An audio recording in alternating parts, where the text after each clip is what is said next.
St. Petersburg, Florida, a 20% African population.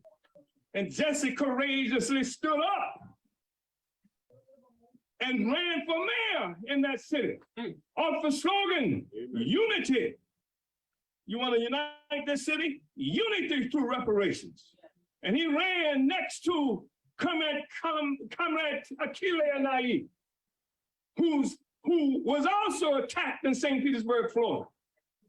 They said that we are supposed to be able to run for office. Right. It's not like we attacked City Hall with AK-47s. Right. It's not like we woke the mayor up at 5 o'clock in the morning with flashbang grenades or anything like that. Right. We just running for office. Right. You say that's what you're supposed to do. Yeah. If you want to advance your cause, run for office. Right. Yeah. But they don't want you to run for office. They want you to run for office on their terms. Yeah. If we had said, let's fight against racism, which is an extraordinary struggle, how do you know when you won? Yeah. Right. I'm fighting against racism. Yeah. How do you know when you won? Did you win? Did somebody come out waving a white flag saying, we surrender? Yeah. I like it now. It's fallacious. Right. But colonialism is real. Yes.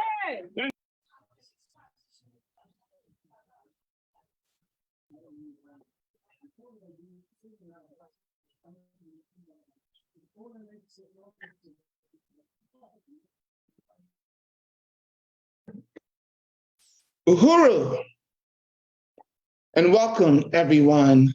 This is Lisa Davis, the Vice Chair of the Black is Back Coalition for Social Justice, Peace, and Reparations.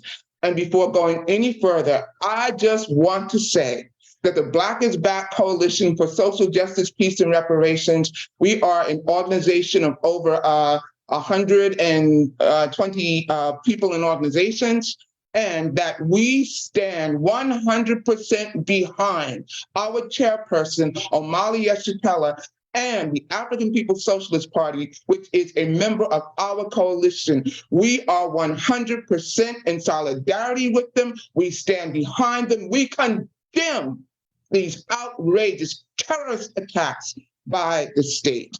And we felt it was necessary to develop a series of webinars, which we will be having to deal with certain issues, in addition to being very much boots on the ground and to be active within our community. We know that it is imperative that we have a narrative and an education, a political education that can help us navigate through these times and to connect the dots. And that's one of the things that we seek to do with this webinar that we are having, which is a webinar that will document and talk about the virulent history of the state, whether it's via the FBI, the CIA, or all of these other alphabet organizations, their virulent history in terms of coming after the Black people and other oppressed people and basically criminalizing every aspect of our existence. And we seek to discuss that and to make everybody fully aware that we have quite a powerful program,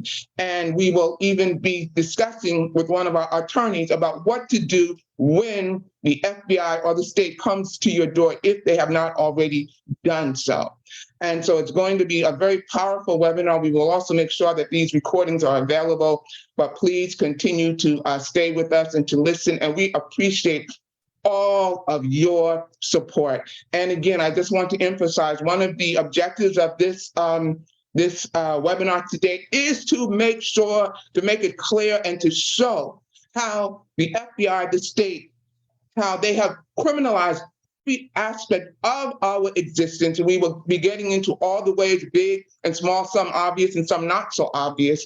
And we also want to make our society and make everybody understand that the very role of policing in this country from its inception was found to put down African people, indigenous people, and to stop all kinds of ways to organize against extreme oppression and colonialism. And with that, we will get right into our program. I want to introduce this next person who is just so integral, so dynamic.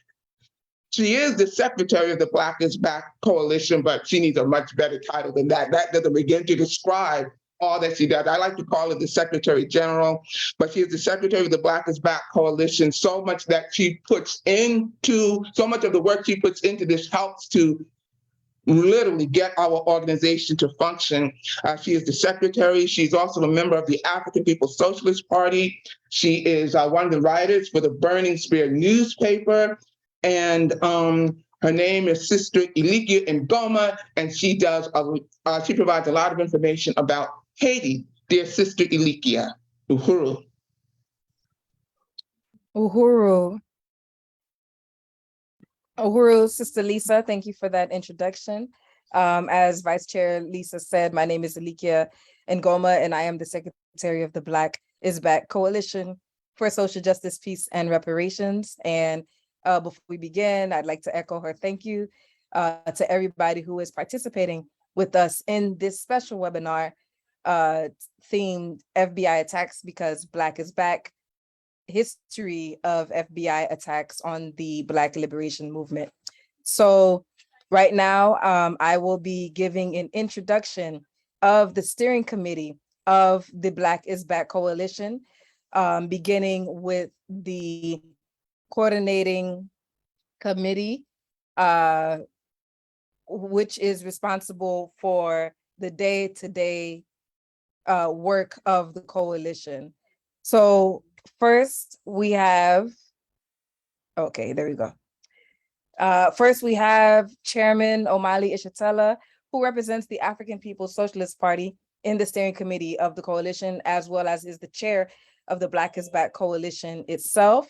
We have Sister Lisa Davis, the vice chair of the coalition and the chair of the healthcare working group. We have myself, Ilikia Ngoma, the secretary. We have Sister Ikinge Mayele, who is the logistics coordinator of the Black is Back Coalition. Brother Daoud Khalik, who is the chair of the Reparations Working Group. Comrade Dr. Matsamela Odom, who is the international president of the International People's Democratic Uhuru Movement and its representative on the Black is Back Coalition Steering Committee, as well as the chair of the Black Community Control of the Police Working Group. Brother Ajamu Baraka, the lead organizer for the Black Alliance for Peace and its representative on the steering committee. Sister Minister Belinda Parker Brown, the CEO and founder of the Louisiana United International and its representative. Sister Betty Davis, the chair of the Education Working Group and the representative of the New Abolitionist Movement. Brother Reverend Edward Pinkney, the founder of the Black Autonomy Network Community Organization, or BANCO, and its representative in the BIB Steering Committee. Brother Jihad Abdul Mamit, who represents the Jericho Movement. We have a longtime member, Sister Nellie Bailey, who represents the Harlem Anti-War Coalition. We have Brother Ralph Pointer, who represents the Lynn Stewart organization and is the chair of the Free All Political Prisoners Working Group. Sister Yejide Oren Miller, the president of the African National Women's Organization. Brother Life Malcolm, who represents the Black People's Advancement and Defense Organization. Brother Zaki Baruti, the President General of the Universal African People's Organization and its representative in the steering committee. Joko Collective, which is represented by Sister Tasha Thomas, Brother Yusuf Imhotep, and Sister Jamila Feemster. Operation Stop CPS, represented by Sister Amanda Wallace. Brother Paul Pomfrey, who is the co-founder and representative of Friends of the Congo. Brother Robert War Williams, the chairman of the Black Panther Party, San Diego. Brother Cam Howard, who has joined the coalition representing Reparations United. And we always remember our founding member, Brother Glenn Ford, who represented the Black Agenda Report. Long live Glenn Ford. So this is the collective of organizations as it is right now that makes up the Black is Back Coalition for Social Justice, Peace, and Reparations. And In this webinar, you will hear a call for other organizations, Black organizations who can unite around our principles of unity to join the Black is Back Coalition.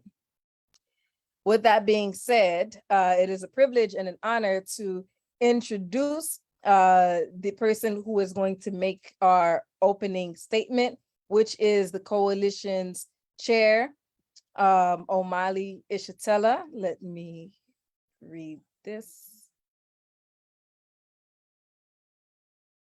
Chairman Omali Ishitela is the founder of and chairman of the African People's Socialist Party and the chair of the Black is Back Coalition. The chairman is a veteran of the Black Revolution of the 60s, the leader of the Uhuru movement, and the chairman of the African Socialist International. He is also a political theoretician who brings the theory of African internationalism, the theory of the African poor and working class, and a theory of practice, and also the founder of the Burning Spear newspaper, which is the official organ of the African People's Socialist Party and the official voice of the African Revolution. Chairman Omali Ishitela is the author of many books, including An Uneasy Equilibrium, The African Revolution versus Parasitic Capitalism, and his latest release, Vanguard, The Advanced Detachment of the African Revolution.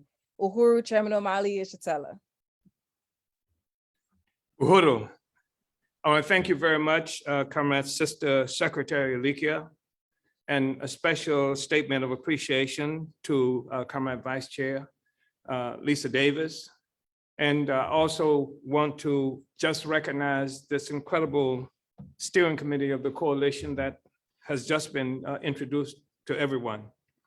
A special shout out to the participants in this webinar conference that we're having today. And this webinar conference, as we know, is one that is titled FBI Attacked Because Black is Back. And we are talking about the history of the FBI attacks on the Black Liberation Movement. As many of you know, I seldom work with a written presentation. But I'm going to do that today because I think this discussion is extremely important. And I'm trying to be as clear as possible, and I'm hoping that that having written this will contribute to my search for clarity. So this is an overview. And the Black is Back Coalition was moved to hold this webinar conference on the history of the FBI's war on the African Liberation Movement by the violent pre-dawn multi-state FBI attacks on the constituent organization, the African People's Socialist Party and the Uhuru movement under its leadership. It is clear that these July 29, 2022 attacks reflect an increased intensity of the concerted colonial government's war against our liberation. This is happening at a moment of great crisis for the colonial system, where rivalry among the great powers converges with social fragmentation within the United States, and the global fight for life by the colonized that necessitates enhanced anti-colonial struggle. At this critical moment, it is our responsibility as a coalition to lead our movement beyond empty slogans and phrase mongering that substitute for the much needed science of revolution that discloses the profound contradictions and possibilities located within the parasitic colonial mode of production within which our struggle occurs, and that has been hidden in plain sight for centuries. The attack on the African People's Socialist Party reflects both the growing crisis of colonialism and the fact that the African Liberation Movement on the US domestic colonial front is achieving greater traction. It is a reflection of the perfect storm that is brewing, bringing with it the whirlwind predicted by Marcus Garvey 100 years ago. This webinar will help to demonstrate the history of the FBI in its attacks on the African Liberation Movement within the United States.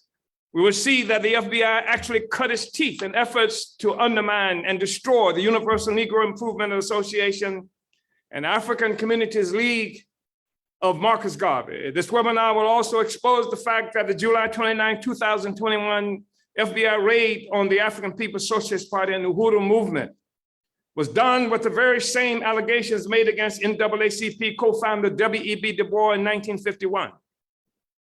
Ida B. Wells, Paul Robeson, William Patterson, Malcolm X, Dr. Martin Luther King Jr., Fred Hampton, Huey P. Newton, Stokely Carmichael, Kwame Ture, H. Rap Brown, and other renowned leaders of the U.S. front of the Black Liberation Movement were also targets of secret political police aggression.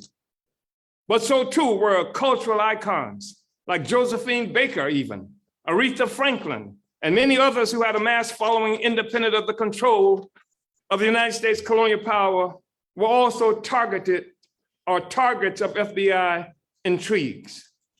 The most incessant memory within our movement of brutal and sometimes murderous FBI attacks is the notorious counterintelligence program, or COINTELPRO.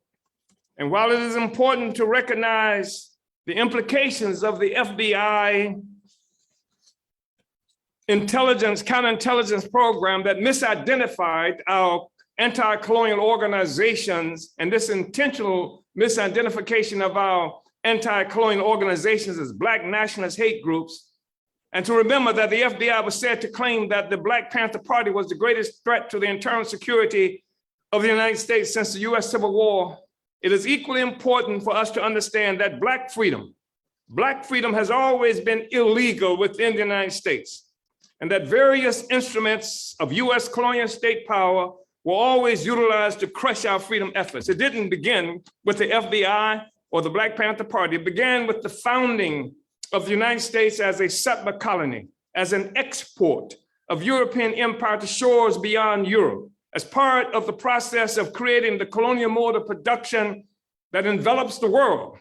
Following Portugal's attack on Africa some 600 years ago, and the colonial slave process that connected the world into a single economy for the first time in history, and with it, the necessary state apparatus to protect the mode of production and the colonial relations of production that defined it. The capitalist state was distinguished from prior states of what was to become Europe by the fact that it came into existence for the purpose of maintaining the status quo of colonial mode of production as its foundation.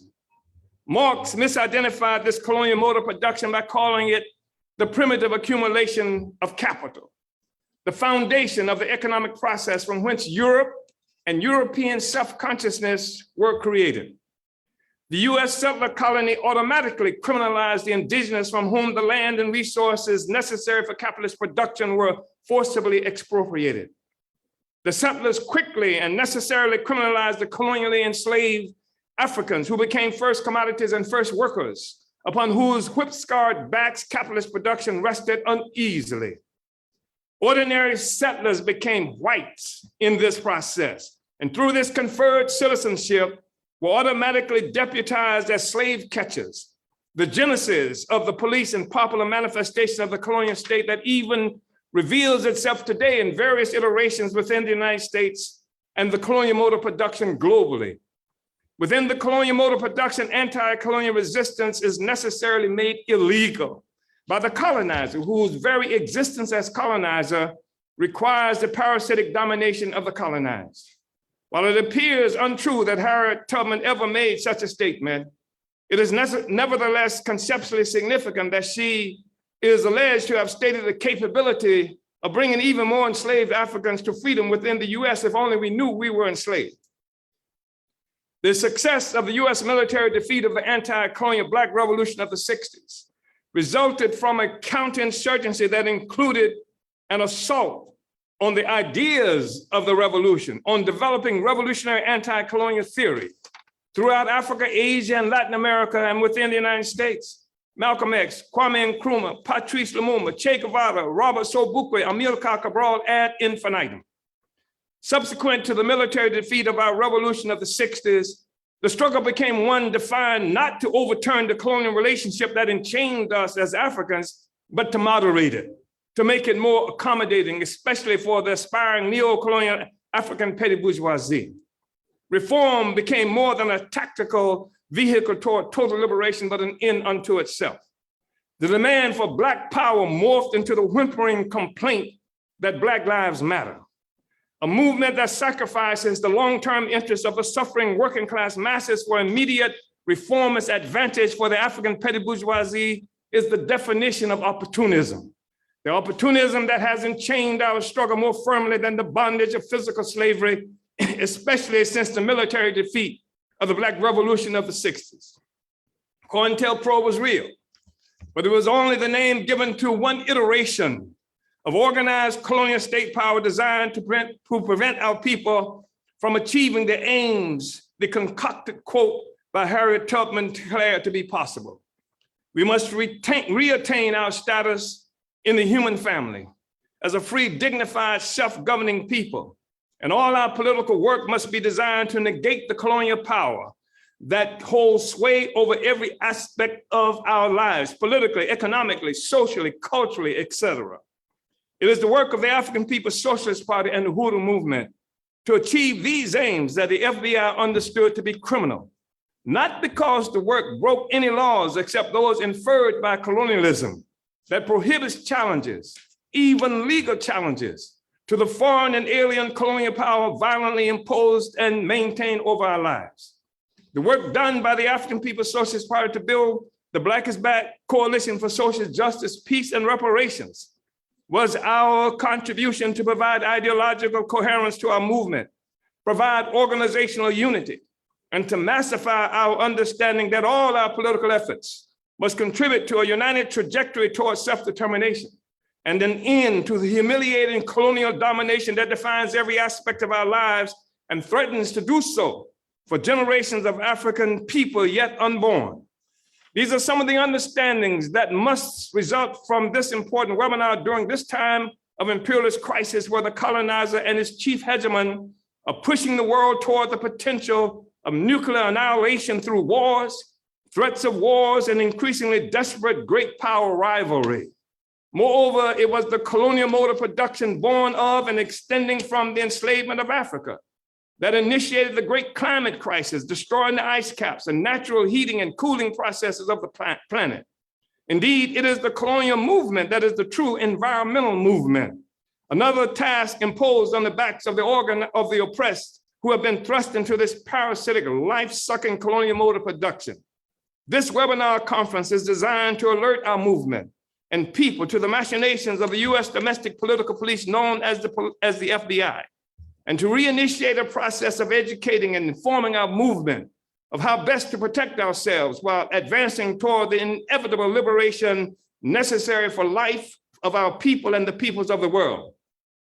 The last great era of pronounced anti-colonial struggle, the one that the massive arrests, murders, and coups were designed to crush, the one that resulted in global colonial murder and mayhem, also resulted in the rise of armies of the oppressed that represent the highest expression of repressed humanity determined to be liberated. This was what the colonizer was intent on defeating with the military assault on the Black Revolution of the 60s. This is the meaning of Sundiata Acoli, Herman Bell, Ruchell McGee, Assata Shakur, Herman Ferguson, Mutula Shakur, Afundi Malik, Marilyn Buck, Leonard Peltier, Jan Lyman, Desi Woods, Ralph Featherstone, William Che Payne, Sophia Bukhari, Mark Essex, and a host of others too extensive to name. This is also the meaning of our Black is Back Coalition for Social Justice, Peace, and Reparations. Together, we all constitute the bitter harvest sown by the inestimable rain of historical violence, terror, murder, brutality, and humiliation we have endured as a people whose life and future have been locked in an unending struggle for liberation. Our people and struggle, our very life efforts will always be illegal under this system. This is why we must struggle for ourselves, for the future of our Africa and our people and the peoples of the world. Uhuru izweletu I Africa. Uhuru.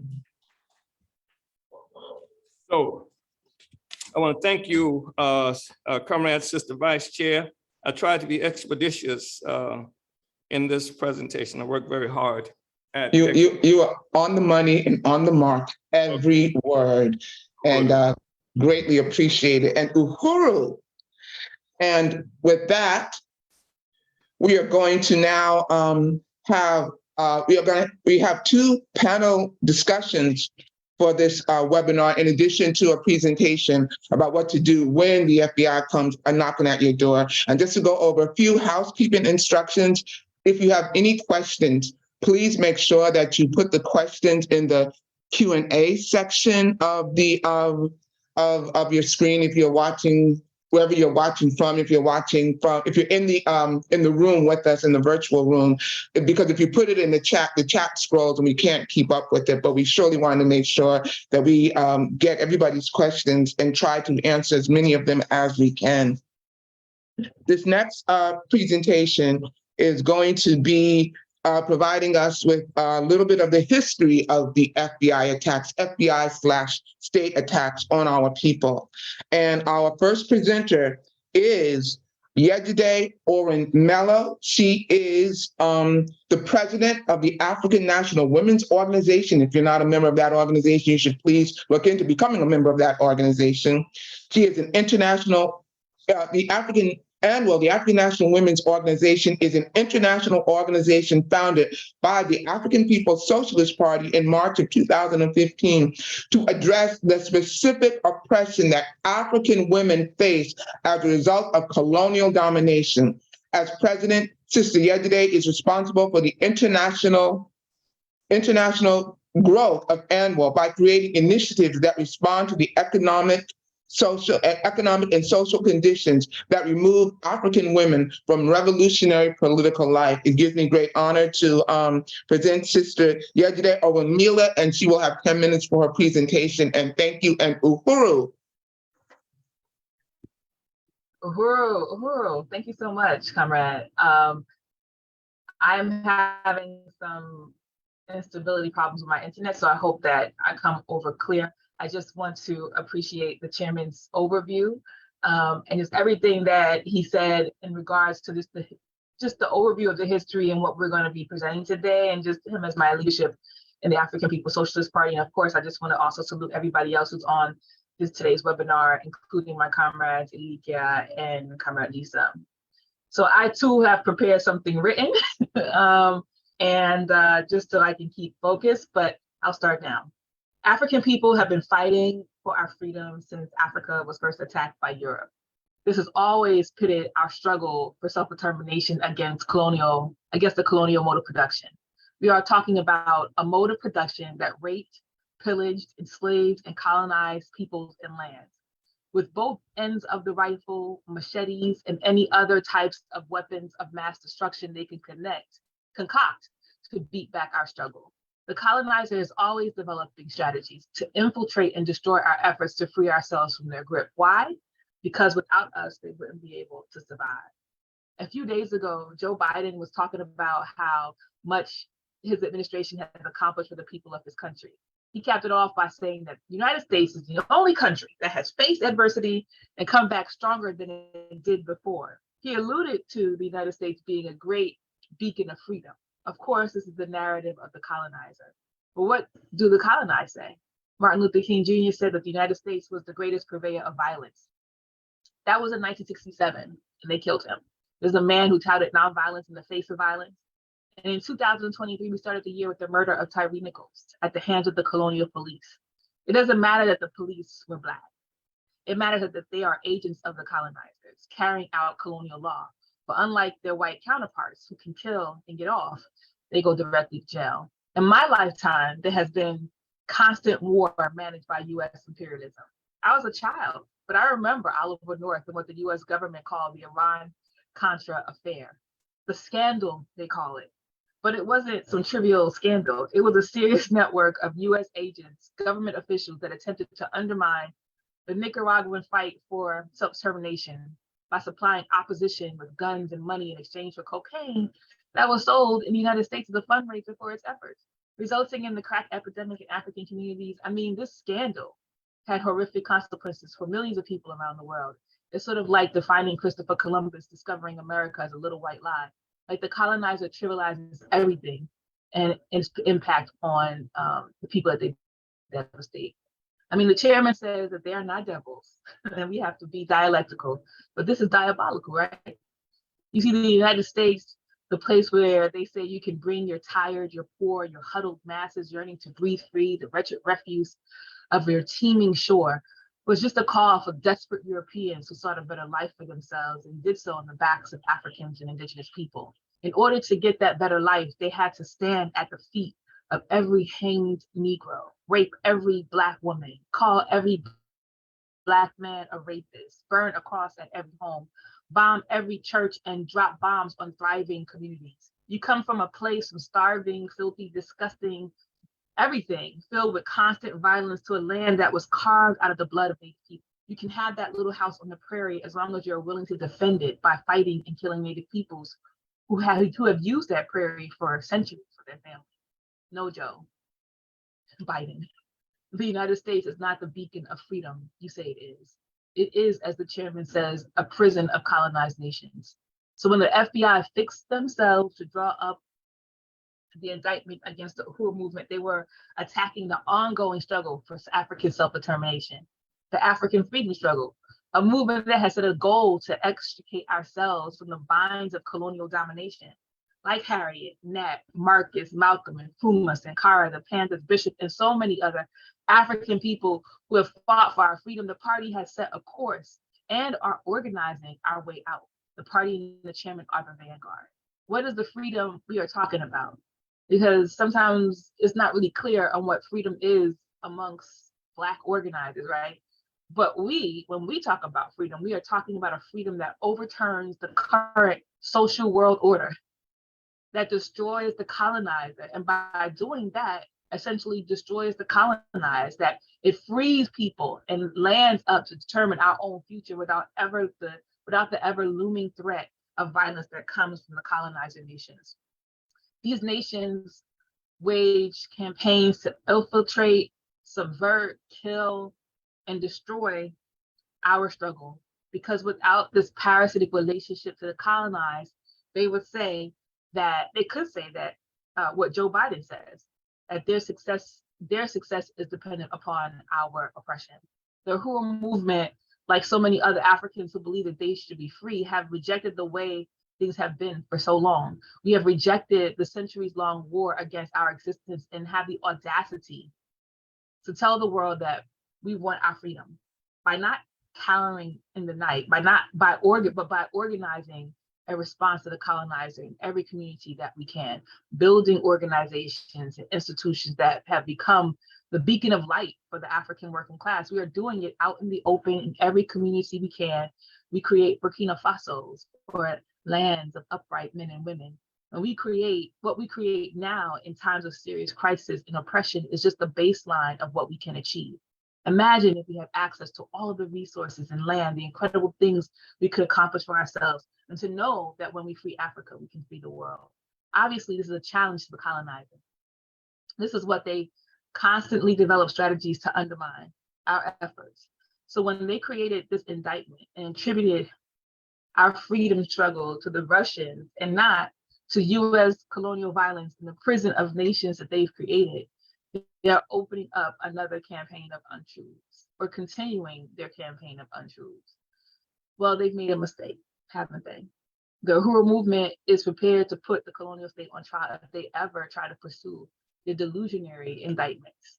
We are dialecticians, right? We are political scientists, right? But we also are oppressed people with eyes, ears, and brains that can figure things out.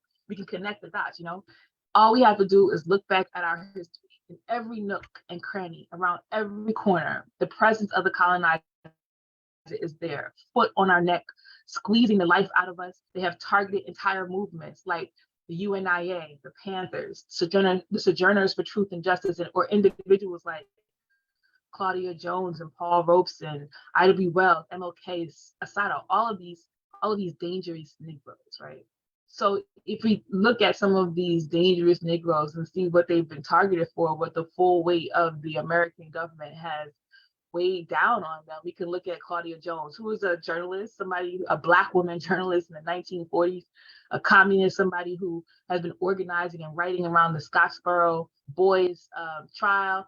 And she was targeted for over 10 years until they were able to push her out of this country and send her into deportation.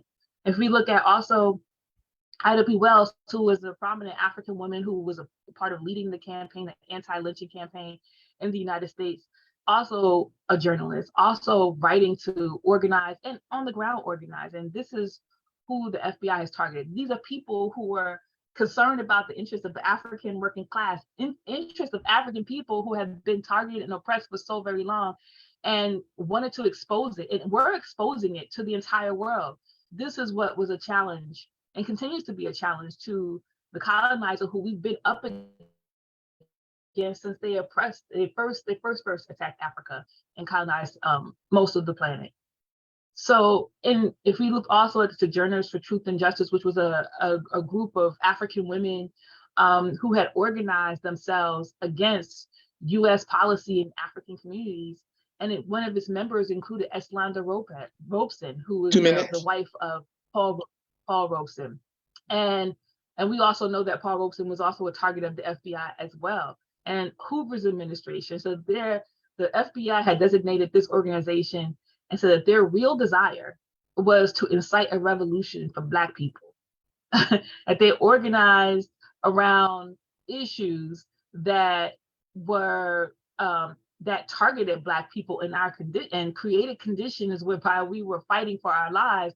If the FBI said that our response to those conditions was an affront to their power over us, and of course it is, because the FBI is an entity of the colonial state. And so if they couldn't get to you, subvert you, and overthrow you and get you out of the way, they would often also attempt to recruit you if they could, right? And so it's really important that we understand that the FBI is not some bastion of truth and justice. And I don't think that anyone on this webinar right now even understands it like that. But I think overall, when we see the FBI, we should automatically know that there is no undercover goodness in it, that it was created as a weapon of the colonizer state as against people who have been fighting back to protect their interests and for their own self-determination.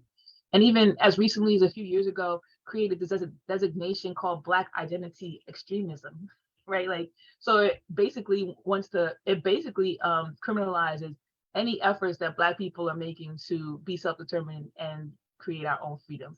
So, as we can see that the FBI and the whole colonial state, regardless of whether you are on the face of the planet, needs to be destroyed. And 1 minute. yeah, so I'll end it there and just appreciate this opportunity to speak. Uhuru, comrades.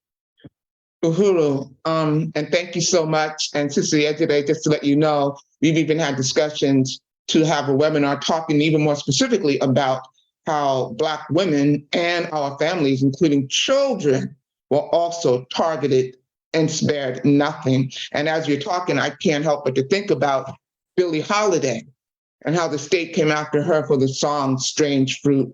And I just want to also let people know that we have developed a reading list of recommended readings and articles, and some of the recommendations that we put together will include information about how they went after Billie Holiday, and we will be making sure that you get those that recommended reading list as well. Our next presenter is Dr. Maximella Odom, and Dr. Maximella Odom, he is the international president of the International People's Democratic Uhuru Movement. He also writes for the Burning Spear newspaper and co-hosts the Black Power Talks podcast for Black Power 96. Dr. Maximella is also a professor of Africana Studies who has published on a variety of issues pertaining to African liberation and revolutionary culture. And he's also the chair of the Black Community Control of Police Working Group. Welcome, dear brother Maximella. Uhuru. Uhuru, Uhuru, yeah. I want to thank everybody for being here. I want to salute Chairman Omali Yeshitela, the chair of the Black is Back Coalition, as well as the African People's Socialist Party. I'd like to also salute all the members of the Black is Back Coalition steering committee and member organizations, and also the general members and everyone else that's here. If you are not a member of the Black is Back Coalition, of course, appeals will be made. It's important for you to join this organization of organizations. I also want to salute the previous presentation that we just heard, because that's absolutely crucial when we understand that colonialism as a system is organized to prevent the production of life, labor, and value in our own self-interest, but instead for the interest of the colonizers. We understand why the special oppression of African women has been central to these colonial attacks against our freedom ever since day one. I think about the fact that during the time of colonial slavery, not a single slaveholder, there's only evidence of one white person ever being prosecuted under the colonial courts, of course, for killing an African, and that was a poor white person who killed an African, and the slave owner had him prosecuted basically for a property crime. And there's no evidence ever of African women who suffered a sexual assault to the extent that one person called it the master's right to rape had ever, of course, been prosecuted. But there were African women who were prosecuted and thrown in jail and put to death for resistance to that system. It was people like, there's a lady named Celia, not too far from St. Louis. She was in Missouri, and Celia Slave, who there's a document called Celia a Slave, and ever since her early teens, she was sexually assaulted, raped by this a white slave owner. In her early 20s, she eventually killed him, and it was her who was put to death. Because so I think that this sort of underscores the colonial nature. This underscores the way through which the colonial capitalist system is built in opposition to African independence, and shows us what we need to do moving forward. Even though that diverts a little bit away from what I had come here to talk about, I still think it really is important to put out there to understand the true nature of the colonial state and the colonial state attacks. It's not simply about the FBI, right? So I'm President Matsamela, Dr. Matsamela, some people know me as. I'm the international president of the International People's Democratic Uhuru Movement, an organization to fight for the democratic rights of the African people. But also I'm the chair of the Black Community Control of Police Working Group. Black Community Control of Police is a democratic demand. Is a demand for the democratic rights of African people.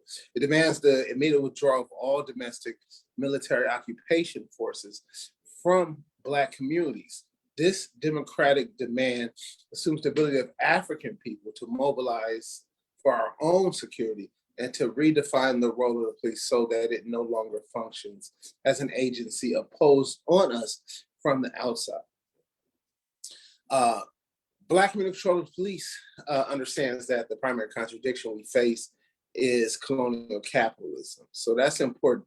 The solution we're struggling towards is power placed in the hands of the African community, not nicer, kinder police. So, and this is kind of what we see when it comes to the FBI. Too often people are focused on, we see movies and things like that where people, focus on J. Edgar Hoover, and without a doubt, I mean, the guy probably was a demon. However, that's not the central contradiction. The central contradiction is colonial state power and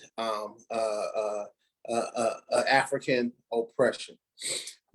On July 29th, so it's important for us to know that the FBI is one tool of counterinsurgency, and that Black community control of the police is essential in that pushback against colonial state power, colonial state counterinsurgency. You know, a Black community control. So going back to this idea of J. Edgar Hoover, in 2021, that film, Judas and the Black Messiah, had come out, and it was a well-received film. I felt, you know, it described the FBI's efforts to defeat Fred Hampton, who was the chairman of the Illinois chapter of the Black Panther Party, by forms of surveillance, infiltration, discrediting, disruption, and assassination.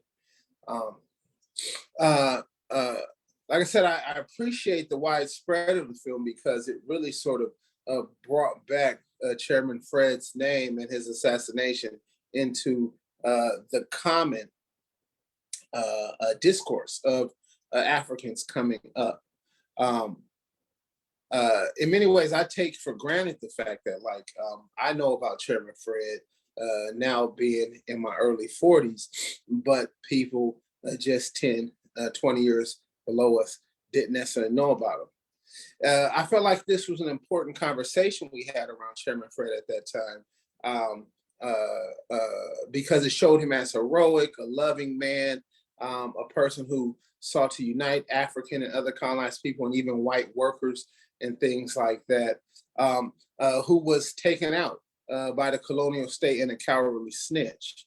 However, with talking with Chairman Omali Yeshitela on the Black Power Talks podcast, Chairman leveled some critical contradictions of the film in conversation.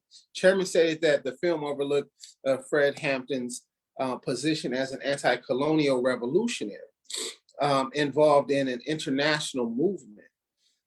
Also, the counterinsurgency was reduced to J. Edgar Hoover's fears of race mixing. This was not the core contradiction, right? The core contradiction was the colonial domination of the African community. It is this entire system of colonial capitalism that results from the colonial mode of production that emanates from the domination of African people in our lives. And for me, that is why we must understand the FBI as one tool of counterinsurgency, a tool of counterinsurgency to repress African struggles for freedom that has been central to the genocide that African people have faced for over 600 years.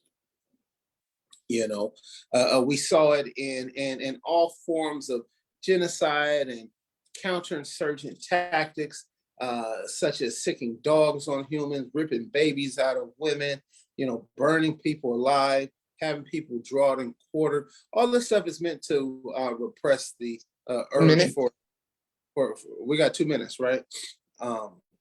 So to repress the urge for people to live independent, right? It's this that, you know, the FBI origins is with the 1896 National Bureau of Criminal Investigation, and then 1908 the Criminal Identification, and the 1908 Bureau of Investigation.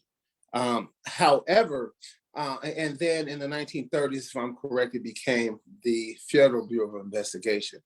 However, when we look at this sort of idea of sort of counterinsurgency, right, and government surveillance of the actions of colonized people, we have to consider going all the way back to the 1787 Fugitive Slave Act, the 1850 Fugitive 1787 Fugitive Slave Clause, the 1850 Fugitive Slave Act, the Texas Rangers, and all sorts of other sort of systems created to curtail any struggles for freedom African and other colonized people were pushing for. But also to note that in those previous revolutions, right, regardless of the forms of counterinsurgency used, regardless of how violent, the African people won, right? So this is for us to get organized, to push forward with the democratic demand of African community control of police, but also to importantly know the enemy that we're up against. and it's a historic one. Uhuru. Uhuru. And thank you so much, Dr. Maximella, for your presentation. I just want to remind people again, please, any questions that you have, please remember to put them in the Q&A. That way we can better monitor them and keep abreast of them. And we can also make sure that they are answered. And I just want to also say, I appreciate so much the comments and the recommendations that people have put into the chat and even into the Q&A. And we stand, as the Black is Back Coalition, we stand united with all oppressed people. And so any recommendations or information that people have about other people's struggles and things that are going on, we welcome them and we appreciate you all making us aware of them. Thank you so much for that. And also remember to join the Black is Back Coalition. Our next presenter, it gives me a great honor to be on a part of this program anyway, and to present everybody. So I just want to really say that. But I'm especially excited to present the next presenter, who is Professor Ward Churchill, who will have 30 minutes for his presentation. He is an author and political activist. He was a professor of ethnic studies at the University of Colorado Boulder from 1990 until 2007. The primary focus of his work is on the historical treatment of political dissenters and Native Americans by the United States government. His work features controversial and provocative views written in a direct, often confrontational style. Professor Churchill is also an expert on the U.S. government's COINTELPRO program and has written 2 classic books exposing this secret government program, targeting, in particular, those fighting for the liberation of their people. Professor Ward Churchill, we welcome you, Uhuru, and we stand in complete solidarity with the indigenous people and the oppressed people all around the world and of this land. Uhuru.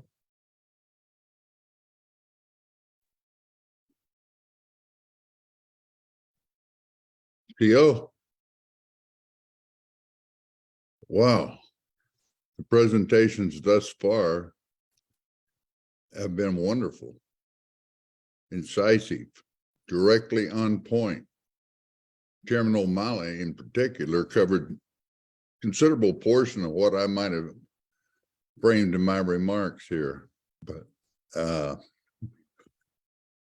with COINTELPRO, its antecedents and its descendants, it's an ongoing reality.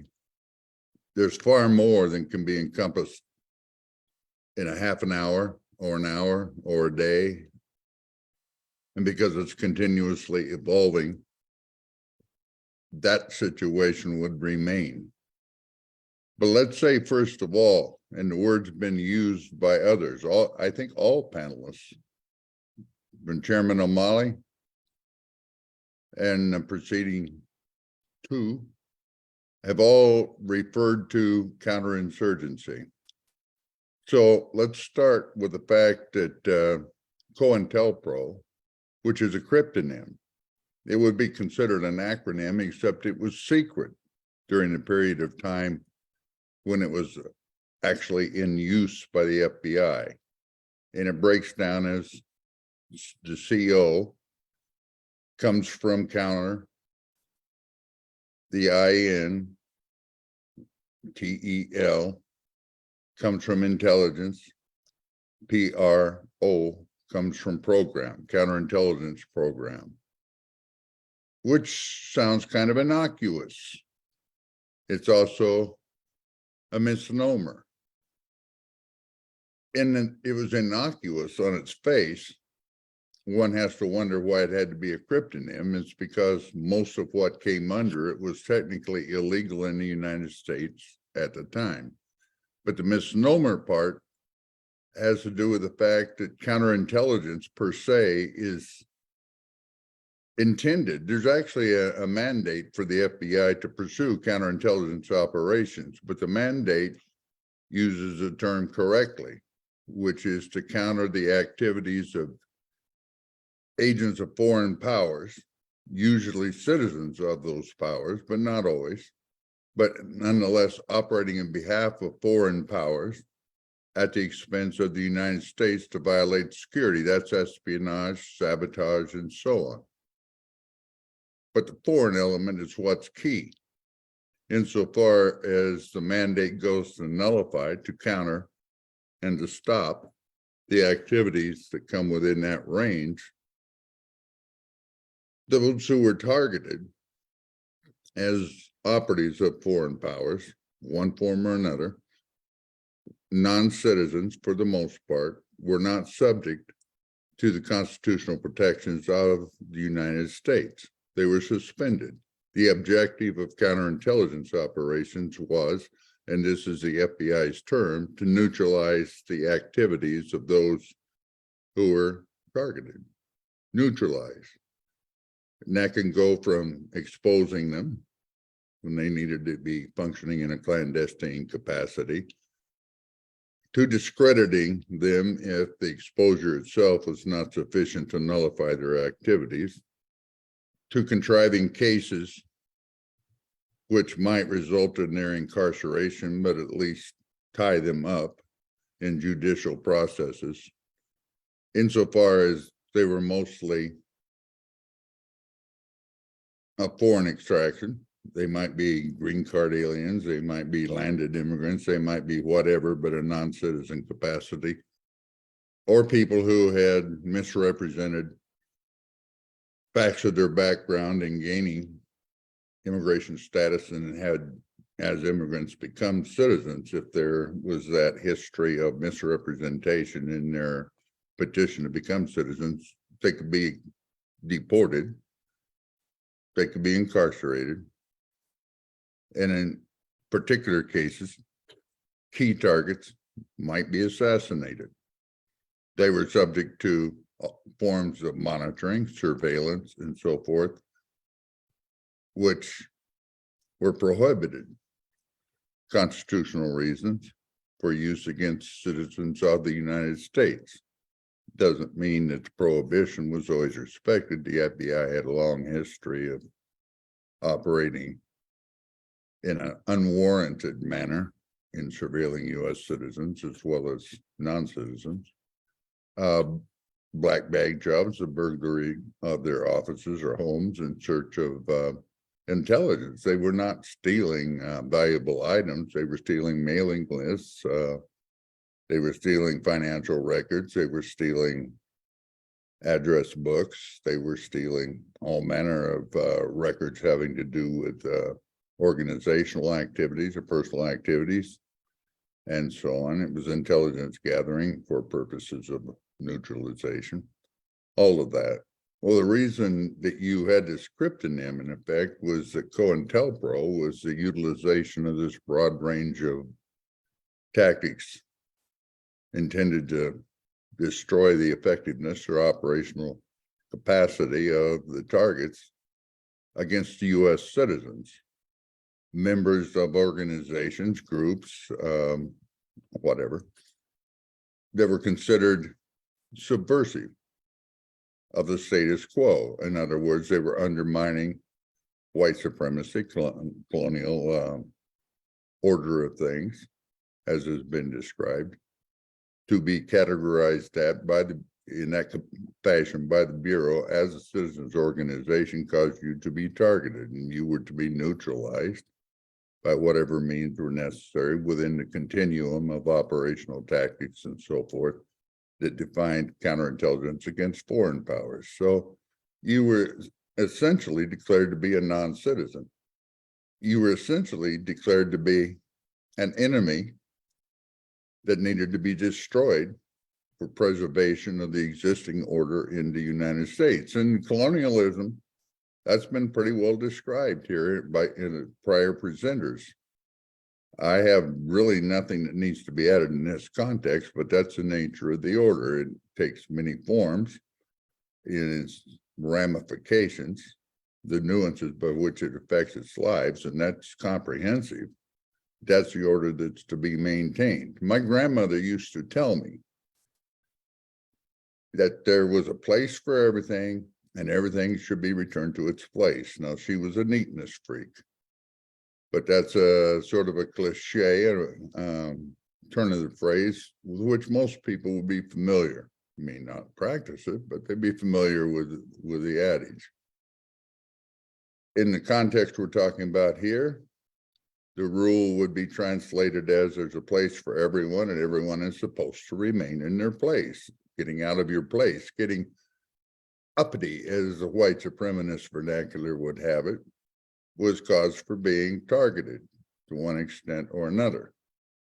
COINTELPRO, a list of tactics, would begin really with infiltration, or infiltration, bringing outsiders into organizations who are either employed by as agents, police personnel or intelligence personnel inserted into organizations to gather information, or to coerce, convert, whatever means were available, active members of organizations to provide information about the functioning of organizations and individuals within the organizations to the intelligence gathering entity, in this case, the FBI. Although it should be noted that the FBI from very early on was constructing relationships with police personnel, police departments in all the major cities in what are conventionally referred to as red squads, although they go by various names. In New York, it was called the Bureau of Strategic Services or Special Services. I've heard it referred to as both. Gang Intelligence Unit in Chicago. I can keep listing them off, but they all reduce to the term red squads. Their whole function was to deal with subversive organizations as they defined them. In some cases, as those above them, political figures, corporate entities, plutocrats of one sort or another would define those to be targeted. And the basis, it was ideological, sometimes practical, more when strikes, etc., were at issue, but usually ideological, because the way you think about things defines how you comport yourself in the world. If you see your employer is ripping you off, chances are you're going to be inclined to organizing to strike, so on. Beyond that, a number of these infiltrators from the outside, and sometimes people inside would be recruited to this role as well, but seldom. It's usually infiltrators, people who were sent in, not so much to gather information, although they did that, but to disrupt the activities of the organization in various ways. And that considered rumor mongering of various sorts, raising ideological disputes. Some people trained to do this became conversant enough with the ideologies adhered to by the organizations they infiltrated that they could argue points of dialectics and so forth, endlessly disrupting, causing quarrels, causing disputes, diverting people's attention from the concrete agendas they were attempting to pursue into squabbles that would result in factionalism and breakdown of organizations, often targeting leadership people in a number of ways, romantic interests and so forth. So-and-so is sleeping with so-and-so's wife, so-and-so's hitting on her, so-and-so's embezzling money, raking off a little bit from the fundraising to enjoy a better lifestyle. So-and-so is doing this, that, the other thing. Let's whisper. Now, don't tell me anyone where I got this, but or where you got this, but blah, blah, blah, blah. Continuous tone, which unfortunately merges with behaviors in a number of our movements historically anyway, rivalries, personality conflicts, ego trips of various sorts, cause this sort of thing to happen anyway. It's an environment into which a good provocateur, that's what these people are functioning, agent provocateur, they can simply take what's there and ramify it, causing in some cases the disintegration of organizations, splits in organizations, so forth. A very famous one, the so-called Newton Cleaver split in 1971, which arose from an ego conflict, or arose from an ideological conflict. Those things were real, but all of them were furthered by a secret mailing campaign by FBI personnel, forging letters from known Panthers to Eldridge on the one hand, to Huey Newton on the other hand, to convince each of them that the other was attempting to kill them, undermine them, assume their role in the party, become dominant, blah, blah, blah, blah, which ended up in a violent fracturing of the party. The Black Panther Party after 1971 was in various sorts of decline, to the point where it might as well not have existed by 1975.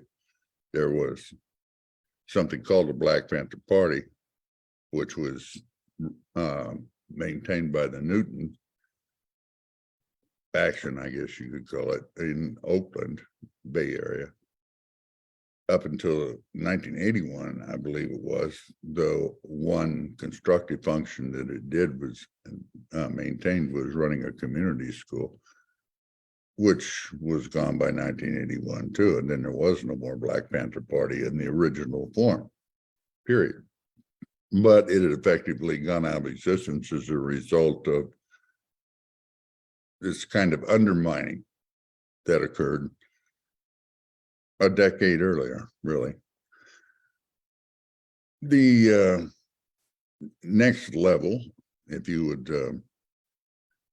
put it as a level, begins at the same time, is utilizing media. Propaganda is always a piece of this, okay, which would seek to discredit in the public mind key organizers, key agitators, was the Bureau's vernacular, as well as the organizations themselves, exposing hidden agendas that, didn't exist, such as that. And the Bureau maintained a nationwide stable of what they called friendly or cooperating journalists.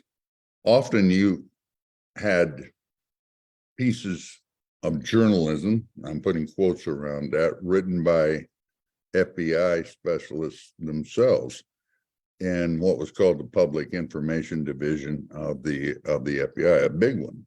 It was one of the major components of the FBI at the time, and it was cranking out news items that these friendly journalists and others from time to time would sometimes rewrite, modify to resemble their style, but often the stylists in the word shop of the FBI were pretty good at their job, so it came out sounding like the purported authors.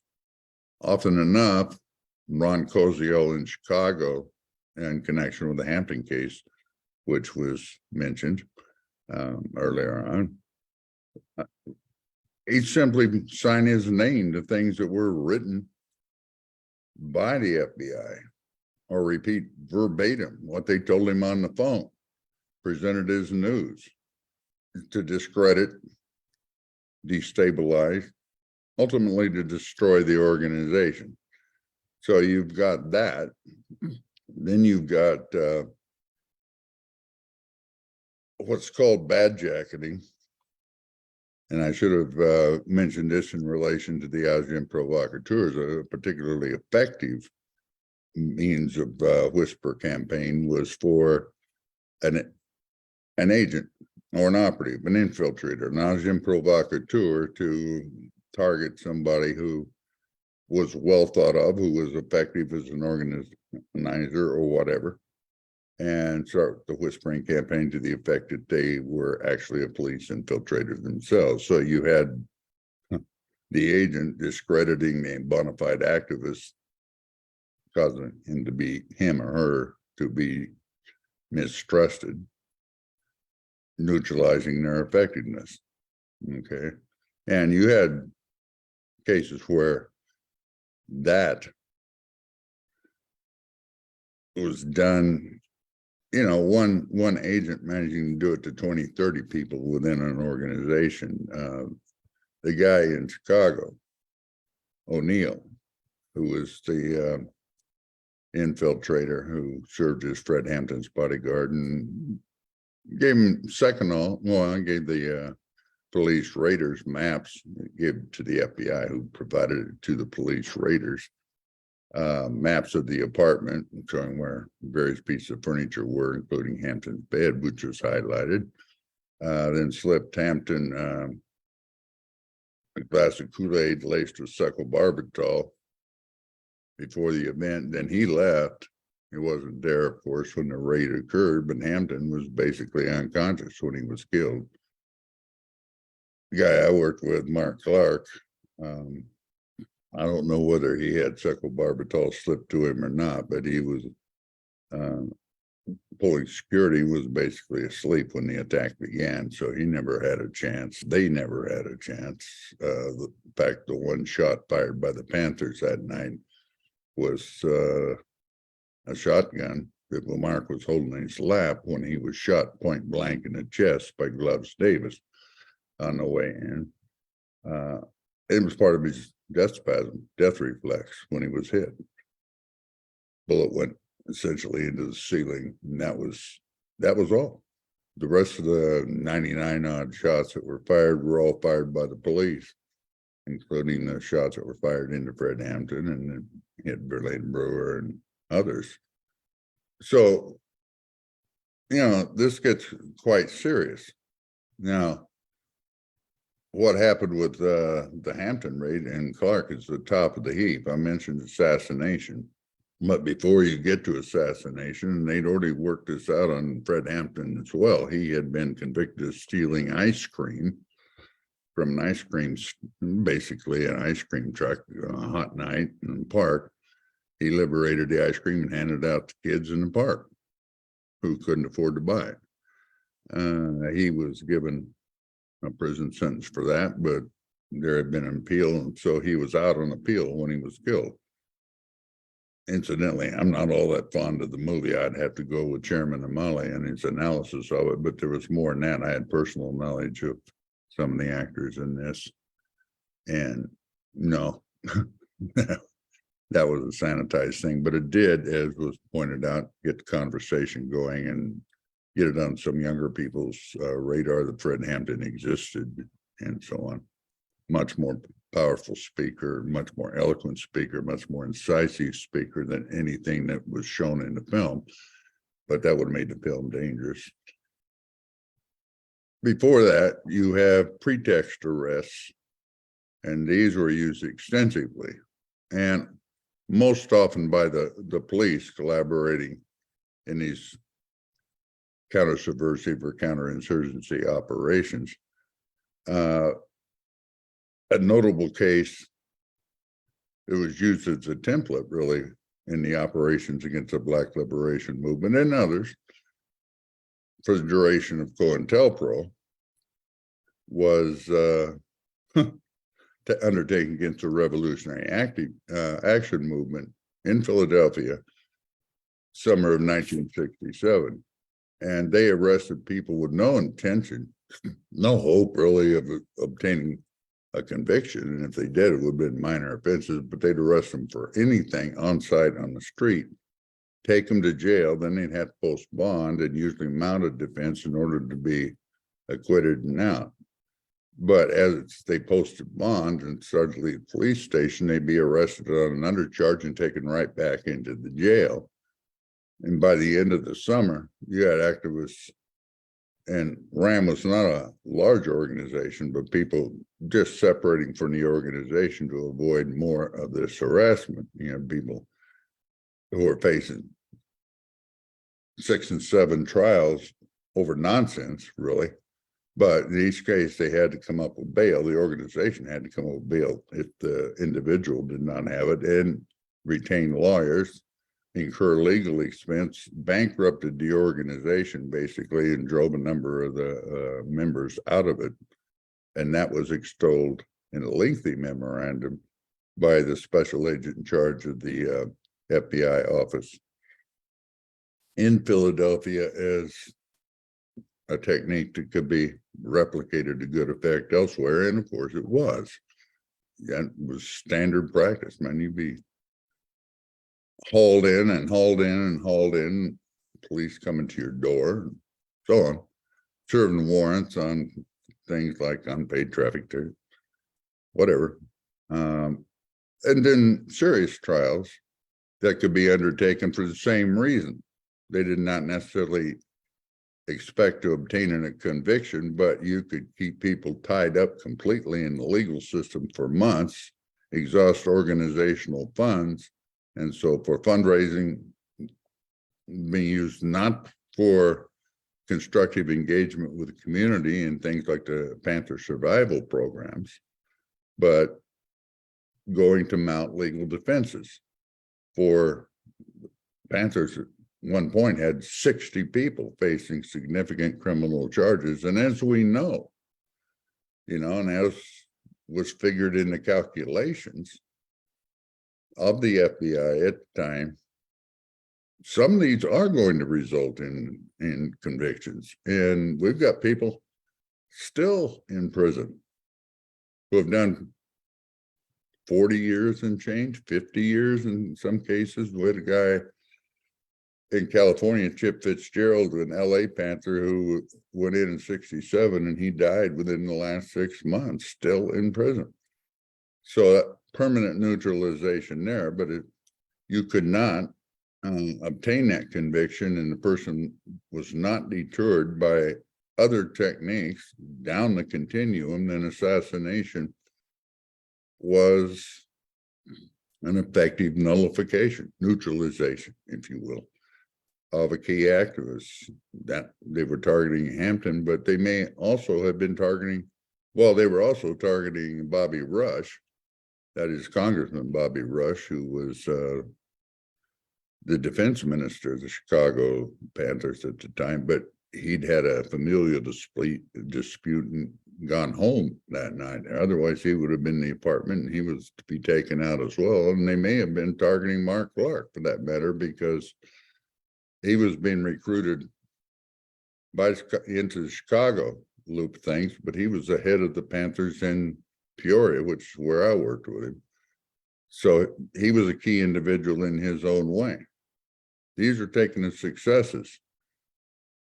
Other ways of accomplishing this was to set up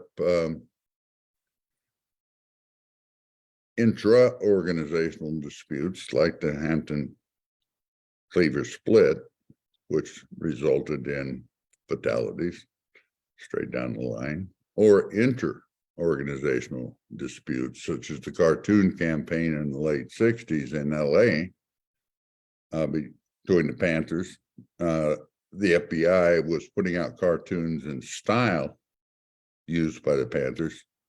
Not that they were identical with Emory Douglas's artwork, but taken in that style, mimeographed cartoons parodying the, they say it didn't mean United Slaves, but the US organization of Ron Karenga, cultural nationalists, as Karenga defined us, revolutionary nationalists, as the Panther Central Committee defined the Panthers agenda in LA. So the Panther forgeries ridiculed us, and they were also putting out cartoons in the name of us that ridiculed the Panthers. First immediate consequence of this was dispute at UCLA over who was going, either us or the Panthers, be the influential factor, the Black Students Union that was being formed there. There was a meeting on that very topic between attended both by us representatives and Bunchy Carter and John Huggins representing the Panthers. There were a couple of other people there that resulted in Bunchy and John getting shot to death. And then the entire LA Panther leadership, which had gathered at John Huggins' house to console his wife and child and basically regroup, being arrested that night. This is the victim organization, if you want to use the vernacular of law enforcement. arrested all the victims, nothing with regard to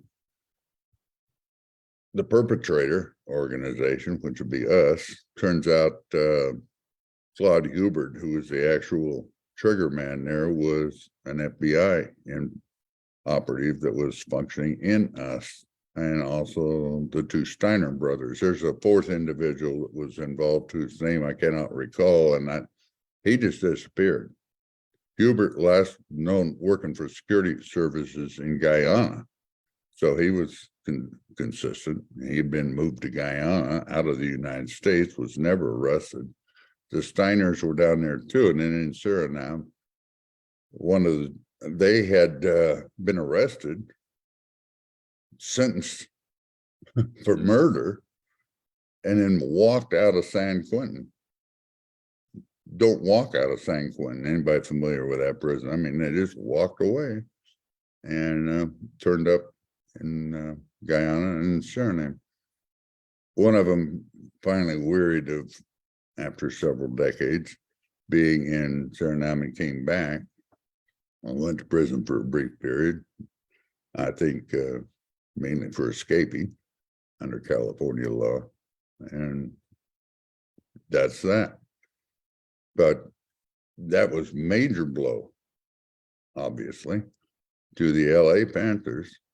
And the FBI took credit for it, took credit for the cartoons, said as a result that it was a successful operation, so successful that it should be continued, and it was, and more Panthers were killed by us members, and Ron Freeman was wounded by us members, and so on.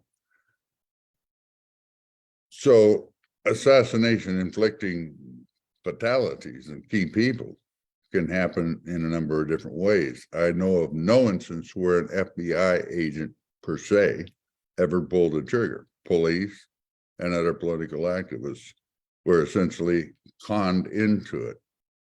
There's more that can be said.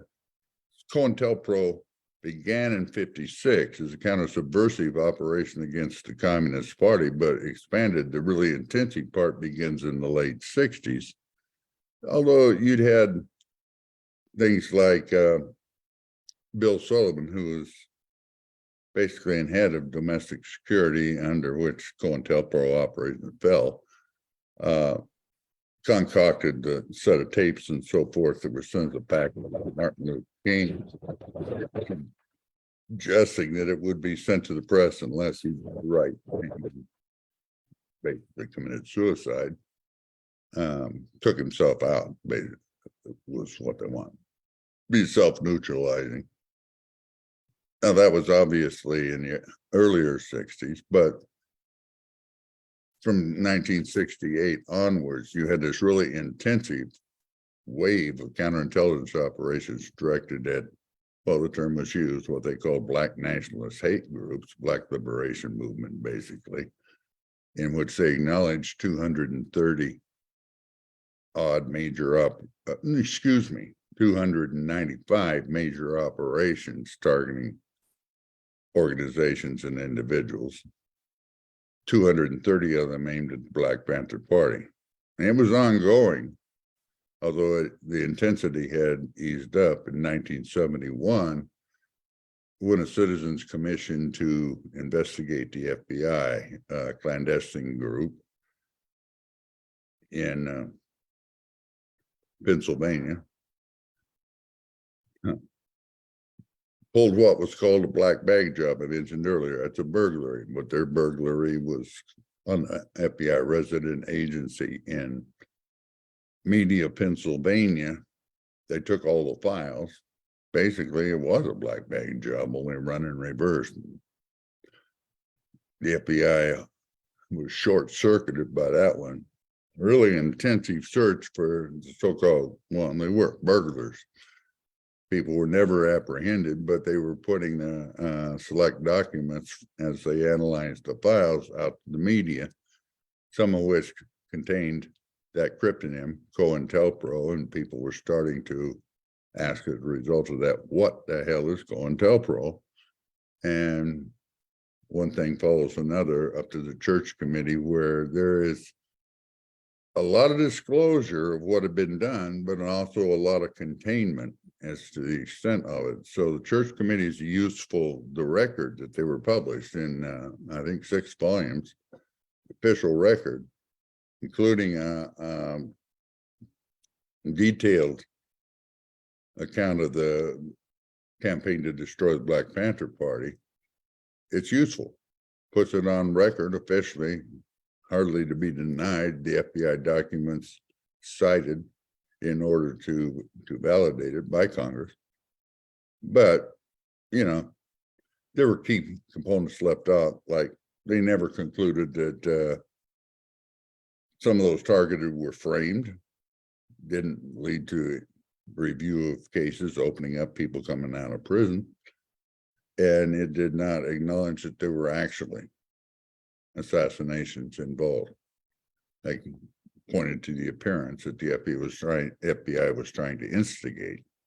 But in 1971, once that was out, the official story and the general narrative that's been put out is that COINTELPRO was officially terminated at that time. Well, not so. Use of the caption ended at that time.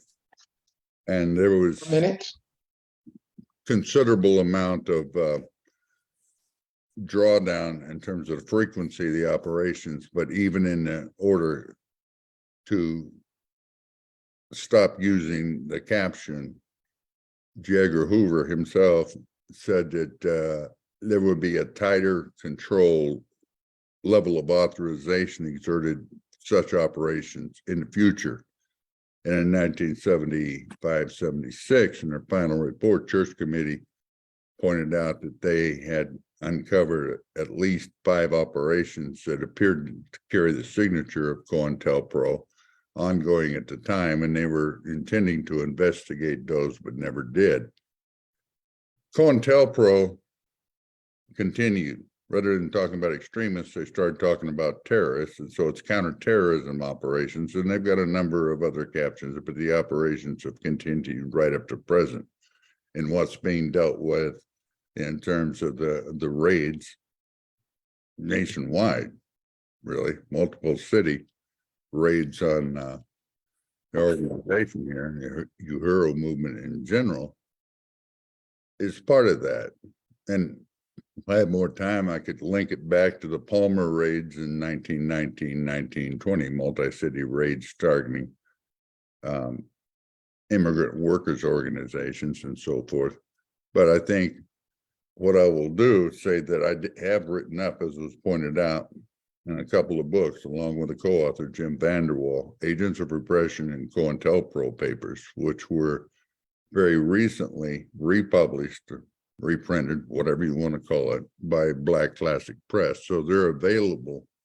Those who want more detailed information, documents and all, take a look. Take a look. Yeah, I thank you all for listening to a long and perhaps useful presentation, and in the language of the particular moment, solidarity and Uhuru. Uhuru, thank you so much for that very, very powerful and insightful presentation.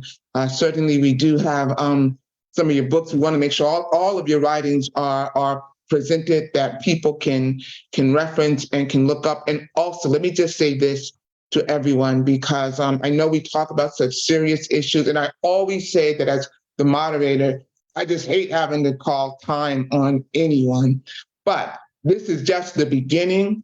And dear brother, Professor Churchill, we certainly welcome you back. That's why we realize that we have to have a series of webinars, and we will be revisiting this again and again and again, because it is imperative that we do so. Also, I put the link to the suggested readings. I put it in the chat. They will also be sent out. And we just appreciate everybody's time and everyone's contribution. And as I'm listening to you, I'm thinking about political prisoners. I'm thinking about Leonard Peltier. People are asking about other political prisoners. So your work and your information is so important and so necessary. The next panel discussion that we're going to be having, and just to let people know, we're going to be having panel discussion 2, which will deal with the question of the colonial state. And then we are going to hear from endorsers, a couple of minutes from several endorsers who have, showing that they're standing behind our movement. And then we're going to have a question and answer period. So again, please, any questions that you might have, please again, put them in the Q&A section. And if you are on Facebook, because we do have people monitoring the chat on Facebook as well, so you can also put some questions in there. And again, we just appreciate everybody being here with us on a Saturday. Our next presenter is from Sister Amanda Wallace, and she is the founder of Operation Stop CPS, dynamic woman. She has received her Bachelor's of Social Work from the University of North Carolina at Greensboro. With a 10-year career as a child abuse investigator, Amanda worked throughout several counties in North Carolina. While working on the front lines protecting children from abuse and neglect, Amanda simultaneously protected families from the oppressive child protection system, supposed protection system. Watching the rights of families decrease and the power of CPS increase, Amanda realized that she had become the silent enforcer for an oppressive system. It was then that she understood the system and the perceived power given to CPS by society. This insider knowledge truly helps families understand how to stop CPS. So she is somebody who had worked for the system, but when she saw the system was not working for us, the people, she turned around and took her knowledge to work against the system, to put down the state of repression. We appreciate you so much, Sister Amanda Wallace. And let me also just say this, they come at her all the time. They literally are criminalizing our right to protest. And Amanda Wallace has been a target, but we got her back. Uhuru. Uhuru, Sister Lisa, thank you, for that introduction. And also thank you for always, willing to throw down anytime the state attacks, because that's what they do. And I also want to take the time while we put the presentation up to appreciate, Chairman for his leadership. Also the leadership of Yejide Oromilla, the president of the African National Women's Organization, which I am a proud member of. Also, Dr. Matsamela Odom of Impedum, and also Ward Churchill for that analysis of this question of the state, right? The question of the colonial state. And so I am the founder of Operation Stop CPS, and our mission is to abolish the family regulation system, family policing system, which is a mode of production for the state. But we have to understand the central question, if we could go to the next slide, is of the state.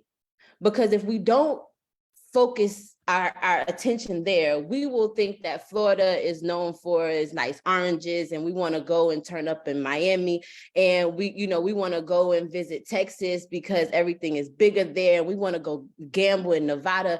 We won't see the state, right? This power, the political power of the state to be able to keep us as a people oppressed. We won't see these people as the slave catchers, the slave owners, our oppressor. So we have to understand that question of who the state is, right? And next slide, because when they then put their actors out to be able to make us believe in this mode of production and everything, that this social system that they have been given, that we have been given, we will keep this going. Biden is the actor, right? He's an actor. Sleepy Joe, when he wakes up, that's when he talks to people, and then he makes the United States united. I was watching the State of the Union, and as they're arguing with each other, some people standing up, some people's not standing up. At the end, he says, y'all got to remember, we the United States, because these actors understand that is their power. That is how they continue to put power onto us, to be able to control us politically, control our minds, right? And so as we talk about this question of why the FBI is attacking, they're attacking because chairman, under his leadership, he is explaining that we are not free, right? We are not free. And these actors, we have to be able to see them for who they are and stop following them and understand that we have to fight for our own self-determination. Next slide. Because again, if we don't understand that question, we will see the family policing system and not understand that it is the new auction block. It is the sale of African children. That period, right? Like there's no reforming this system. There is no trying to make it better. There is none of that. It is the sale, it is, well, the state-sponsored kidnapping of children and then the sale of African children. You can go and do your research. There's enough out there to be able to understand this connection. Next slide. And then also, we have to stop seeing the Tyree Nichols and the Tamir Rices and all of these killings of our people and not call it what it is. Right? Because if not, we will see the state actors that they come with, the Ben Crumps and all of these people to come and tell us and make us feel good about like the public lynching of our people on national TV over and over again. And it should piss us off when we see the not guilty verdict, when we see the killing on national TV. Like this shit should make us be like, wait, what? Right? Because again, it goes back to the central question of the state. We got to stop questioning what the state is. The state has just made us feel okay with our oppression. It's given us some semblance of freedom. But next slide, but we have to understand that the FBI attacked because Black is back. We know we are not free. Everybody on this Zoom understands that we are not free. We are going to go and tell somebody when we get off of here that we are not free, but we can be. Next slide. We can be free. And so everybody, our security lies in us. It's time to get organized. Join the African People's Socialist Party. Of course, join the African National Women's Organization and PEDM. Like these organizations, everybody that you will hear from today, like it's time to be our own security. Next slide. And one action and mobilization that I want to talk to you about is the Black Mothers March on the White House. On May 14th, 2023, we will be converging on Washington, D.C., this seat of power, right? As African women and all of our allies to come and tell this government that enough is enough. You cannot keep taking our babies. Right? We will not stand for it anymore. We will stand here and tell you, but it's not just a march, right? We will be in Washington, D.C. for the whole weekend. We'll be occupying, right? Washington, D.C. to tell this United States government that enough is enough. We have the power. We have the power. Understand that. Like when I think about my journey and my political education, you know, I think of the fact that I worked for the state in 2021 and we only in 2023. And now co-organizing the Black Mothers March, of course, with the African National Women's Organization, the Up In Movement, all of these abolishment organizations. I see that we can ensure that this revolution comes full circle. It's about educating ourselves. It's about understanding the problem so that we can be the solution. Each and every one of us, our hands, our feet, like we are the solution. And so like the FBI attacks because Black is back. I feel that.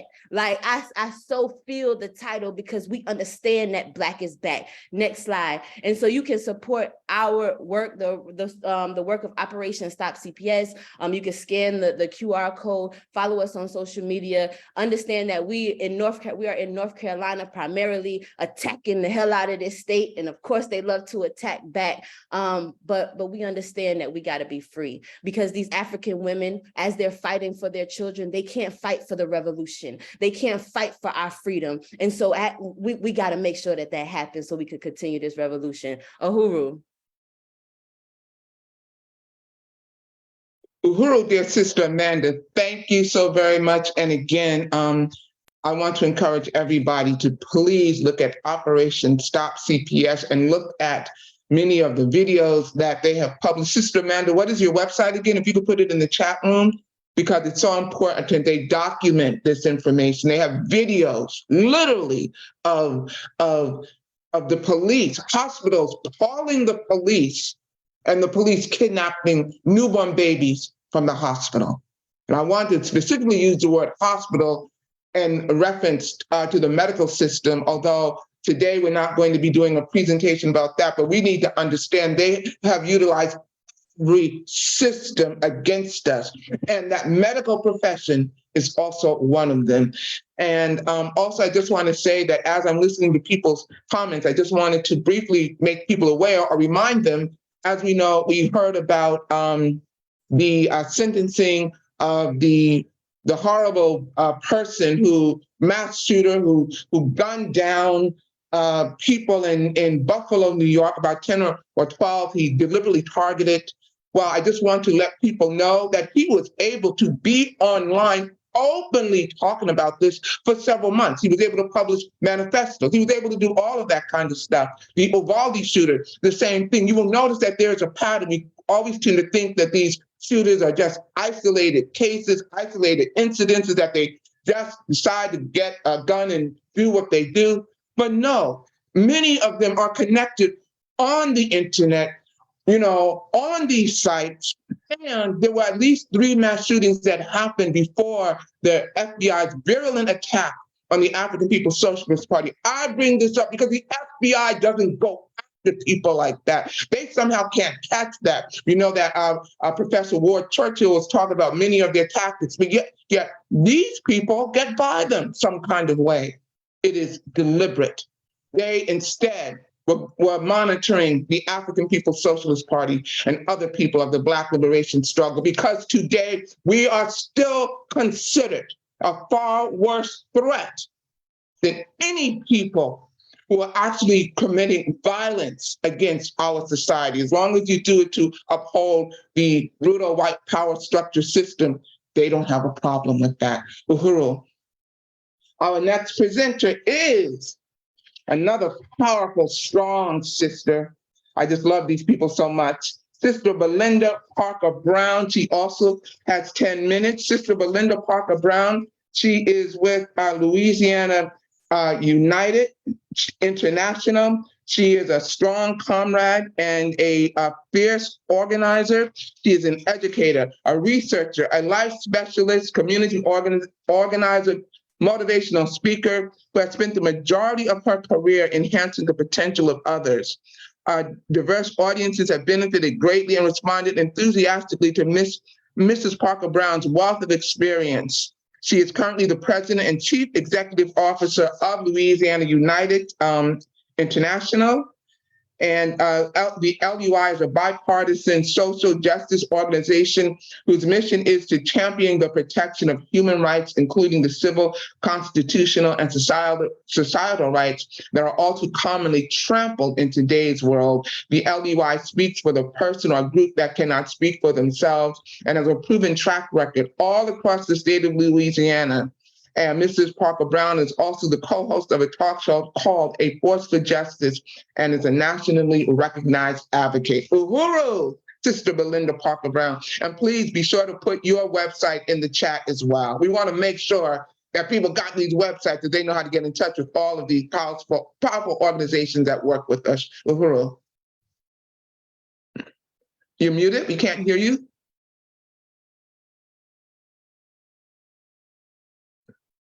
We can't hear you. Oh yeah, you're muted. Are you?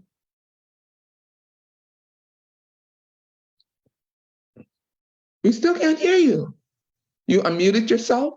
Can other people, am I the only one who can't hear her?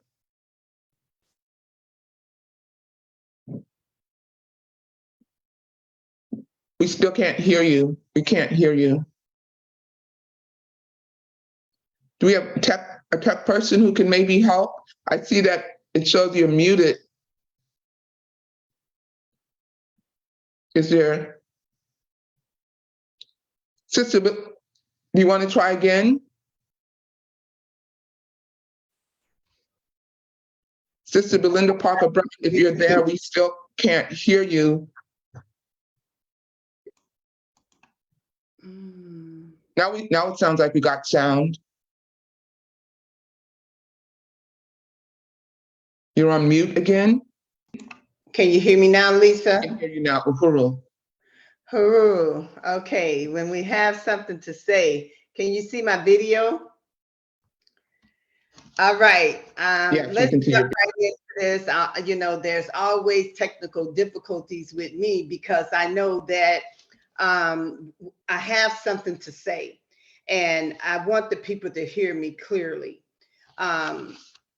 First of all, I just want to thank you for giving me this opportunity to speak truth to power and be a part of this just fantastic webinar on today. I want to thank the chairman for his overview. The more I listen, the more I learn, especially with Professor Churchill. I'm telling you, this stuff literally makes my blood boil. But I'm here to tell you all what's happening here in the state of Louisiana. You know, please, people, put on your listening tools right now. You need to listen because this is the truth. Here in the state of Louisiana, there was a racist, unconstitutional Jim Crow law that was schemed up. It was plotted and it was planned to snatch Black people off the street and put them in prison, give them 25 years to life on a non-unanimous jury verdict. We nicknamed it the 10-2. You know, and if you don't know what the 10-2 is, it means you could go to trial and be convicted and sentenced to life in prison with just 10 out of 12 people making a decision. And this was schemed up and plotted just against African American Black people, especially. Your sound went out again? Your sound went out? I heard a click. Okay, I don't Oh, now you're on. Now you're talking. Okay, so, you know, this is why, you know, we're here challenging the state of Louisiana, that Louisiana do not have the authority to hold these people captive in these godforsaken hellhole prisons and jails across the state right now as I speak. It was ruled in 2019. You can go and look it up. It's Ramos versus the state of Louisiana. That what they did here for over 120 years was unconstitutional. It was illegal. So Louisiana got caught with their drawers down, and the citizens came out and we voted 62% to have them take that out of the Louisiana Constitution, that they can no longer convict a person with a non-unanimous jury verdict. And since they was found guilty of doing this for over 120 years, we wanted them to make it retroactive and let those people go free. Over 8,000 people that are being held captive. So, you know, what we really want to, after listening to everything that's been said here today, that slavery is alive and well here in the state of Louisiana. Everybody have been, you know, festivities and stuff is going on down here now. You know that it's the Mardi Gras season, and you know everybody having, you know, all of this, fun and a whole lot of hype and excitement and stuff going on here. But I'm here to tell the world that the truth is that people are suffering, families are being destroyed. The whole world was watching us doing Katrina on how bad people were being treated here. Here in Louisiana, it's called the home cooked meal. What goes on here stays here. On our governor's watch right now, that he have complicit himself in a crime to cover up the murder of Ronald Green that's in national news. This man was beat to death on video by the police, worse than George Floyd, worse than Tyree Nichols. So what I'm saying that here in the state of Louisiana, it's happening right now. It's alive and well. It's the boiling point for what's going on in the world. When we say that the FBI attacks because Black is back, I'm telling you people that it's real. It is real. People here in Louisiana right now are suffering. Their families are being destroyed. And slavery is alive and well. So in order for the state of Louisiana to continue this horrific crime that they're committing right now of holding innocent people in jail, it's because they know that this is their gravy train and they don't intend to let these people go. So we have to fight for them. We have to stand up and let our voices be heard and say enough is enough.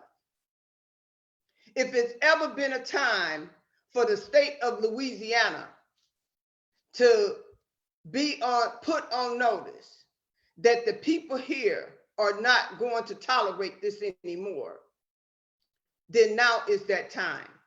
And I'm here to compel you as a people to unite with the Black is Back coalition. Join up with us. Be a part of this great movement for change, for the real change that people need to see. Sister Lisa, I don't know how much time I have left, but I want to be able to put in the chat my information that people can go and join up with Louisiana United International. This is a movement to free thousands of people that are being held captive as I speak. Join up with us. Support this great work for the freedom of all people that have been wrongly convicted here in the state of Louisiana because they wanted to put Black people in prison, especially Black men, and make slaves out of them. And you have 3 more minutes, so you're good on time. You got 3 minutes. Make slaves out of them. Here, the people go to prison and they working for 4 cents a day to make people billionaires. That is wrong.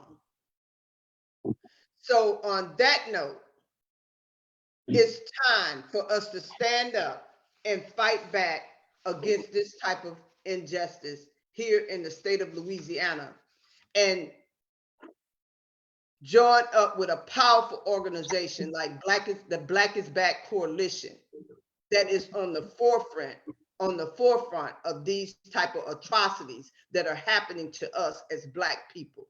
They don't like it when we stand up and speak out against these type of atrocities, this type of wrongdoing. They don't like it, so they come after people like us, like myself, like my family, like the chairman, because we are exposing what they have done for decades, and they intend to get away with it. But we're saying enough is enough. We're not going to stand for it no more. So thank you for giving me this opportunity to speak. Uhuru, and thank you so much. And the way that I believe that the chairman got linked up with you and you got linked up with the Black is Back Coalition is because I think Reverend Pinckney and maybe Sister Betty Davis and Ralph Pointer was like, look, you got to know what's going on in Louisiana. And I know that the chairman went to Louisiana and they were challenging and overturning that, you could convict somebody with just a 10-2 verdict or something like that. And Right, so Lisa, I on want to the- say that because of the Black is Back coalition, that the Chairman O'Malley, they came down on their own money. You know, this is so important to us when we're in a fight like this, in a courtroom battle, fighting to get thousands of people free. The chairman came down on his own money along with the Black is Back coalition in support of saying that this is wrong. Free them all. Let these people go free. And that was very powerful for us to be able to have his presence here in the state of Louisiana, along with the Black is Back coalition. And we're constantly in support of, that the Chairman O'Malley and this attack against him, from the FBI is wrong. And this is one of the reasons why they want to attack people like him in the African Socialist Party and the Uhuru movement, is because that we are powerful when we are united together. So Yeah. thank you so much. Yeah, and I just wanted to emphasize that because we are also boots on the ground. We utilize these webinars, but we're also out in the streets. We truly are. And with that, our next powerful presenter that will be coming forward, and he also will be presenting for 10 minutes, is Brother Life Malcolm. He is the director of the Black People's Advancement and Defense Organization. He is a member of the Black is Back Coalition for Social Justice, Peace, and Reparations. We can never say that name enough. He is a member of the steering committee, and he's also with the Black is Back Healthcare Working Group and a member of the Urban Progress Alliance. Life has been a community organizer in Tampa Bay, where he resides for nearly 30 years. He is also part of the legal team of Acelia Law Firm. I hope I pronounced that correctly. And the firm is currently representing Kevin DeSeer's family. Uhuru, Brother Life, Black is Back. Uhuru. Huru, thank you so much, comrade. I really appreciate that introduction. I first want to say I definitely appreciate the overview from Chairman Omali Yeshitela, whom I salute as my leadership as a member of the African People's Socialist Party. I also want to appreciate all of the presentations before me, Comrade Yejide and Comrade Amanda Wallace with their very sharp summations of how this state attack on Africans particularly affect African women and our children. Certainly appreciate Dr. Mansamala Odom for always bringing the historical and the historical materialist concept to the context of our webinars. And must say that Comrade Sister Belinda Parker Brown and her energy is always fire. The fire that we need to keep this train rolling.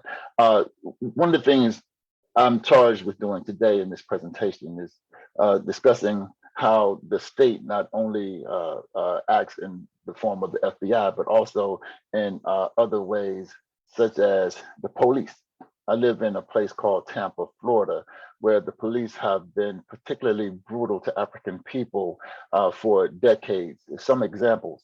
I want to kind of talk about the state, not just in the context of the police, but the context of the police and their tentacles, like the courtroom. So I want to talk a little bit about police brutality, and then about the cruel and unusual punishment that often occurs in the courtroom after police attacks for African people. So it was just a bit about the state and in its manifestation of terror in the form of the police here in Tampa.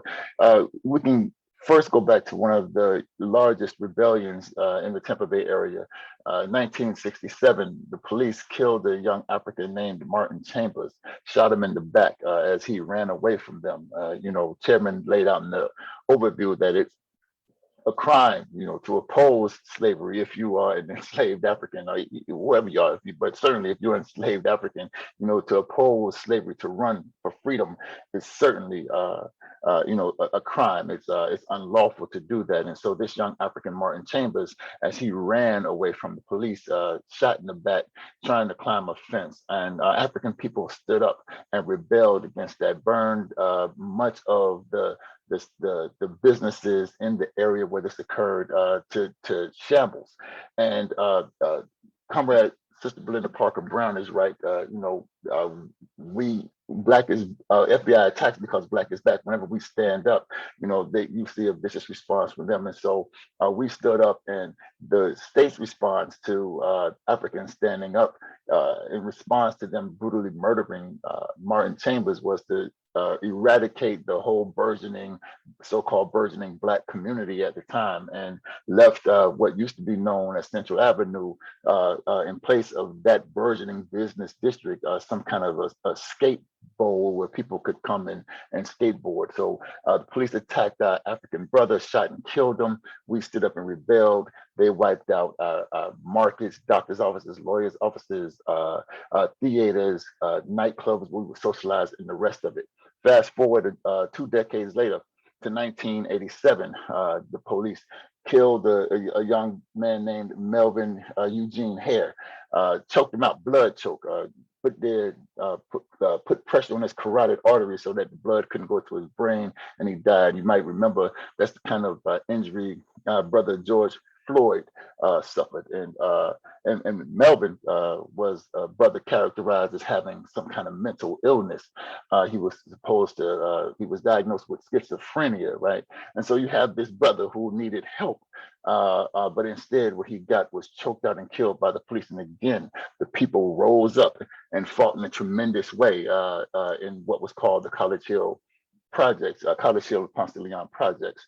The thing that's important about that particular event, well, one thing that's important about it is that College Hill and Ponce de Leon were, 25% of the people. I was going to say it was predominantly Black, but that doesn't characterize the living situation most appropriately or most adequately. The reality is that the sharper reality is 25% of the people and 25% of the Black people in Tampa lived in College Hill and Ponce de Leon projects.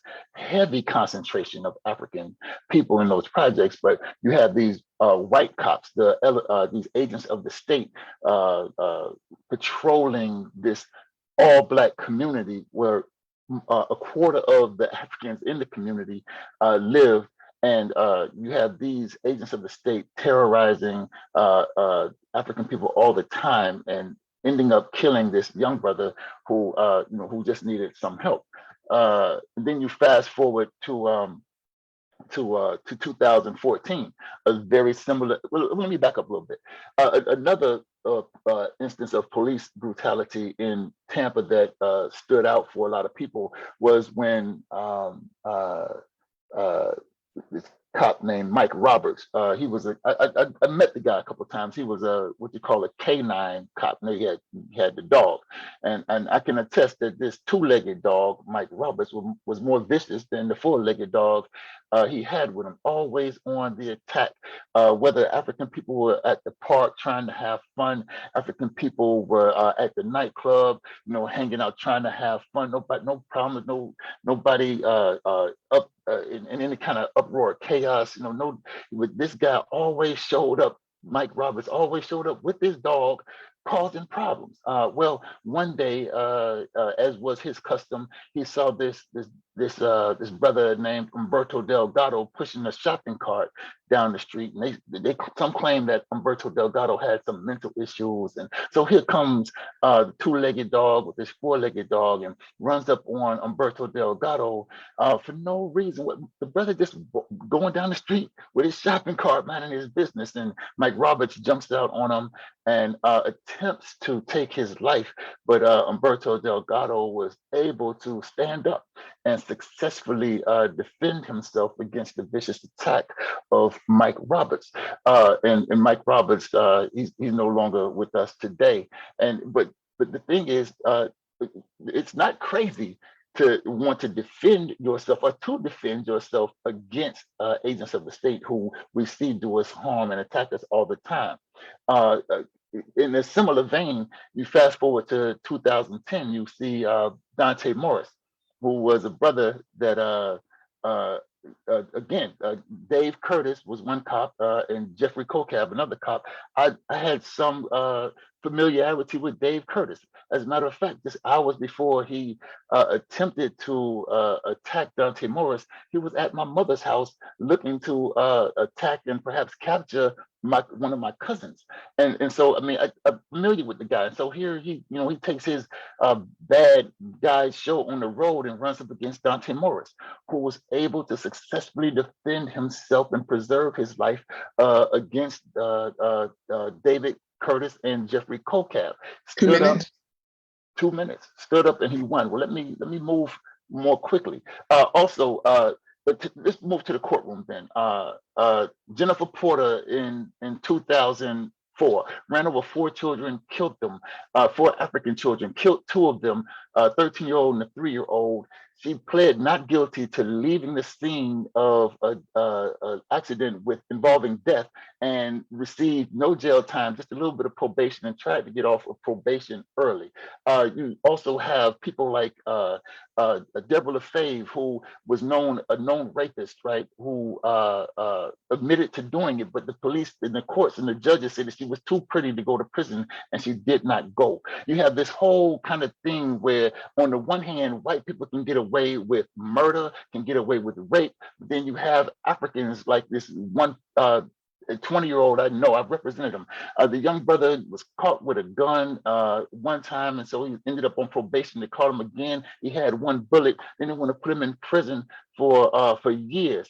Whereas on the one hand, we know that you can get away with murder and rape if you look like the colonizer. The state will show you if you are the colonized. We have nothing reserved for you but the worst and most cruel and unusual punishment. And let me just rush to the end and say this. One thing that Chairman O'Malley has taught us and still teaches us is that one thing that the state must have is a monopoly on violence, be it through the FBI, the police department, or the courts. The state demands having a monopoly on violence. And I'll say, in my own experience, bandits, the whole idea with Tyree Nichols and these 5 Black cops, it doesn't matter of the people doing the work of the state, people who are agents of the state, whether those bandits look like us, whether they're Africans or whether they're not. That's not the critical question. The critical question is, are they agents of the state or are they working for the people? And bandits without badges came to my home one day, shot and killed my son in my front yard.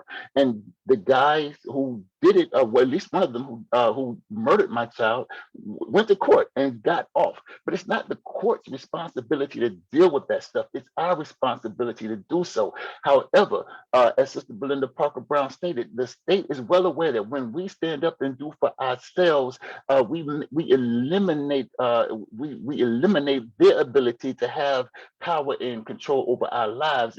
But we can't do anything to the people who come and do banditry in our communities unless we find ourselves in the throes of the police and of the court system and perhaps even the FBI. So what we must do all the time is to organize anyway. As is the example of Chairman O'Malley used to tell of the African People's Socialist Party, the Rahul movement, the Rahul Solidarity movement, and the African People's Solidarity Committee, all the time working in the face of the most brutal terror exacted on them by the FBI, the police department, and the courts. But we still have to organize and fight until we are free. Uhuru.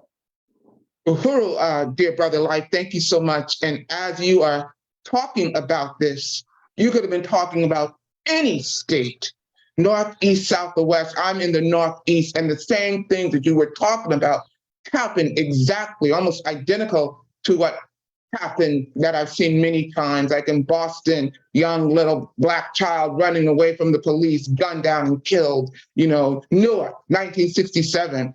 Uprising happened because of police brutality. Any state, north, east, south, or west. it's the same. And I was just having flashbacks every time you were talking. And thank you so much for that very, again, empowering presentation. Our next presenter is Brother Ajamu Baraka.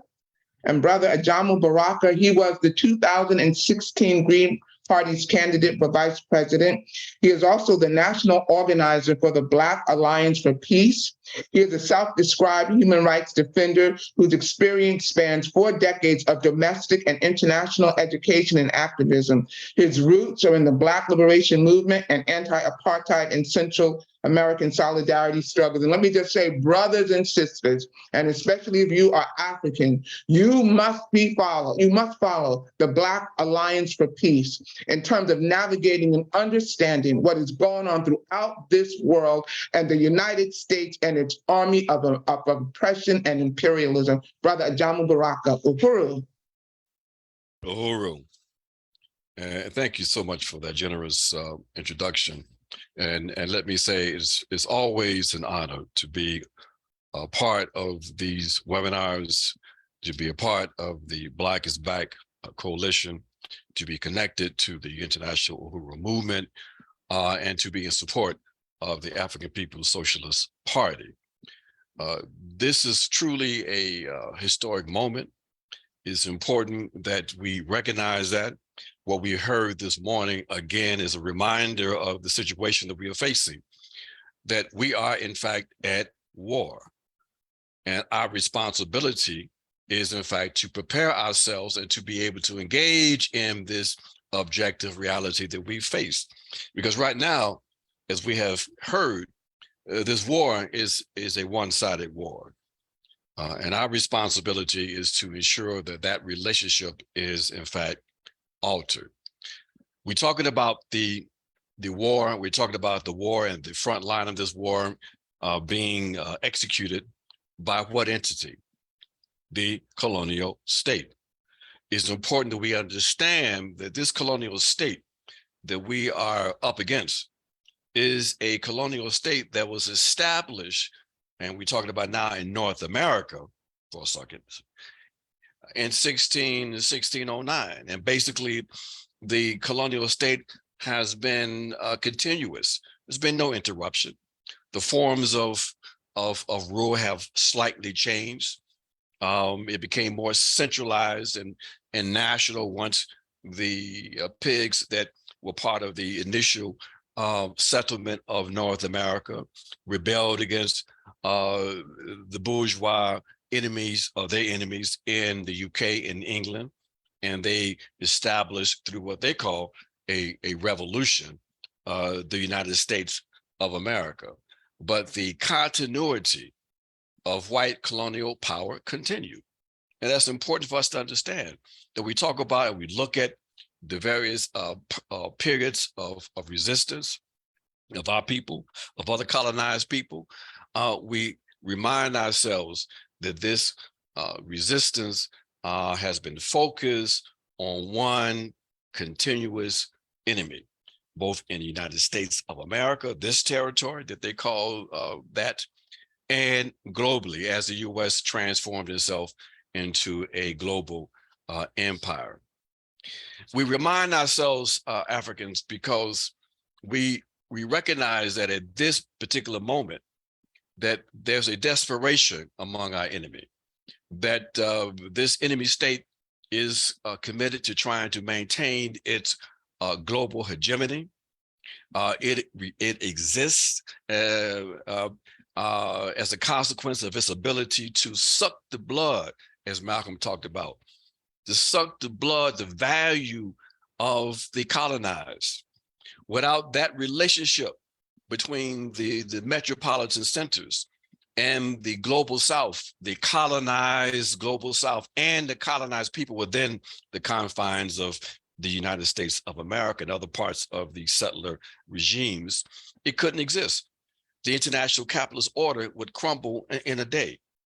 So as a consequence of the changes in the world and the challenges to US hegemony, the U.S. finds itself in a predicament, and what it has responded to in terms of the challenges to its hegemonic placement is that they have decided that the ideological component that helped to provide the glue that allowed them to continue in their hegemonic position is no longer sufficient.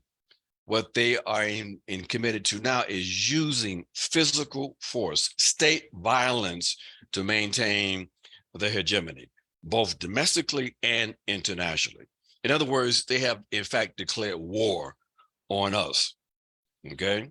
So it's important that we understand that, because one of the frontline elements that they use domestically, of course, is the repressive apparatus, both the domestic army that we call the police force and the various intelligence agencies and structures connected to that. The fusion centers, the FBI, the Joint Terrorist Task Force, all of these are being used against us, against colonized people. And when we understand that, then we understand what we have to do. We've got to build our capacity to resist, our capacity to take full responsibility and control over our own internal public safety, okay? We've got to build that capacity, because we can no longer allow our people to continue to call the police when they think they have a problem in their community. We've seen the results of that when there's issues with family members that may have some kind of mental health issue or whatever. You bring these goons into our community, and then people are surprised when the pigs act like pigs, okay? So our responsibility is to build that capacity. It ain't enough selling wolf tickets. It ain't enough just complaining.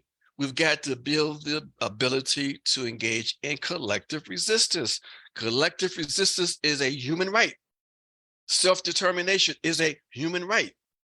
But we're not going to have our human rights realized by appealing to the enemy. We've got to build the capacity ourselves to defend our human rights, to define and defend our human rights. That's so important today, folks, because these folks, as we said, they are no longer concerned with trying to justify their rule through an appeal to reason and to ideals, but they are dependent on naked force. And we've got to understand that. Why are they attacking the Uhuru movement and the African People's Socialist Party? And by extension, the Black is Back coalition and all of us who are involved in opposition. They understand that historically, it is the African people in this country have been the most consistent in resistance. They understand better than we do that if there's going to be a revolutionary process, and it is in this country, it's going to be led by us. So when you attack us, you're attacking the possibility of an effective resistance developing in this country and globally, because we are internationalists. We understand that we are part of a global system, that this is one element of the front of resistance, but that ultimately the liberation of the African continent, the liberation of the African nation, the liberation of colonies depends on us collectively defeating this global enemy. So I thought that I disconnected for a second. So basically, we understand that, and these gatherings that we are organizing are gatherings to remind us of that. They are calls to action, okay? But we also need to have the proper analysis. We've got to understand that the development of our independent ability to assert and to protect our rights is fundamental. We can't depend on too many allies, in particular in this country, because the Europeans are so fundamentally confused. They are finding ways to align themselves. I'm talking about some of the white radicals, some of the white revolutionaries are finding ways to align themselves with their own bourgeoisie. So this is what we've got to be able to understand and prepare ourselves for. Time out for any kind of continuing of efforts that don't lead to a concentration of our power and our forces. Time out for sugarcoating what we're up against. Time out for not understanding the objective reality of the war that we are facing. So we salute the Uhuru movement. We salute the African People's Socialist Party. We salute the Black is Back Coalition. We salute everyone who's on this webinar who are trying to find a way to serve our people. This is nation time, Africans. This is a revolutionary moment, and our responsibility is to live up to this moment. So we say, forward ever, backward never. Uhuru, no compromise, no retreat. Thank you. Uhuru and Brother Ajamo, you all are having a webinar tomorrow. I put the link in the chat, but I don't know if you want to say something about that, because you have a couple of more minutes. African, we're doing so much. I can't even. Which one are we doing? We're doing tomorrow. That's why I said go to the link. Go to www.blackallianceforpeace.com. Please go to that. I know they're having a webinar for tomorrow, and also I think if you're talking about, you're not talking about that February 19th anti-war thing, are you? No, this is something you're talking about NATO, and it's on your web. But I wasn't referring to what was going on in Washington D.C. tomorrow. We ain't got nothing to do with that bullshit. Right. So, yeah. Okay. No, I wasn't referring to that. I was referring to you're having a webinar tomorrow. I think, or Okay, maybe well, it's the I'm glad. 23rd.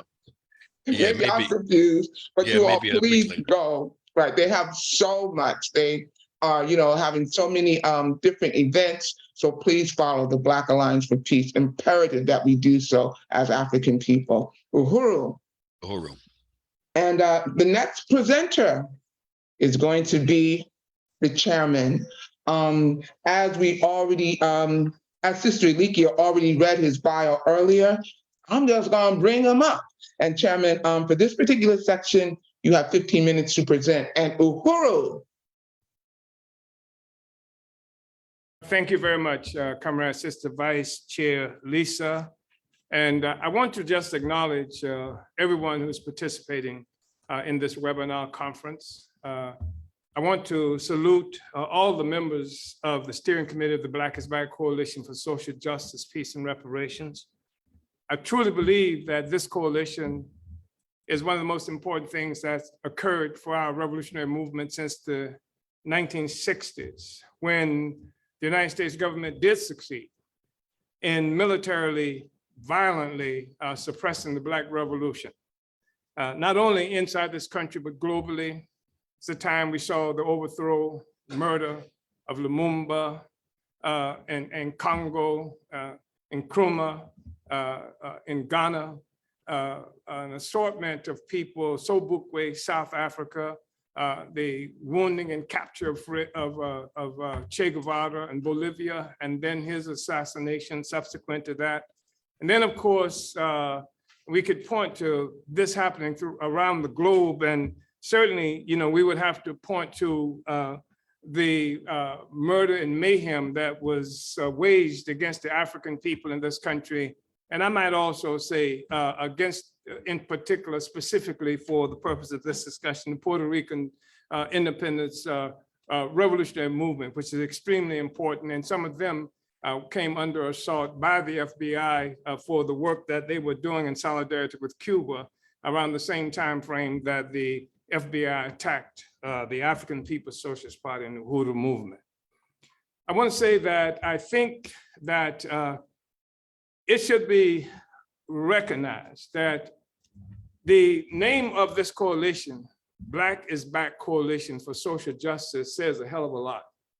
And of course, one of the things that the Black is Back is recognizing is the completion of a Black revolution of the 1960s that led to, that was a consequence, the defeat of which was a consequence of the kind of FBI and state attacks that we've been describing during this webinar conference. We're talking about people who, as we've heard, still are imprisoned because they had the ability, they had the determination to see us live as a dignified and free people, and they stood up against oppression and exploitation, and they did it at serious risk of life and liberty. And you know that it was at serious risk because many of them, as I said, are still in prison and some are dead. So this coalition set out to complete this process, complete this revolutionary struggle that had resulted in so many of us being dead, so many in prison. We don't even know how many people went to prison during this period of massive imprisonment of African people who just wanted to be free. And so I think it's important to say that. That's why it is Black is back. Black is back. That was the name of the coalition. That was the name of the effort that we made to bring as many African organizations as we could into a united process to pursue the freedom of our people, to overcome some of the ideological assaults that had been made against our movement, where people who stood previously in the struggle against colonialism, like the Black Panther Party that's been mentioned before, like Malcolm X and others who fought consciously, purposefully, with programs to defeat colonialism that not only were they killed physically, but the ideas surrounding our movement were also destroyed. And so the movement that we talked about fighting for colonialism, which means you fight for your own power. The old Nation of Islam used to talk about do for self. And it was called the nation, and precisely because there was an assumption that Black people ourselves constituted a legitimate entity that should be working for our self-interest. But that came under assault. We haven't come to some kind of united conclusion about what that means and how it should be fought for, how Black power should be fought for, but there was a general understanding that that's what we were fighting for. Until the assassinations, the murders, the imprisonment. And that's where you saw this success. Here you have a situation that African people, our movement has succeeded in defeating the United States colonial power ideologically and politically, leaving it with the only alternative, which was military. It made military assaults against our movement, people, assassination, murder, mass arrest, and what have you, utilizing the colonial state for that purpose. And the FBI, of course, being one of the primary instruments that was used for that purpose. So now, as a consequence of that, the discussion about colonialism and fighting for our own power, the discussion about do for self, the discussion about political independence has now pushed off of the agenda. The discussion now is fighting against racism, and which is a horrible kind of political line for any number of reasons. Not the least of which is that it places white people, the colonizer, in this real central place. So that you're no longer struggling for your own freedom. You're struggling to make white people like you.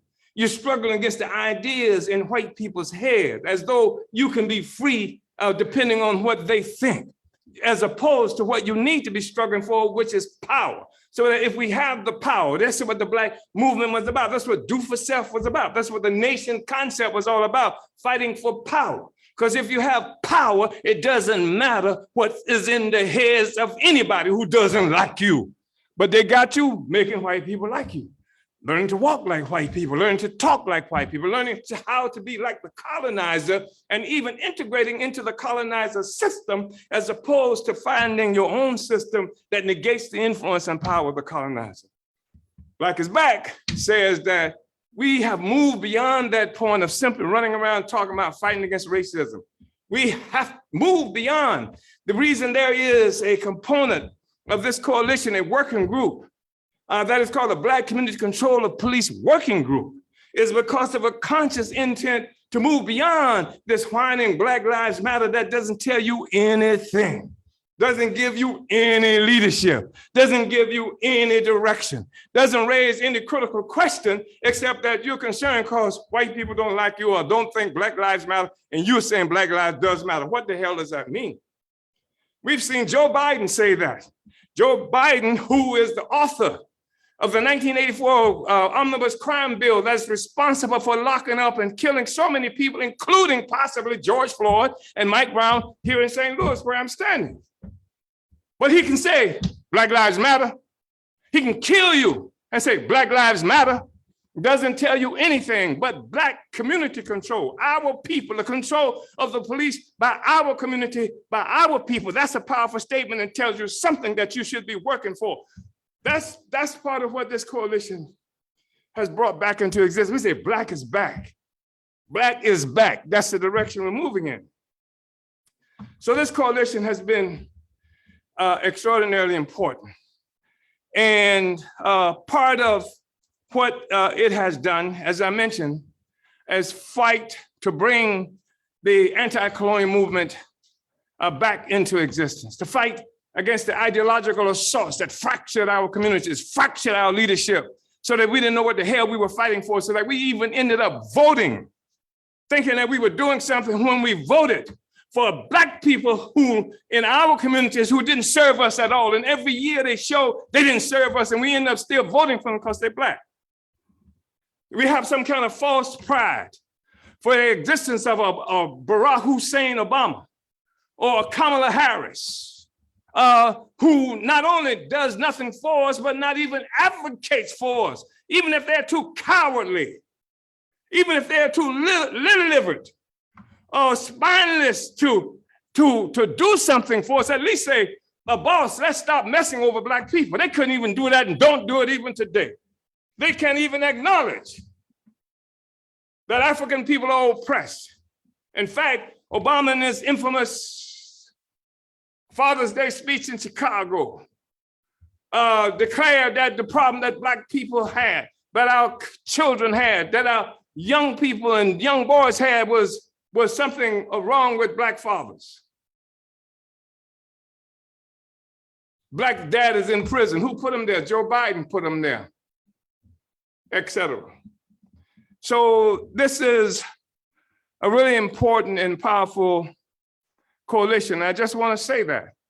I want to say that everybody should join this coalition. If you're not already, every organization should join this coalition. And the other thing I think is really important in terms of the significance of this coalition, because when the coalition was conceived of, when it was organized, the Black liberation movement was incoherent. There was no notion of a Black liberation movement that was united, having some kind of common purpose. It didn't exist. In fact, as I mentioned, one of the issues that we had to deal with was the question of ideological direction. To what end? You know, so I come to St. Louis and Mike Brown is murdered.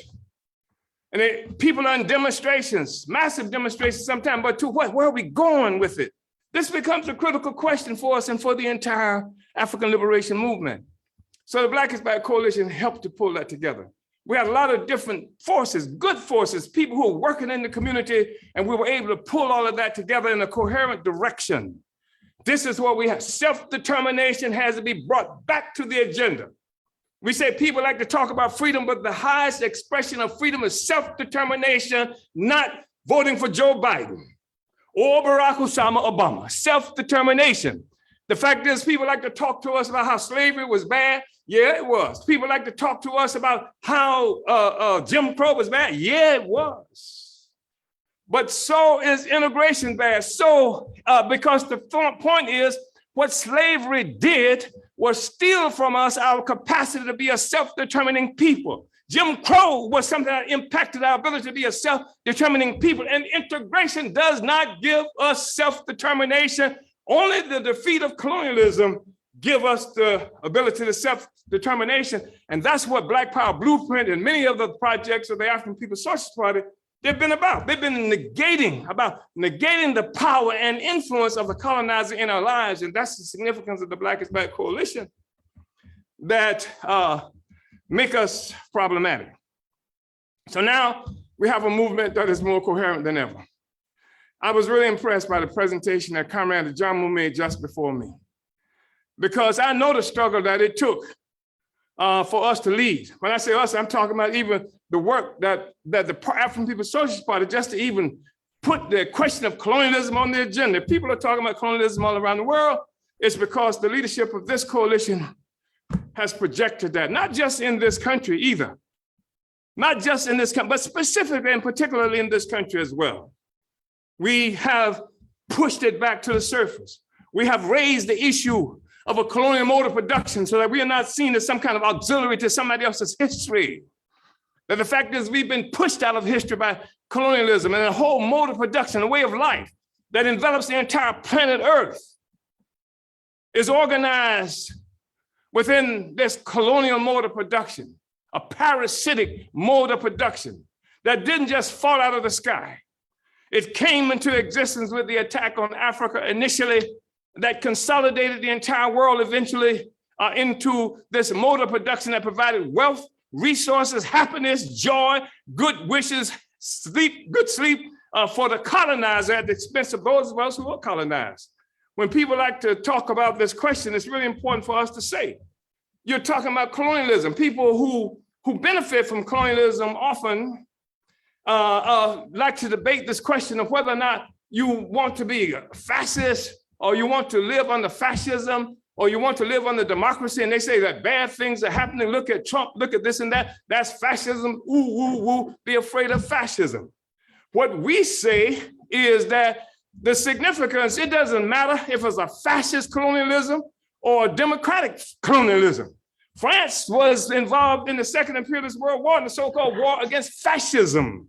But at the same time, France called itself fighting against fascism. It dominated and murdered and killed Black people in Algeria and all over Africa, and held the Vietnamese in horrible, horrible conditions, because that was colonialism. So I'm glad to see that we have reached a point in this movement, and we have contributed to that, this coalition, giving ideological coherence, movement, ideological direction to where it has to go, bringing back science to the movement, moving beyond the ooga boogaism, superstition, emotions that attempt to suffer for science. This has been one of the things. And then, of course, another thing that the coalition has done is that it has brought organizational unity. And we haven't seen this since the 1960s. And this was one of the consequences of the counterintelligence program that was designed to prevent the emergence of Black coalitions that could unify the Black liberation movement. It exists today. Black is back. And I want to say that. And finally, this webinar is extremely important. And that we should recognize that a difference today and in the 1960s, how did Comrade Ward Churchill characterize this cryptonym? Because it was secret. We didn't know that this organized, coherent program coming from a particular entity in the government was at work. We just knew we were getting hit all over the place and differently. But today, we know. Not only do we know because Ward Churchill was here, but because when they came at 5 o'clock in the morning on July 29th, they announced it on loudspeakers. They said, "This is the FBI."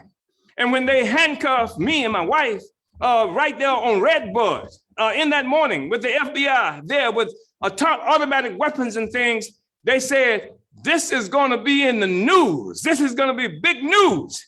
And they were going to use this as evidence of the tough Joe Biden. He's not Sleepy Joe now.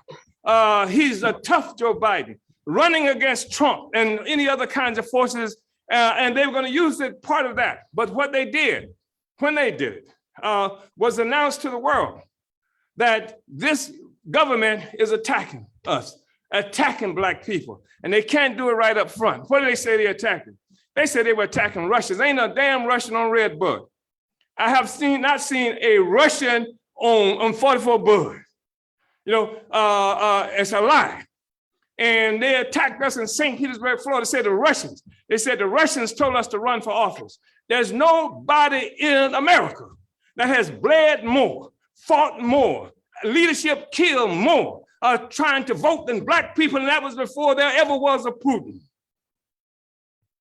No Russian had to tell us to run for office, but the concern was not that we ran for office, but we said reparations when we ran for office.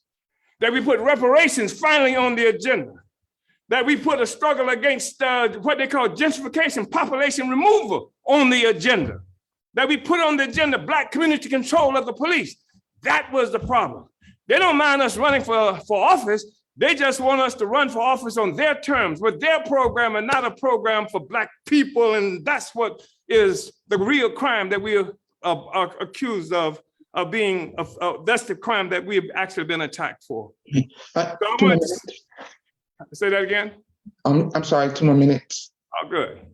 And of course, we were attacked because we did a campaign to take the United States to the United Nations for violation of the crime, of the punishment and prevention of the crime of genocide. This is the United Nations Convention. We didn't create that convention. The United Nations did that. And they didn't even do it for Black people. In fact, they did it in an instance where white people had killed a lot of other white people in Europe. And so this Polish Jew named Limsky created this thing that was taken to the United Nations.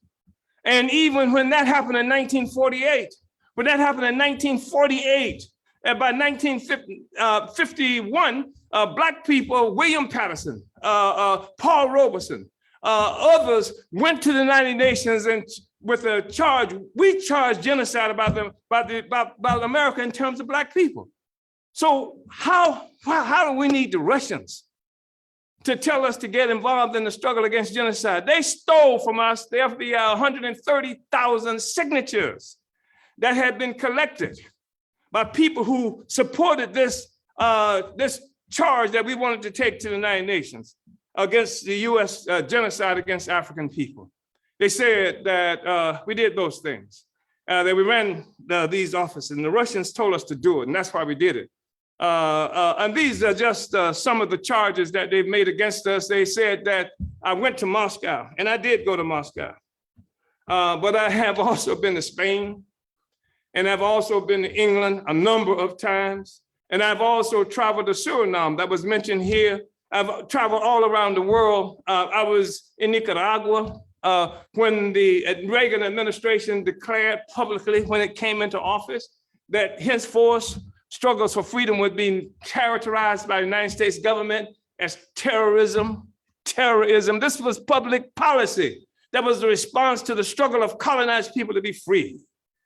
So I just want to say those things and say that it's really important for people here, for people in this meeting, for people who are participating wherever you are in this webinar.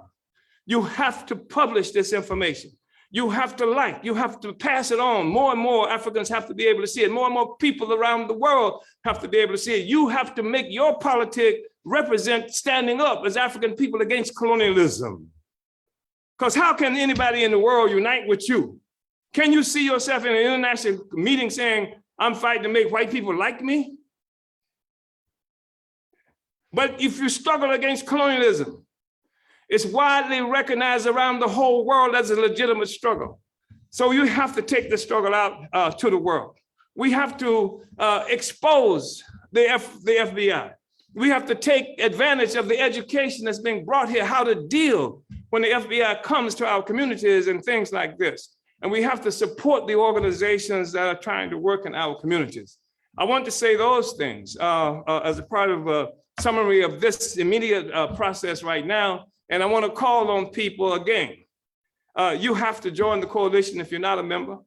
If your organization is not a member, you need to be asking questions why that's the case. And also, I think it's going to be really important to recognize that you're going to have to donate and support this coalition because we need the resources in order to further this work.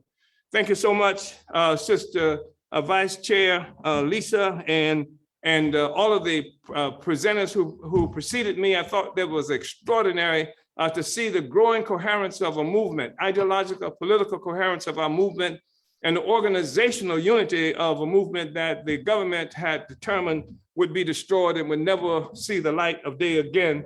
Black is back. Uhuru. Uhuru. And thank you so much, Chairman. I just wanted to just say that I recently saw an article that was written, it came out, I think, August 5th, 2022, in response to, that horrific attack by the FBI. And that article specifically referenced the petition and had a link to it. And so I was, I of course clicked on the link. I know that it was gone, but I remember thinking that link must have still been live at that time because there's no way that the article would have provided a link to it the way that they did. So, my suspicion is it was probably not long after that change.org took it down. And I think they even had something saying that we took it down either because the petition went against their community standards or something like that. But I did screenshot that and everything, but I just thought that was interesting. And next, we are going to have solidarity statements from our comrades and organizations, and they will have 2 minutes to present. And the first one we're going to have is a statement of solidarity from the International People's Democratic Uhuru Movement, and that's going to be presented by Dr. Maximella. Is that correct, Sister Ilikia? Uhuru. Uhuru. Yes, and Brother Dr. Maximella Odom will be presenting that statement from NPDOM. Uhuru, as noted, I'm the international president of the International People's Democratic Uhuru Movement. The International People's Democratic Uhuru Movement was formed in April 1991 as the National People's Democratic Uhuru Movement. And even that organization was the outgrowth of efforts created by the African People's Socialist Party to organize the African working class and the struggle for the democratic rights of African people, and to push back the counterinsurgency that had defeated the Black Pride movement of the 1960s. The predecessor organization being called the People's Democratic Uhuru Movement, as well as other things like the African Community Defense Committee and other things like that. So this national and then international effort in PDOM was important. It was formed January. It was formed in Chicago, where Fred Hampton and Mark Clark were assassinated, but also on the 23rd anniversary of the assassination of Little Bobby Hutton, the youngest founding member of the Black Panther Party. So it really supports this webinar, supports the efforts of the Black is Back coalition, and sees it as a vital conversation as we struggle for the democratic rights of African people, Black Community Patrol Police, as well as all the other things. Just one last thing, the International People's Democratic Uhuru Movement is, our political program is led by what's called the Revolutionary National Democratic Platform, a Revolutionary National Democratic Program, of which we lay out over 70 different ways through which the struggle for the democratic rights of African people should be upheld, which is in complete unity with the Black is Back coalition. So thank you. Uhuru, and thank you, Brother Dr. Maximella Odom. Uhuru. Next, we're going to have a statement presented by Sister Ilikia Ngoma on behalf of Brother Jan Lamon, who is a former political prisoner. Uhuru. Yes. Yes. So thank you, Sister Lisa. I'm going to be reading Brother Jan Lamons, who has also participated with the Black is Back coalition in previous conferences and webinars as well. He at one point was on our Free Our Political Prisoners poster and had since been released. His statement says the imperial US state, the FBI, and the false ideology of white supremacy. All police groups and forces in the USA imperialist state, which include local, state, and federal forces, know that their primary, if not sole reason for existence is the protection and ongoing existence of the imperialist, capitalist USA system and state. Let's be clear and correct. The USA state, which was built on the earlier British and other European colonial invasions of North America and the subsequent genocide committed against the indigenous native people who lived here, was totally based on the false and ugly ideology and practice of white supremacy. European kings, pastors, and popes sanctioned and ordered the theft and occupation of North American lands and the genocide committed against the native peoples who lived here. The world-scale murder and theft was subsequently horrifically increased with the capture and enslavement of African men, women, and children who were brought to the American lands as slaves. The modern day USA nation state is as a direct continuation of that foundation. Other forms of oppression and injustice have been incorporated into this racist state. Exploitation and oppression based on class, especially the exploitation of working class people of all nationalities by the capitalist ruling class, is another fundamental basis of the USA nation state. The FBI, as the primary federal police force, is and has been tasked with seeking out, targeting, and ultimately trying to destroy all organizations that struggle against the injustices and oppression of the USA capitalist system. Organizations working in and representing people of color, red, brown, and especially Black formations have been and continue to be the most hunted, attacked, and feared by the FBI and capitalist state of all revolutionary groups. This is certainly true in the recent government attacks against the Uhuru movement, its leaders, activists, and institutions. All revolutionary activists and organizations need to step up and support the Uhuru movement. Uhuru, that is the statement from our comrade Jan Laman. Uhuru, and thank you so very much. And thank you, Brother Comrade Jan. Thank you so much for that. Our next solidarity statement comes from our comrade Benjamin Prado with Union del Barrio. Uhuru, I hope I pronounced your name correctly. Yes, thank you, sisters. Thank you, comrades. Uhuru, on behalf of Unión del Barrio, a Mexican liberation organization that was born from the Chicano Power movement, we really salute this event, the Black is Back Coalition, FBI attacks because Black is back. And, we've been in consistent solidarity with the African People's Socialist Party, with the Uhuru movement, and the demand to demand hands off Uhuru and hands off Africa. And we're very happy to join this this event today because it represents, the people's struggle against this colonial domination that has existed since the foundation of this horrific settler colonial state known as the United States of America. We as Mexicans are not exempt from the attacks that have been coming down against colonized people historically. And today, we even see an expression and manifestation of a more expansive colonial state in the form of the Department of Homeland Security and the everyday attacks that our people suffer in the form of immigration raids because, the colonial settler state fears our numeric numbers. They fear the amount of population growth that is now overturning and overrunning the numbers that the settler population has grown.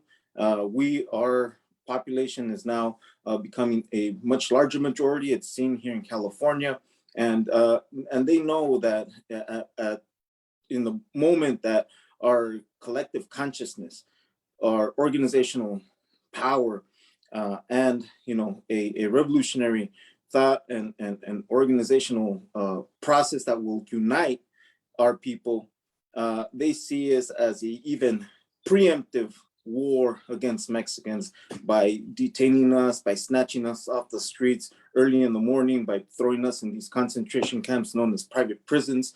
And so Unión del Barrio really understands and can unite with the levels of repression that we're seeing today against revolutionary forces like the African People's Socialist Party.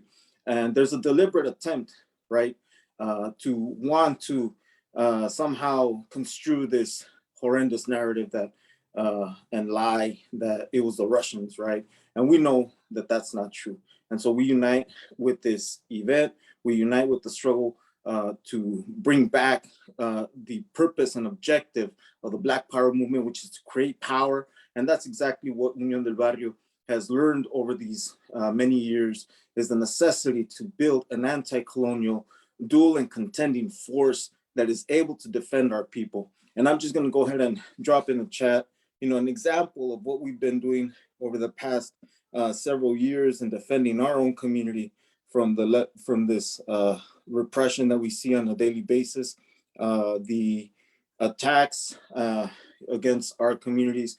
And, we're forming our own community patrols to be able to identify these hostile entities that come in the early morning and early morning dawn, trying to raid our families, trying to separate our people, trying to attack our communities, and destroying the very fabric of our own community so that we don't have power. And, you know, we as Unión del Barrio will continue to unite to demand hands off the Uhuru movement, hands off Africa. And we stand here in solidarity with this struggle to build power on our own terms in our lifetime to overturn this horrendous colonial relationship. Thank you very much for inviting us. And you can continue to count on Unión del Barrio to stand firmly with the African liberation struggle. Uhuru. Uhuru.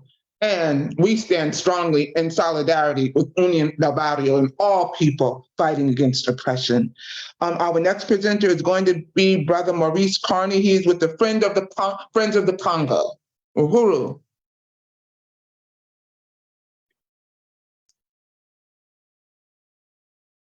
Is Brother Carney available? Maurice Carney? Uhuru, Brother Maurice, I'm asking you to unmute and start your video. Yes, just wrestling with this Zoom here. Can you see me? Okay. Am I on? Yes. Yes. Okay, and you can hear me okay? Yes. Uhuru. Okay, super, sorry.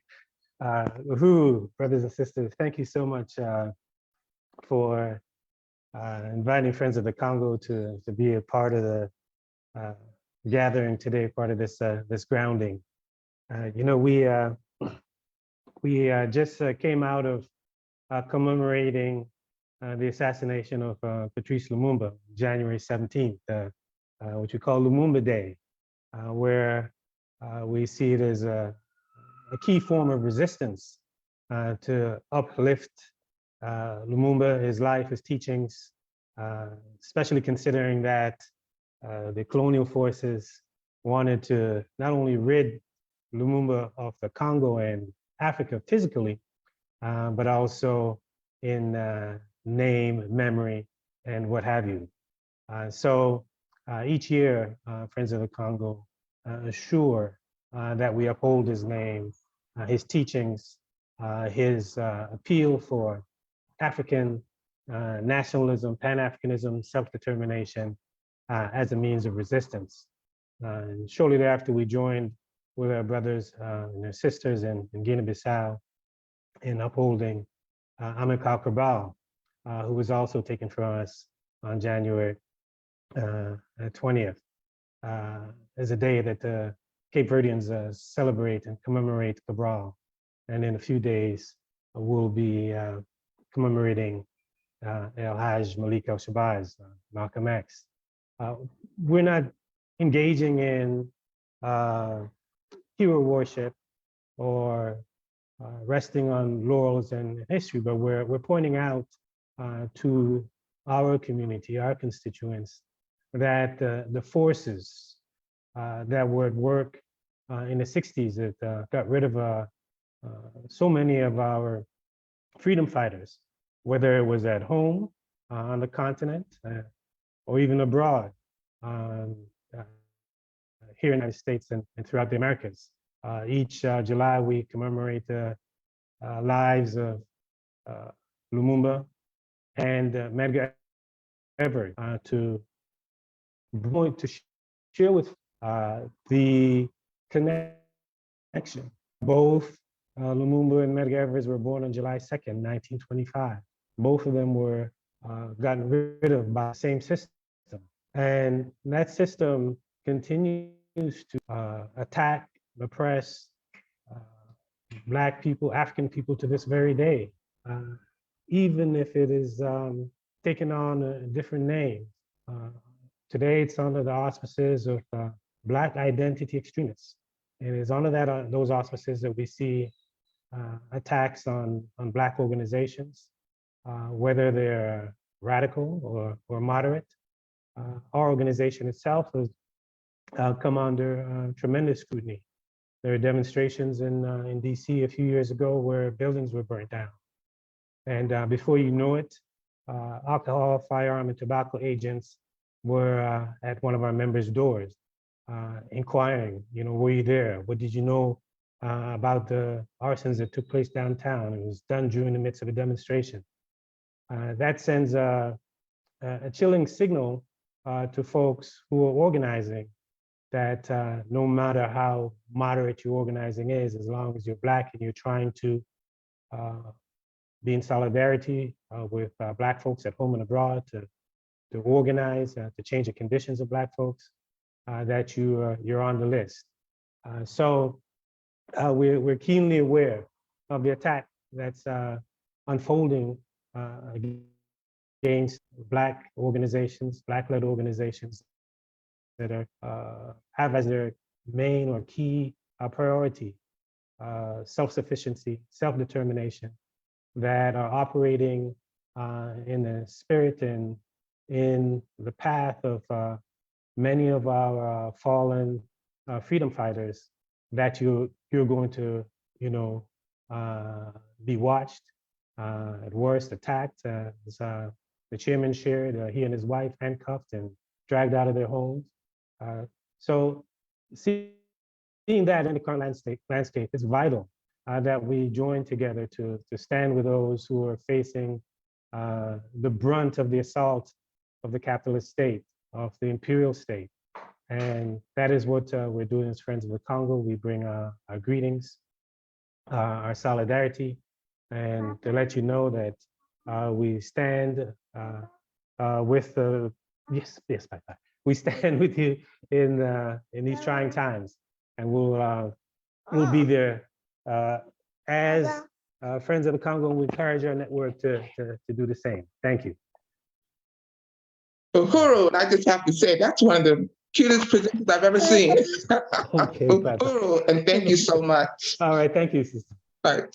What a pleasant surprise to have that extra presenter presenting with you.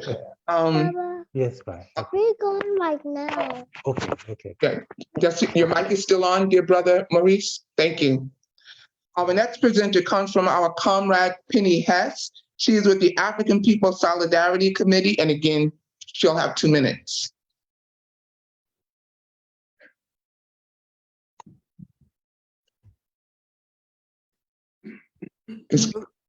Uhuru. Uhuru. Uhuru.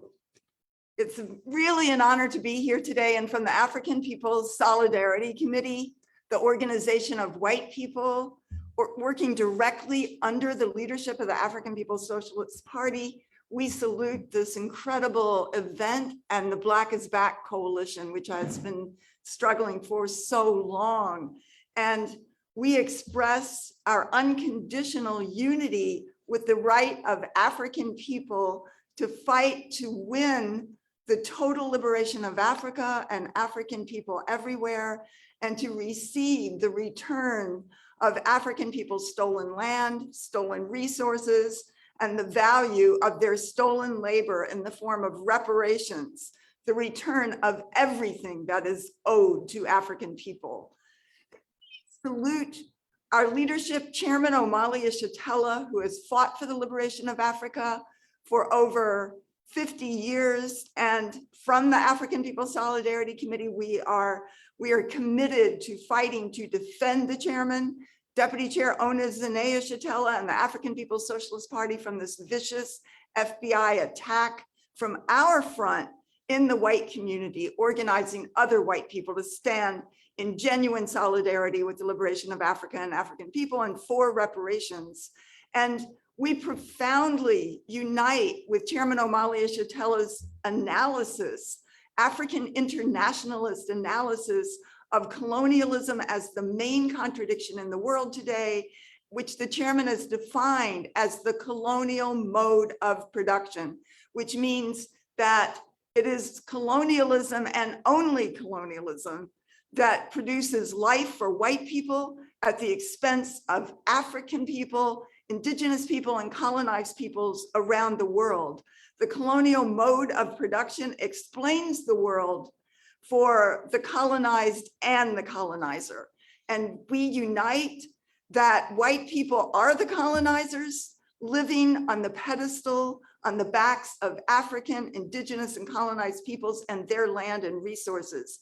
We have always been willing as the colonizers to voluntarily carry out every extreme of violence and terror against African, indigenous, and colonized peoples to get our land, wealth, and even the experience of democratic rights for ourselves at the expense of everybody else. Our democracy requires terror against the colonized, and we fight for our right to fight for reparations to African people and to be organized under the leadership of the revolutionary organization of the African working class in the anti-colonial struggle. And we recognize that our true interests lie in jumping off this pedestal, ending our role as the shock troops of colonial violence here and around the world. The African Revolution is our revolution.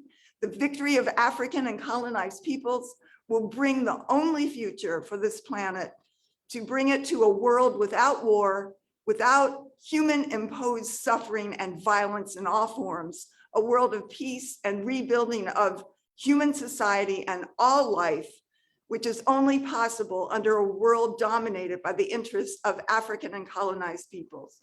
And from the African People's Solidarity Committee, we make a call to white people to attend and participate in the Uhuru Solidarity Movement's National Conference, Saturday and Sunday, March 11th, right here in St. Louis at the Quabbah Hall. White people say no to the FBI war on Black liberation. Go to uhurusolidarity.org. Hands off Uhuru, hands off Africa. Unity through reparations. Reparations, Uhuru. Thank you so much. And yes, reparations now. Our next presenter is our comrade Jesse Neville. And again, he will have 2 minutes for everybody to present during this time. Brother, comrade Jesse Neville, Uhuru. Uhuru. Uhuru, thank you so much. I want to also join Chairwoman Penny Hess in expressing what an incredible honor it is to be here at this webinar hosted by the Black is Back Coalition for Social Justice, Peace, and Reparations, and to profoundly salute the leadership of the Black is Back Coalition, Chairman Omali Yeshitela, and the entire steering committee. On behalf of the Uhuru Solidarity Movement, the mass organization of the African People's Solidarity Committee, formed and led by the African People's Socialist Party, to organize in the white community to build the movement for reparations to African people and white solidarity with Black power. And we also express our full and unconditional solidarity with the Black is Back Coalition, with the African People's Socialist Party, with the African Liberation Movement in pushing back and defeating these vicious attempts by the US government to destroy the African Revolution through this assault on the African People's Socialist Party. And in addition to echoing all of the words of Chairwoman Penny Hess, which speaks for all of us in the Uhuru Solidarity Movement, I want to reiterate the call to white people who are participating in this conference today to come to the Uhuru Solidarity Movement's National Conference on March 11th and 12th in St. Louis as part of the strategic fight back, the counteroffensive, to mobilize white people inside of our own communities behind enemy lines to say, not in our name, hands off the Uhuru movement, hands off Chairman Omali Yeshitela, stop the legal lynching of Chairman Omali Yeshitela, say no to FBI war on Black liberation. This convention will call on white people to refuse to stand by while the US government threatens to imprison Chairman Omali Yeshitela, just as they did to Marcus Garvey, or to assassinate, to kill the leaders of this movement as they did to Malcolm X, Martin Luther King, Fred Hampton, and so many others.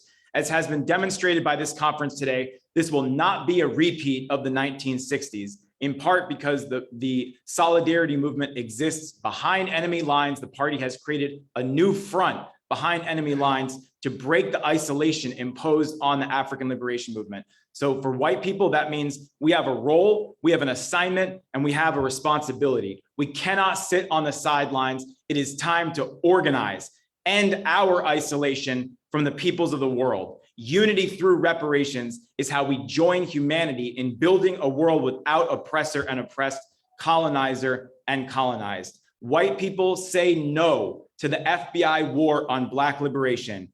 Go to uhurusolidarity.org and register for the Uhuru Solidarity National Convention here in St. Louis. solidarity with the Black is Back Coalition, stop the FBI war on the African People's Socialist Party, unity through reparations. Uhuru. Uhuru, thank you so much for that statement of support and solidarity. Our next presenter showing a statement of support and solidarity will be Reverend Dr. Julianne Robertson. She is with the Bethesda African Cemetery Coalition. Uhuru. Uhuru. So I want to just give thanks and salute African People's Socialist Party, truly great man, Chairman Omali Yeshitela, Black is Back Coalition. And we want to give thanks to Vice Chair Lisa Davis for hosting and officiating this event. I want to call everyone's attention to the California Reparations Task Force report that came out recently. It's a comprehensive analysis of the various cultural and legal and political structures in the United States that have given rise to this uptick in savage violence against Black people in the United States of America. The United States has always been at war with Black people. During the time of slavery, we have had people who initiated Black codes, Jim Crow laws, and unleashed violence through police forces in our communities against our children, and participated in the massive theft of land. And here in Maryland, I want to say one thing that's really important to remember. Maryland is second only to the state of Mississippi in the number of young Black boys who are incarcerated. And part of the reason for that is that the Washington, D.C. area leads the country in a number of Black college educated people. And what they want to do is suppress upward mobility by preventing our children from duplicating the successes of their parents. Part of that is historical. There are a lot of African-American people who had jobs in the government who were able to create a kind of economic stability. So when you look at the California report on reparations, what we see is an effort to take us back in time. But as I said before, they've always been at war with us. So what we're seeing here at BACC, the Bethesda African Cemetery Coalition, is an effort to take evidence of those people who were born into slavery, those people who were trafficked during the transatlantic slave trade, and who lived and expanded their empire, small Black empire here in Bethesda. So the Ku Klux Klan went house to house, beating people, stealing land, fraudulently forcing people to sign over the deeds to their land. And now Bethesda is one of the wealthiest communities in the United States. And so we have faced a great deal of opposition from state government. Personally, I believe that we are seeing the unveiling of a conspiracy that may go into the highest levels of government and may be directed by the Rothschild family and others who control the means of production, but also the global financial system. So I just want to make it short by saying that we are having some advances, some successes, but this is a forever struggle. We're struggling to retain the sanctity of that land and the sanctity of the memory of the people. So I just want to give thanks for this opportunity to come in and give support. And also one last thing, I know I'm over time. Our revolutionary initiative has to include building self-defense mechanisms, but also an independent parallel education system for our children, because we have to duplicate and go to the height of our children's ability and create opportunities for them to succeed and surpass where we are. Much love to everybody. Uhuru, and we have a request for you to let us see your shirt. Somebody said your shirt's so beautiful. So Oh, we- thank you. yes. Yes, indeed. Uhuru. So we've got And a let me whole also bunch just of, say, please be in touch with the chair of the Black Community Control of Education Working Group, Sister Betty Davis. You really should be in touch with her. Beautiful Betty shirt. Davis. Thank you Thank you. so much. And we look forward So to welcome. working with you and supporting your organization more. Thank you. Our next representative that we're going to be getting a statement from, I think Sister Elikia Ngoma will be making the statement on behalf of Cam Howard, who is with Reparations United. Uhuru. Brother Cam is on. Oh, he's on, Brother Cam Howard. Uhuru. Uhuru, comrades, Uhuru, Sister Lisa. Can I be seen? Yes. Reparations United stands in complete solidarity today as the Black is Back Coalition speaks to this issue of the continued attacks on the Black community by the FBI, and in particular, the Uhuru movement. The attack on the Uhuru movement should be a wake-up call for all that the historical war on Black people is still in effect. The Uhuru movement, led by Chairman Omali Yeshitela, has been a constant voice giving concrete analysis of the relationship of the American state and the Black community. This relationship began and continues with crimes against our humanity. The waging of war on African communities, kidnapping her daughters and sons, transporting them across the Atlantic, selling them on auction blocks, and submitting them and their descendants to perpetual enslavement. This inhumanity was followed by a 100-year period of colonial apartheid crimes, and then by 60 more years of neo-colonial apartheid crimes. This is where we are today. These crimes is what gave birth to the Uhuru movement, charting concrete plans of liberation from the perpetrating forces and the effects of these crimes. Those action plans also included the righteous demand for reparations. International reparations tribunals of the 1980s, led by Chairman Yeshitela, had a strong foundation, laid a strong foundation for our current reparations demand. All of us who are currently fighting for reparations must take a close look at this FBI attack on the Uhuru movement. It was the FBI's predecessor that attacked Callie House, an ex-slave mutual relief pension and bounty association's fight for reparations. It was the FBI predecessors that attacked Marcus Garvey in his fight for self-determination, reparations, and repatriation. It was the FBI that attacked Paul Robeson in his struggle for redress from colonial apartheid and genocide on our community.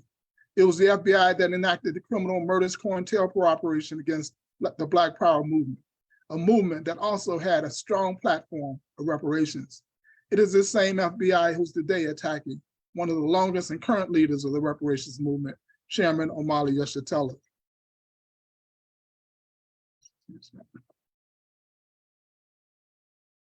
Some reason, give me 1 second.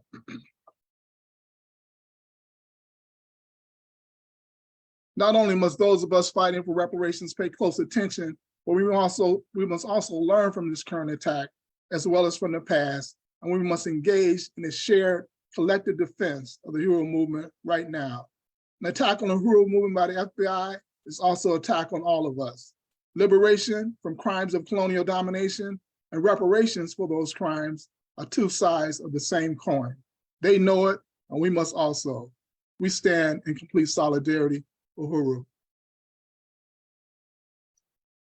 Uhuru, thank you so much, Brother Cam Howard. And please also remember to put your organization, its website or contact information in the chat. And please, to all the presenters, remember to also do that as well. Put the names of your organization and your websites and any way that people can get in touch with you in the chat. And for those of you who are in the chat, who have access to the chat, you should be able to save the chat as well by, if you look at the bottom of the chat window, there should be icons and 3 little dots that allow you to click on it and to hit save the chat.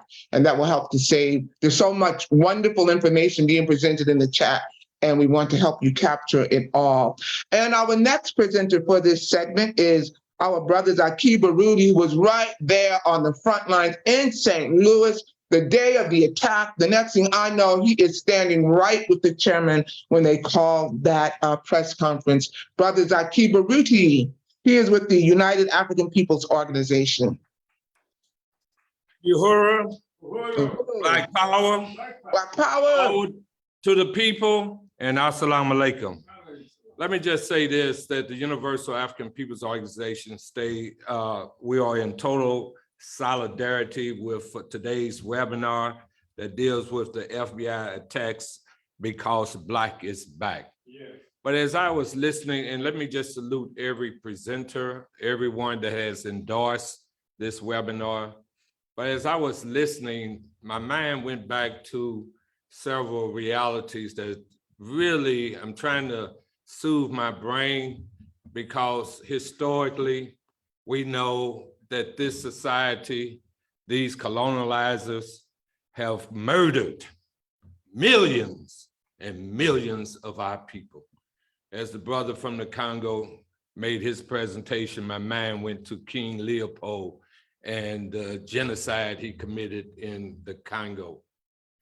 So I believe, as well as my mind went to a theme, a pig is a pig is a pig. And when we look at this colonial system, the colonial system is a pig, is a pig, is a pig. And I think everyone that's on this webinar, we are of the agreement that it needs to be overthrown. Yes. For humanity's sake, for humanity's sake. And we have to also recognize, as has been previously stated, we are in a continual war. But at the same time, we have to also understand that we will be victorious. We have to always say that and work to make it happen.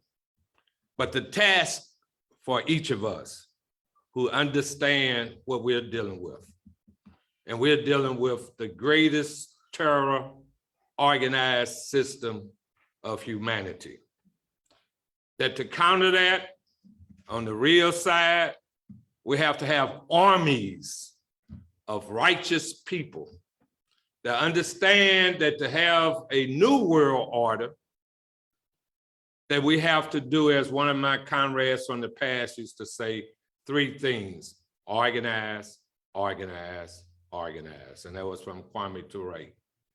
So that's the task ahead for us as a people. Black, white, brown, anybody that recognize the terror that this government and its allies perpetrate throughout the world need to be put to an end. Simple, simple. So to that end, I challenge each of us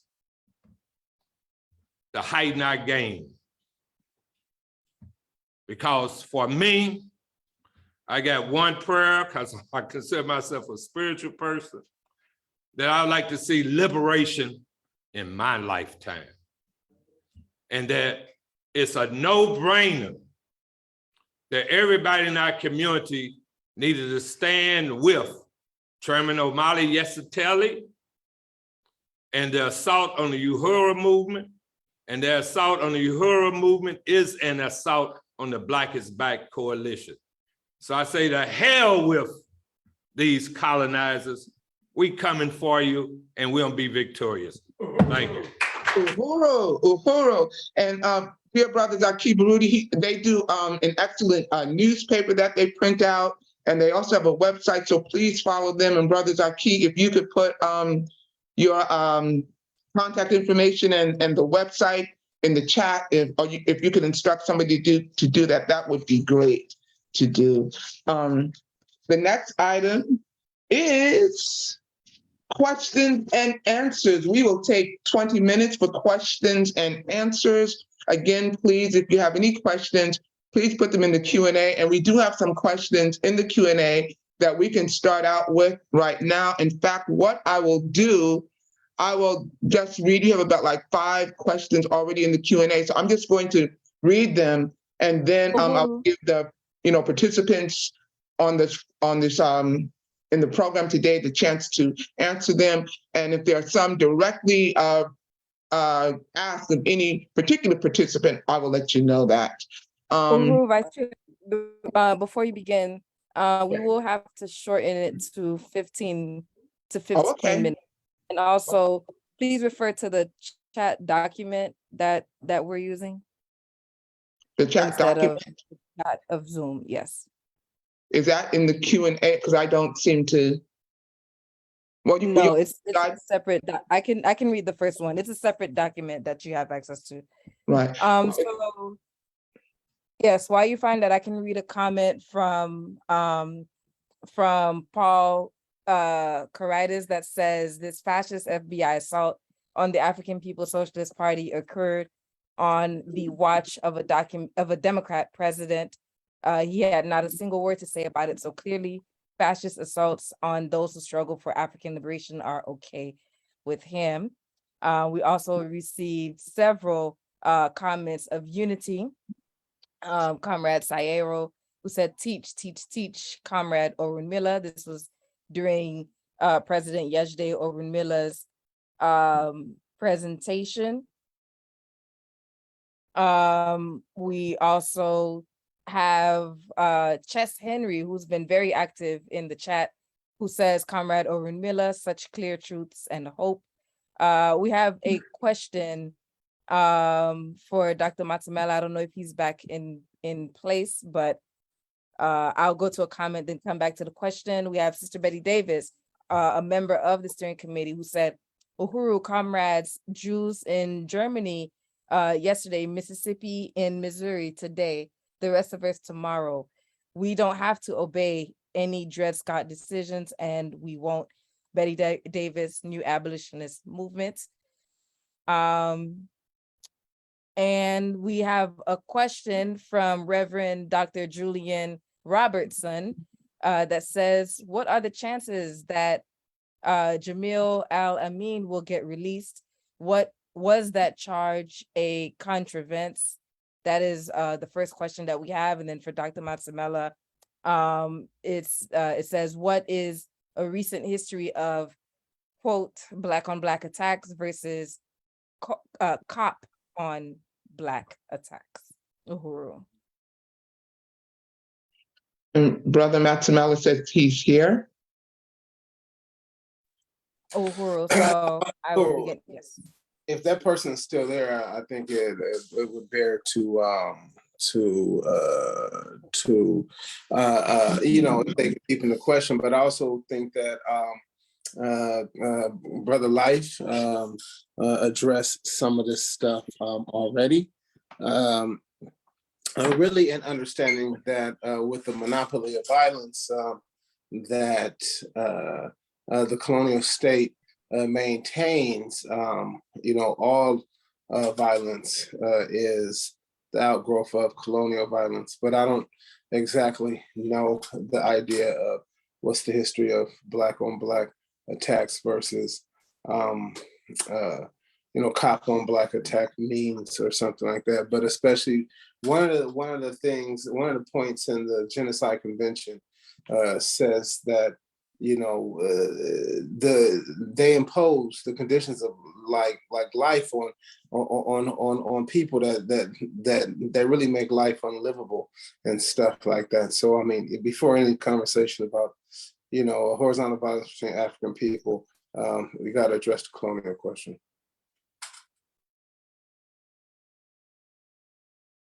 Uhuru, thank you so much. And Sister Elikia, you can still, if you can continue to moderate this particular section in terms of the Q&A, that would be great.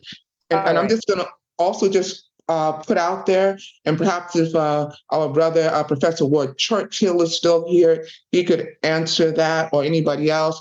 But I just want to know if somebody could give an update on another political prisoner, Leonard Peltier. So, Uhuru. But you can continue moderating this portion, Sister Elikia. Uhuru, okay. So a question that we have, this is from an anonymous attendee, but it says, this is open to anybody who has made a presentation or any steering committee member, any presenter that we have. Is lawyer Ben Crump helping or exploiting the families of Black men killed by cops? Uhuru, sister, I hope that you all can hear me. Yes. Okay.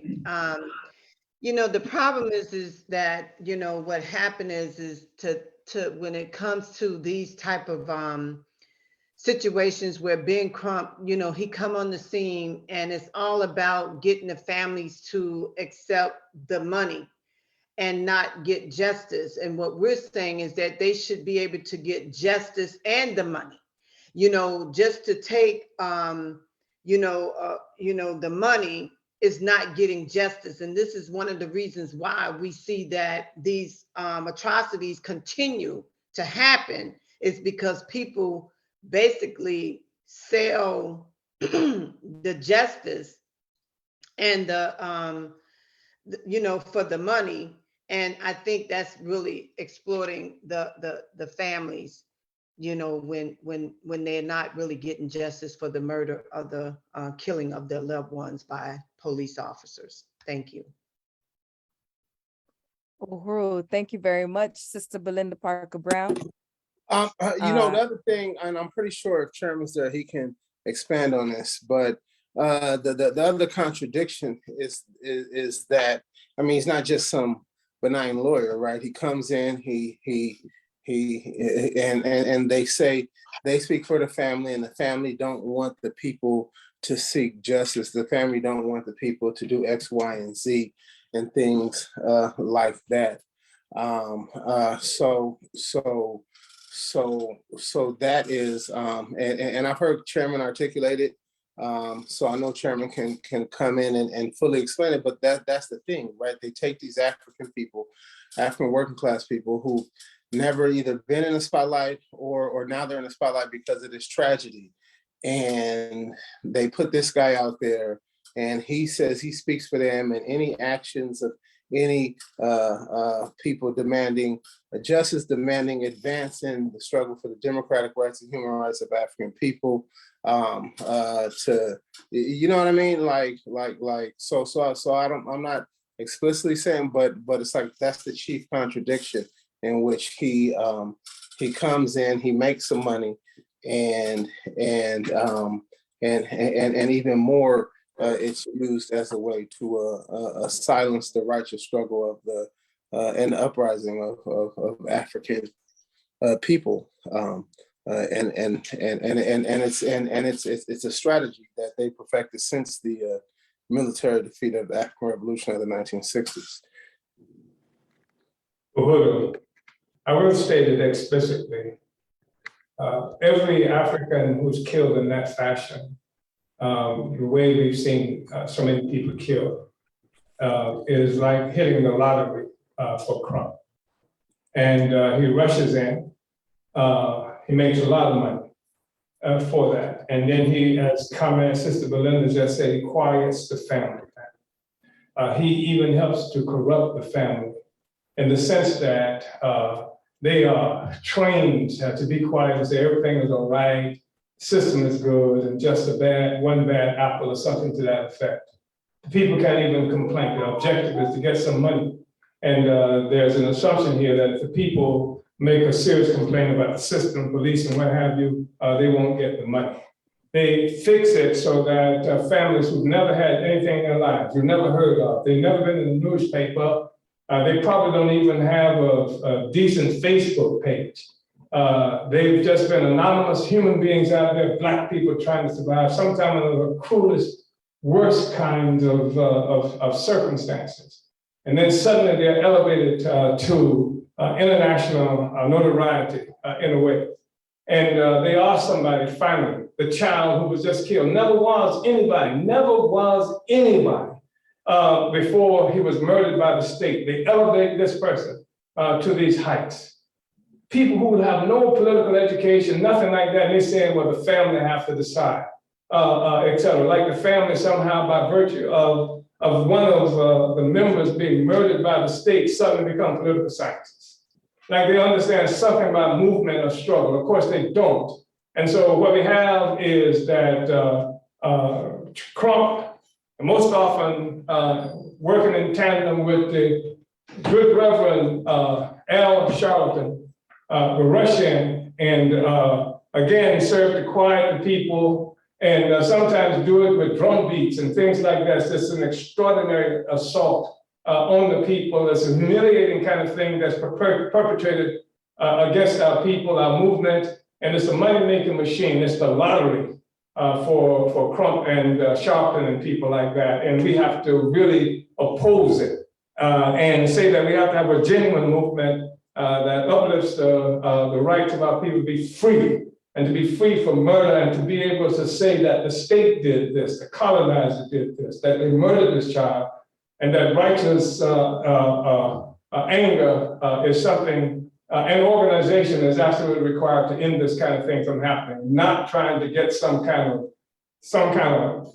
bill passed that honors somebody who they just murdered, which is what Biden came out and did and said that this George Floyd, some kind of police bill is going to be paid. Malcolm X said you get a bill for this and a bill for that, and you never get paid, you just get bills. Yeah. Uhuru, Sister Betty. Thank you, Yeah, I Chairman. just wanted to give a follow-up on the wonderful inquiry with regard to the warrior Leonard Peltier. As many of you know, this is the Lakota people's period to celebrate history and to, mourn history. February is a month of significant anniversaries for them. And one of them is the occupation of Wounded Knee in 1973, which a few years prior led to Leonard Peltier's militancy in protecting his community. And so if you Google Lakota People's Law Project, you will be able to keep up with the actions and activities with regard to our comrade Peltier. And I will put that phrase in the chat. Thank you for asking. Right. And also, Sister Betty, Sister Betty and Brother Ralph Pointer, they do 2 excellent radio shows every week in which they are always talking about political prisoners and giving updates to things that are going on. Sister Betty, would you like to put that information in the chat as well? Yeah, because March 15th, we're going to have a return of Dr. Aisha Fields featuring the Black Ankh program, because we've been running a series on WBAI asking why there are so few Black doctors. The war on us is vicious, pernicious, and continuous. 20% of our doctors, shall we say pre-med students, they are washed out of the med colleges sometimes a week before they are to graduate. So this is systemic, deliberate, pernicious determination that we will not survive. And our infant mortality rate is almost as high as it was during slavery. So we're going to be doing March 15th. We're asking Dr. Aisha Fields to come back again. And we featured Comrade Yejade and Comrade Wallace in the past, and we're going to ask them back again to educate. I will put that in the chat. Thank you, Sister Lisa. Yes, and they also give an update every week about the situation with political prisoners. We have way too many of them, and we want all of them free. Uhuru. And Brother Sayedo is a regular contributor on both programs, and he makes all of the announcements concerning the Black is Back Coalition and the African People's Socialist Party. Uhuru. And Sister Elikia, how are we doing on time for this segment? Uhuru, we have space for 1, maybe 2 more questions. The first question is from Kabula, who's actually been participating with us. It says, why is the so-called anti-war movement so silent right now? And I'm pretty sure this has to do with the attacks being made on the African People's Socialist Party and the Uhuru movement. That's like a whole, that's a question that leads to a whole other webinar.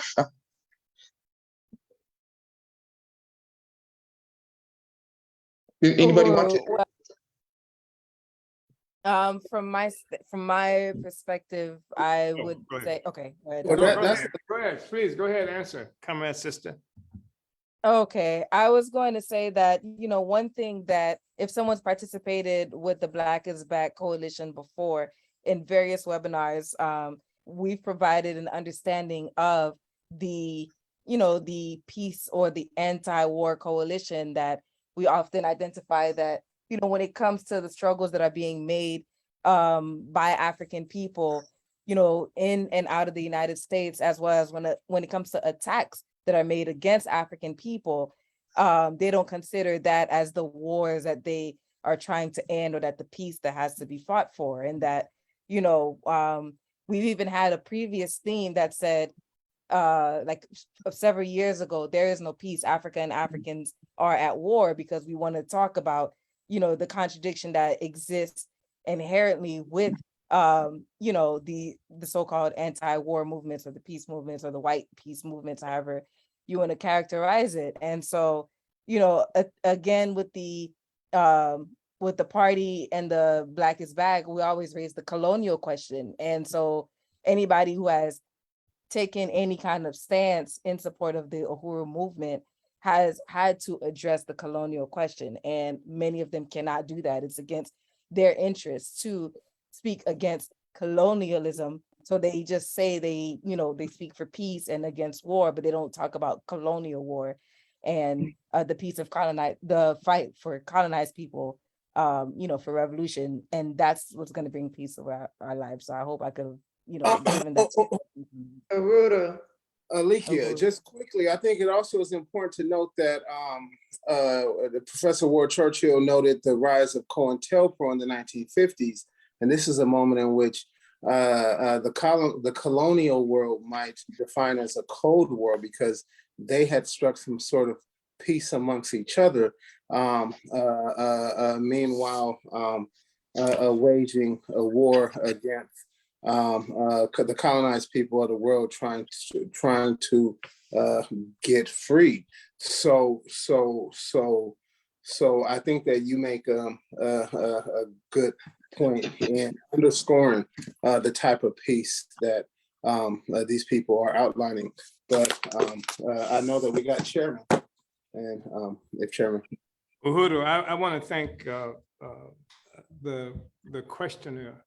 And I also want to express appreciation for the response that we've got to that comment, Sister Alicia, comment Masamela. I do think it's important to say that it is difficult ideologically for much of the white left to move in a certain way. And that's part of that is because they have adopted or accepted generalized understanding of the overall struggle that peoples around the world are involved in, or that occurs here inside this country, that presupposes that the fight is against what's been characterized as a capitalist mode of production. And that limits them. It really creates a really important kind of blind set. And I'm talking now about honest forces, honest opportunists, not, you know, dishonest forces or anything like that. I use the term opportunist not as a pejorative as such, but because when we talk about opportunism, we're talking about sacrificing long-term aims, you know, like of the working class for the interests of other, usually petty bourgeois social forces. But the thing is that what has not been recognized, and this was a blind spot, an error even of Karl Marx when he talked about the rise of capitalism, this thing that they protest and that they're opposed to, and they characterize as a mode of production, which is the process within which all social life is created. This thing that they call capitalism was also defined by Marx as something that was caused by this primitive accumulation. And the primitive accumulation, you know, had to do with turning Africans into war for the commercial hunting of black skins, the war made by England, like on China, you know, the Opium War, 1841-42, the war. He doesn't say that the war made against, people in India. All of this created the foundation. He said that this primitive accumulation has the same significance in political economy as original sin in theology. That this is where it all started. But when you say this is where it all started, along with that comes not only wealth and resources relative to the other peoples around the world that necessarily comes from this relationship, but a consciousness, a kind of is characterized by Karl Marx as how does he define this thing that we're talking about now? A superstructure based on an economic base of colonial slavery. So how the colonizer perceives himself is a consequence of being a colonizer, not just a person in the world, but in having a particular kind of relationship in a mode of production that's based on parasitism.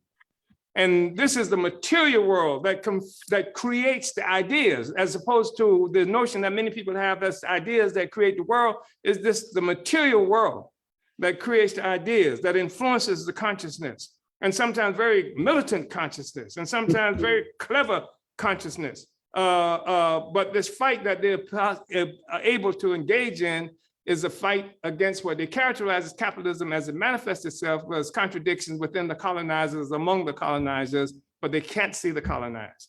That's why this conference webinar is so important, and the work that we do, and the fact that we push, and call on and demand and require the so-called peace movement, anti-war movement, to recognize the critical significance of the struggle against colonialism, and in this country, the struggle of African people against colonialism, that you can't get this socialism that you talk about.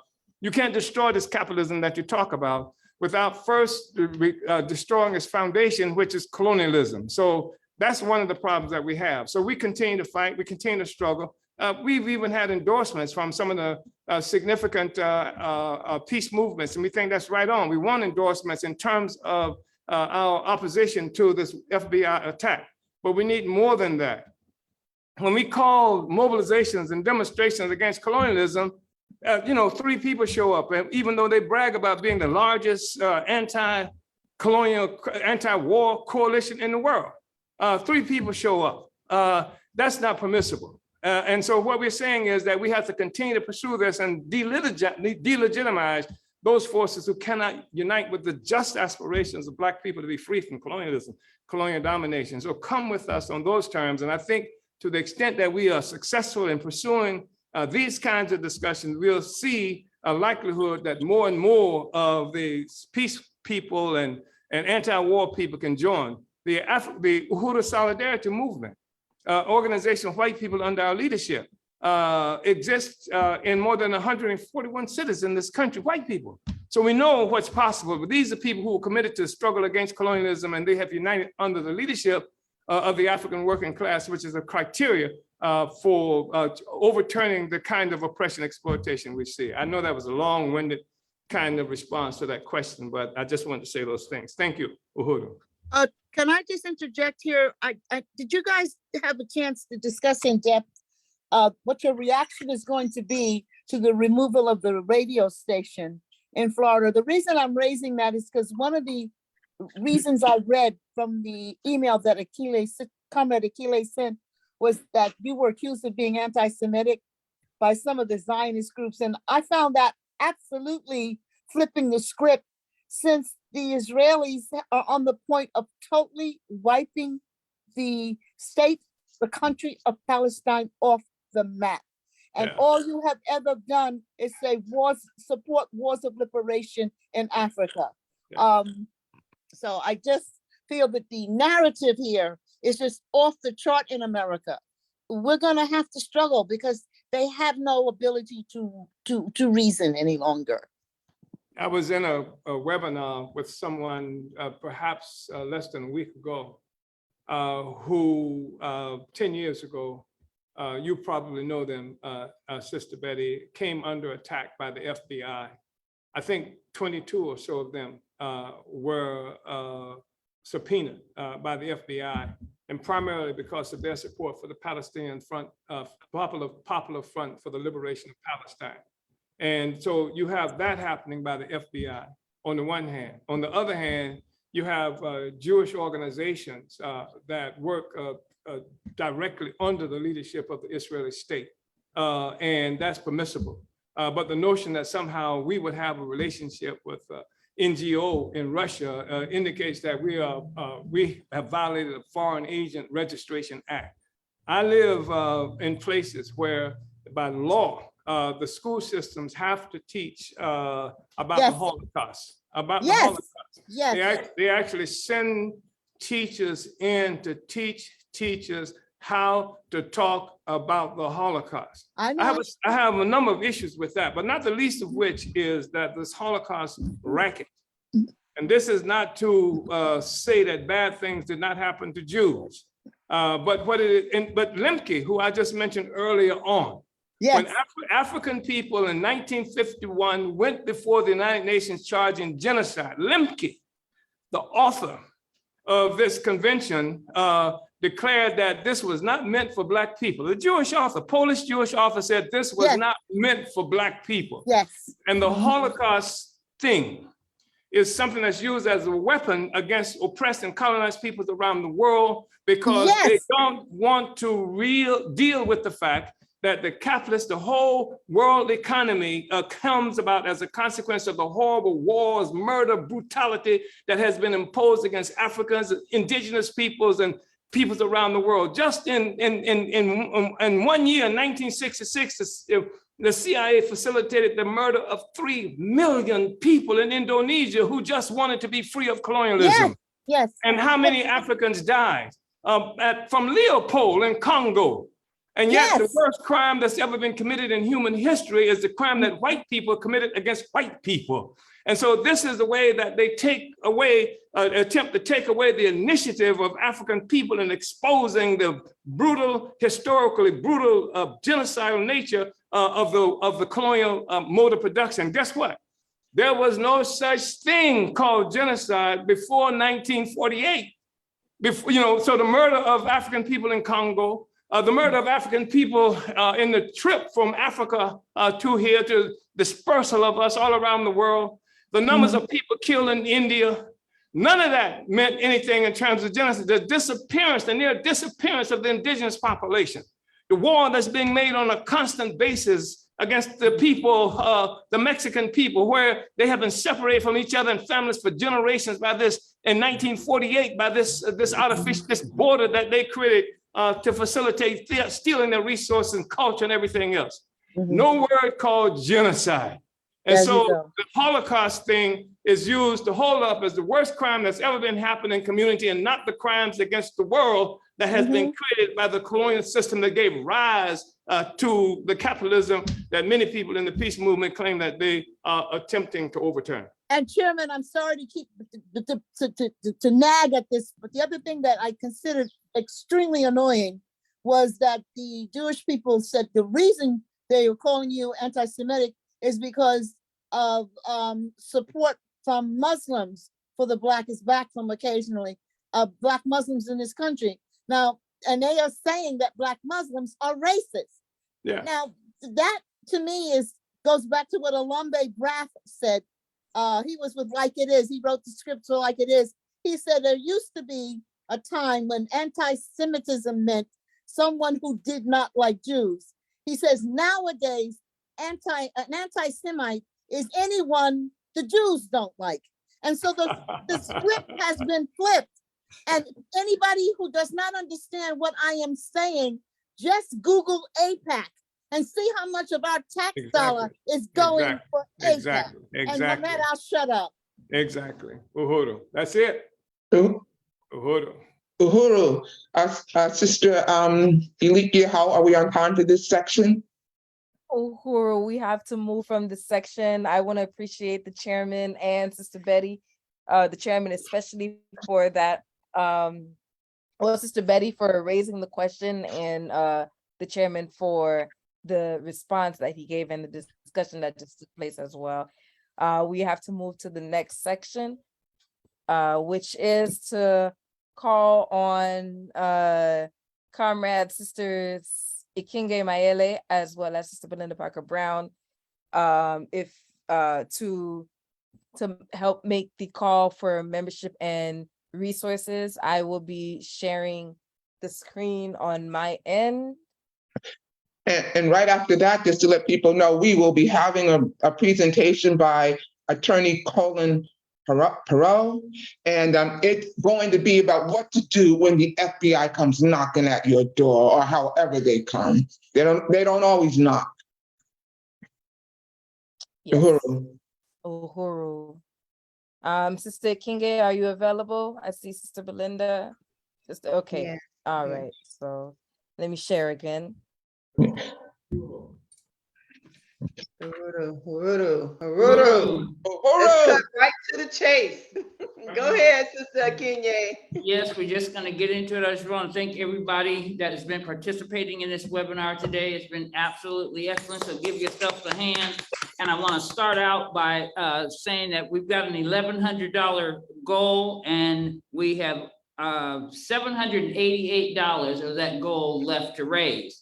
Because thanks to our chat moderators who have been putting information in the chat all along, I want to thank Leah, I want to thank Miezi, I want to thank Jesse, Penny, Michael, Chess, Cam, and Kabula that have donated already. So we need the rest of y'all to go into the chat. I'm going to go through these slides here rather quickly, but the information on how you can donate either on Cash App or via mail or through the website is in the chat. So follow the chat.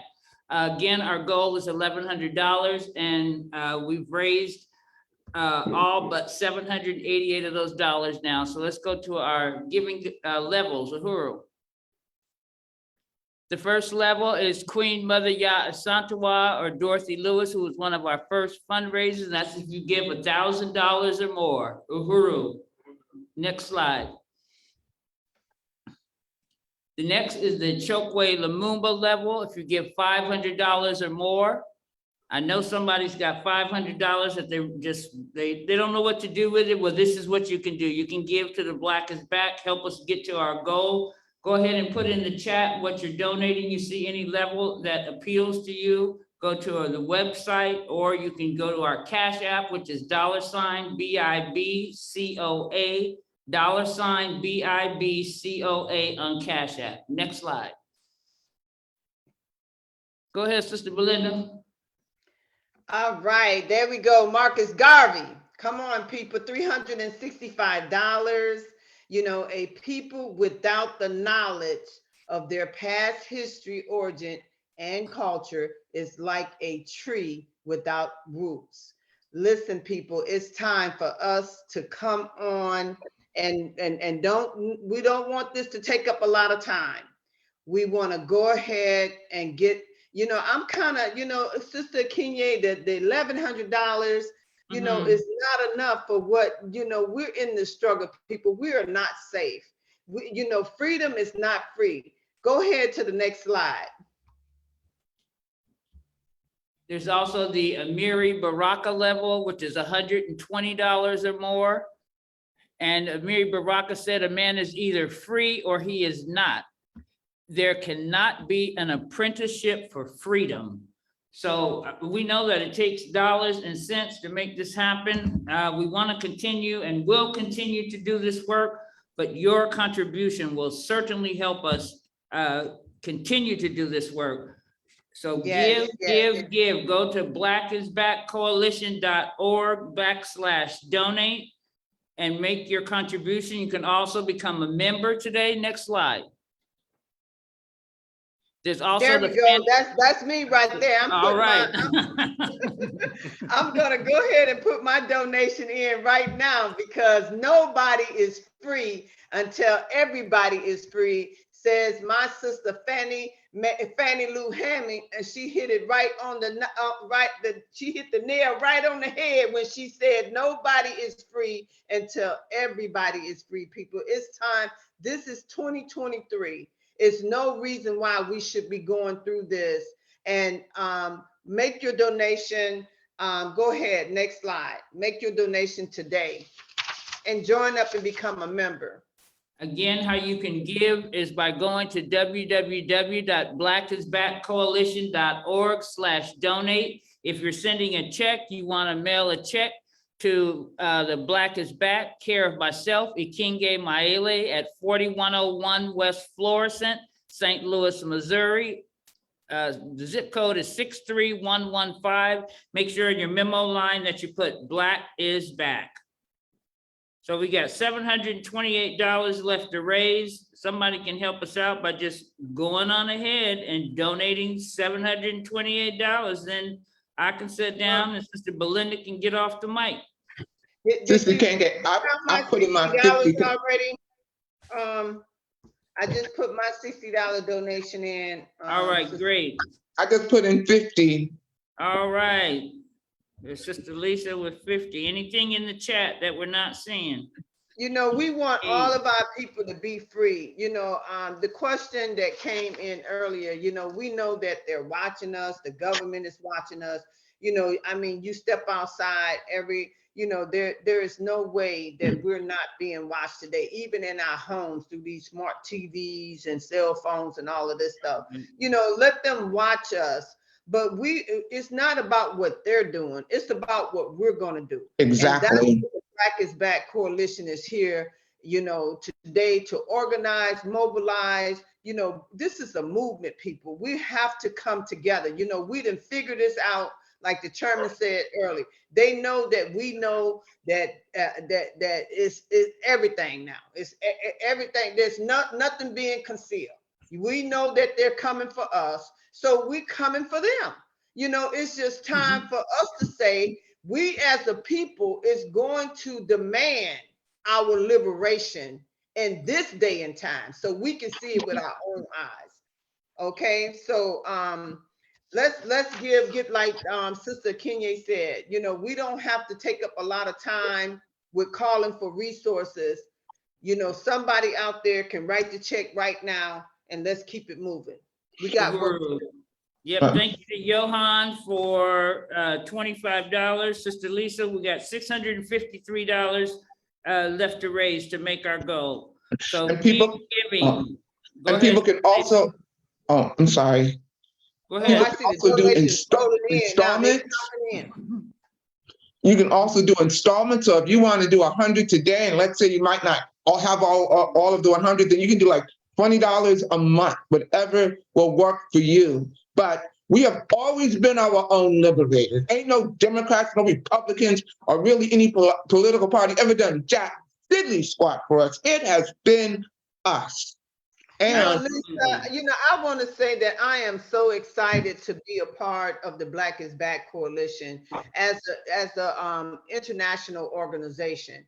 You know, I know that there's organizations out there, and we're compelling you. We're telling you, if you out there and you feel like you need to connect and you know, to make traction, to get more notoriety about what the great work that you're doing in your community, we're not here to stop you from doing what you're doing. We're asking you to join up with us so that we can be a force to be reckoned with. Become an international member. It's only $200 a year. A national member, you know, it's $150 a year. You know, state and you know, on the state level, you can, you know, $50, you know, just the individual membership, you know, $25, you know, and if you're not a part of an organization, listen, people, if you're not a part of some type of organization that is standing for liberation of peace and reparation for Black people, you know, Jesse Nevels put it together. I mean, I'm telling you, go back and listen to this webinar, what that white young man had to say about how you need to be a part of a movement that is saying, liberate Black people, reparations for Black people. It's time for us not to be in the shadows. It's time for us to be in the light and stand up for what's right. You know, Black people deserve to be treated equally just as any other race or nationality. But white people have been too silent in America and let this stuff go on for too long. And now it's the time for us to unite and join together and say, look at here, we're going to demand our peace and reparation and freedom and liberation. Thank you. Uhuru, absolutely. I want to thank Sister Belinda for that. And you can also become a member today. I'm sure you see it on the screen. An individual membership is just $25. Everybody's got to be a part of something. And This is the thing that you need to be a part of. Join the Black Back Coalition as an individual member. Again, as she said, you can join as an organization. $200 for international membership, $150 for a national membership, and $50 for a state, local, or provincial membership. I want to thank Deputy Chair of the African People's Socialist Party, Onozanaye Shatella, for a $100 donation. I want to thank Nabila, I think I'm saying that right, for a $40 donation. I know you're still giving, so keep giving. We got $513 left to go. All the information is on the Guru, I screen. want to acknowledge a $25 membership from Chester. All right. All right. And his Fantastic. payment also came.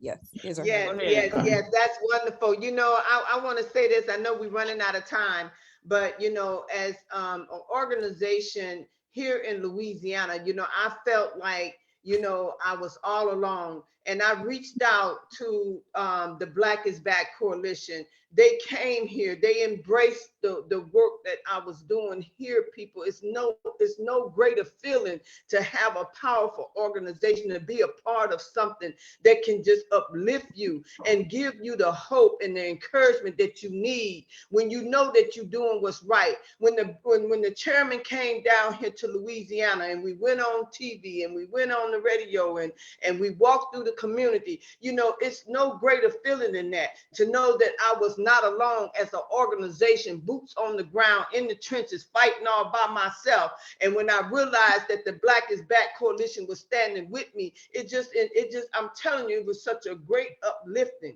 You do not have to be an organization that's out there doing great work all by yourself. Join up and become a part of the Black is Back Coalition. Unite, build our force. You know, let us become a force to be reckoned with. You know, let us be undeniable, unrefutable in the eyes of these colonized people that want to shut us down. You know, come on, people, it's our time now. Come on, join up and be a part of something great. Thank you. And can we also make sure that we put like the contact information in there for the Uhuru Solidarity Movement? I mean, the Black is Back Coalition, we are a coalition of Black organizations, African people dedicated to African liberation, but for allies who want to get involved and know how to get involved and to support, definitely reach out to the Uhuru Solidarity Movement. We saw representatives from them speaking. And I don't mean to sound like a one-stop shop all, but kind of like, we need people involved in this struggle. We need people involved. And that's right. Let's do, Lisa, let's do what they don't want us to do. You know, come on, people. They don't want us to unite. They don't want us to come together. Soon when we start talking about power, they don't want us to have the power. So the power is in unity. The power is with the people. It's when we all join up and we all unite and come, you know, be a force to be reckoned with, to come against them. That's what they don't want. You know, now we done figured it out. They don't intend for us to unite. They don't intend for us to marry our resources, to give and build and become strong and powerful. They don't want that. They don't want the African Socialist Party to help people and to become self-sufficient, and the Uhuru movement, the white people getting involved and supporting us and building and educating us and all of that. They don't want that. So let's do what they don't want us to do. Okay. And we need, if you have skills, I mean, some people are comfortable with speaking publicly, some people are not, but that's all right. If you have desire, if you have a want, if you just want to be around a strong group of people, if you have skills such as working with media and the internet. I know a lot of the younger generation has those skills like anything. If you want to just help to promote us on social media, do those kind of things, get involved. You are needed. We have working groups such as the Black Community Control of the Police Working Group, the Black Community Control of Education. We have the Healthcare Working Group, and we have the Reparations Working Group. And if you see that there is a need that we need to be addressing, you can make that recommendation as well. This organization, this coalition will become what each one of us can make it. And if you have a vision for something, come to this coalition and you can bring it forward. Yes, Uhuru, yes, absolutely. fantastic. I Uhuru. want to recognize a few more donors, and I'm gonna sit down so we can go on with the program. I want to recognize Carolyn Lake for Fannie Lou Hamer, $60 donation. MQ, $35. Thank you, MQ. Chairman Amalia Shatella, $100. What else am I seeing here? All Am I right. missing something? Somebody's got a document there. Fofi, Comrade Fofi, $20.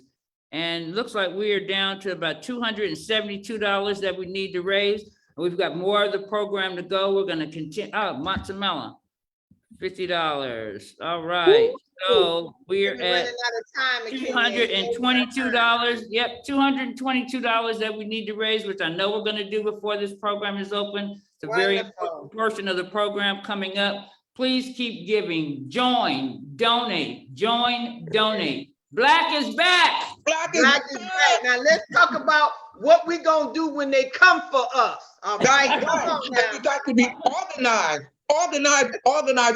I'll tell you this much.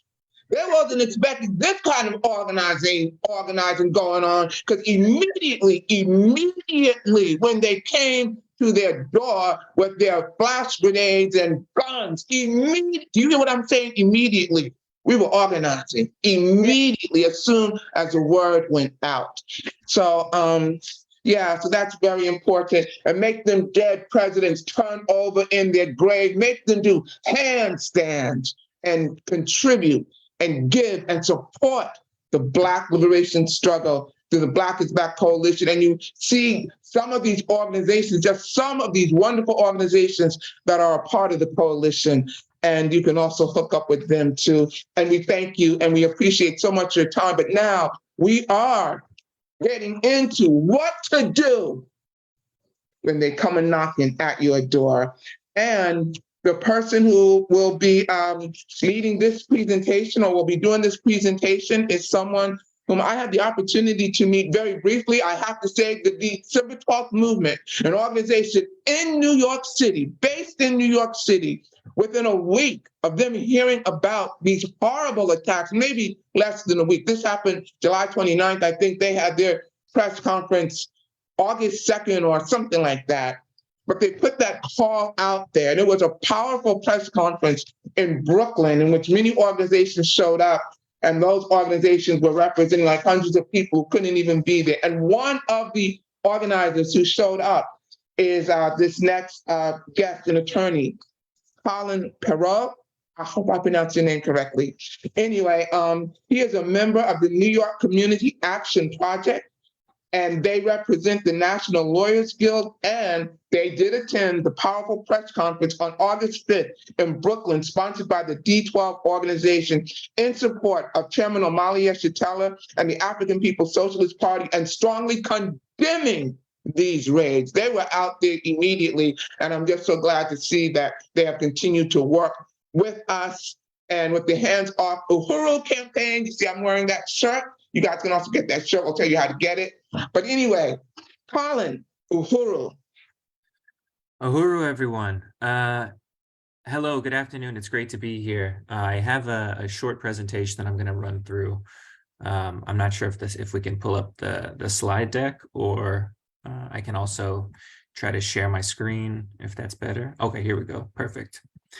So yes, thank you for that wonderful introduction. As Lisa mentioned, I'm an attorney with the National Lawyers Guild, or the NLG. I'm also part of a group called the Committee to Stop FBI Repression.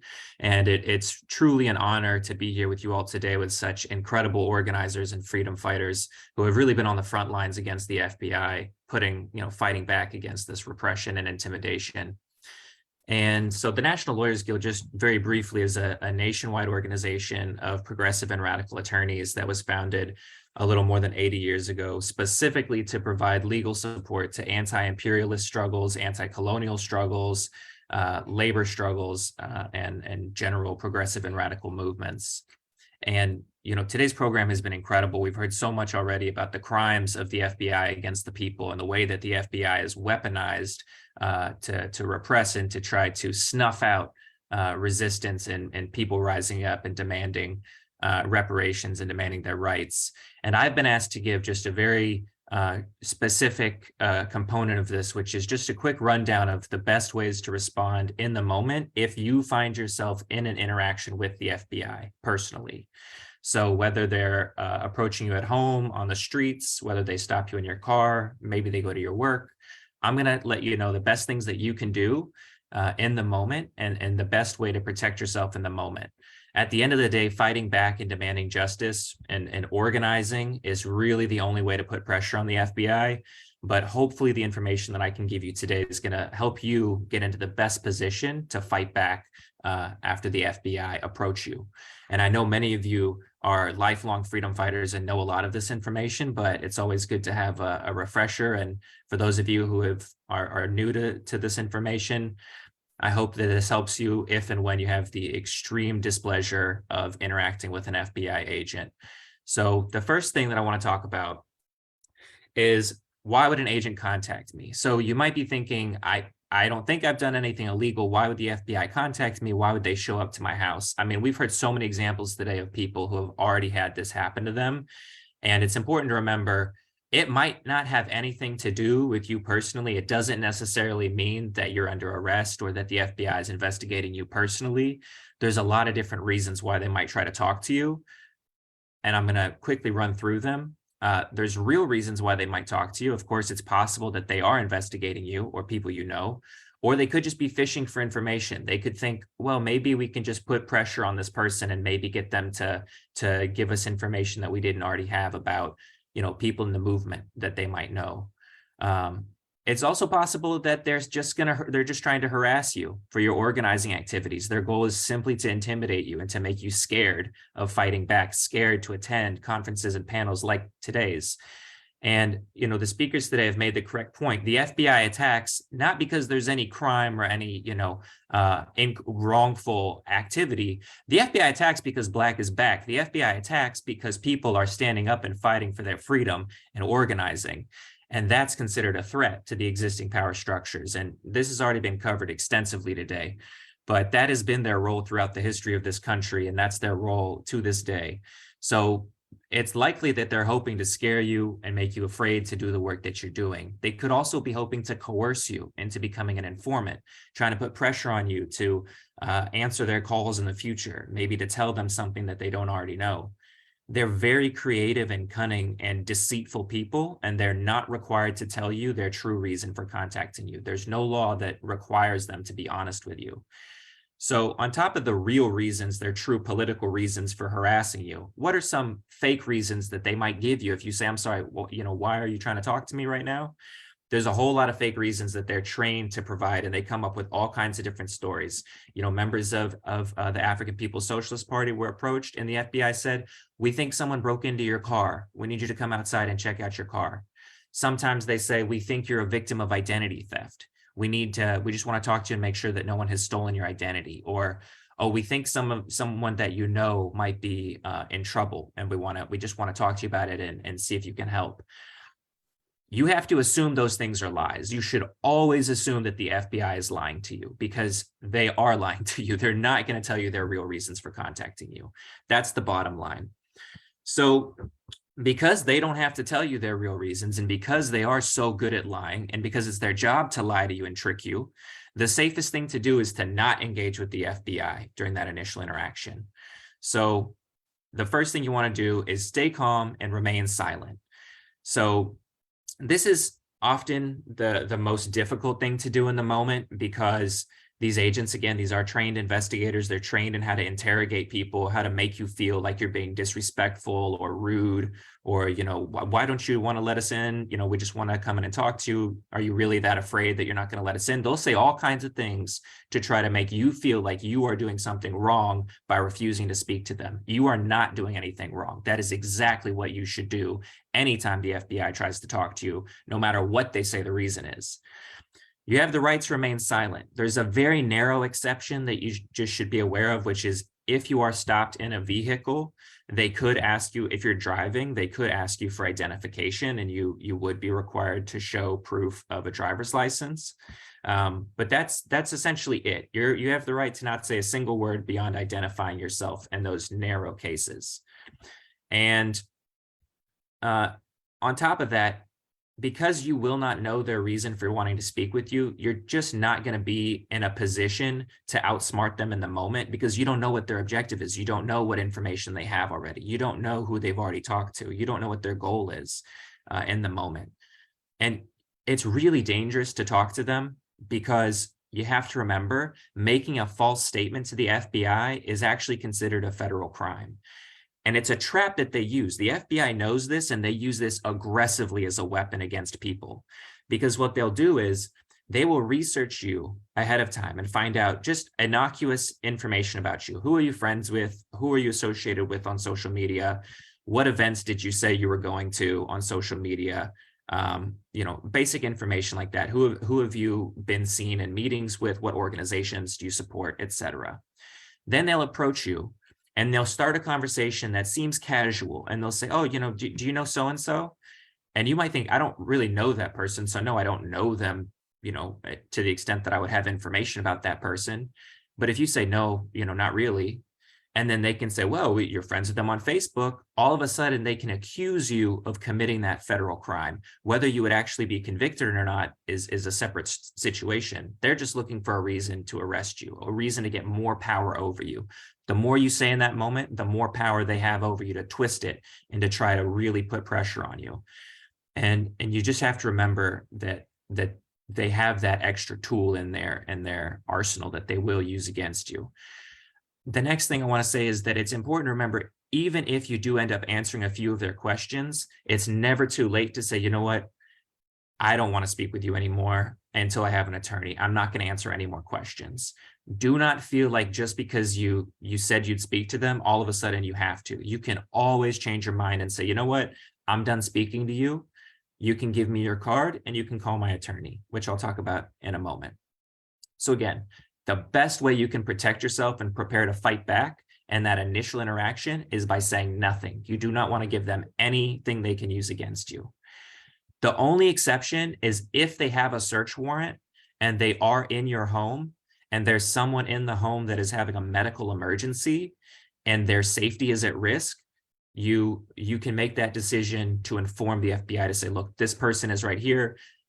They are in the process of going through some medical situation. They need medical care. That's really the only exception that I can think of where you might seriously consider speaking up and saying anything beyond, don't ask me questions, talk to my attorney. Some examples of how you might say this would be, I'm not talking to you.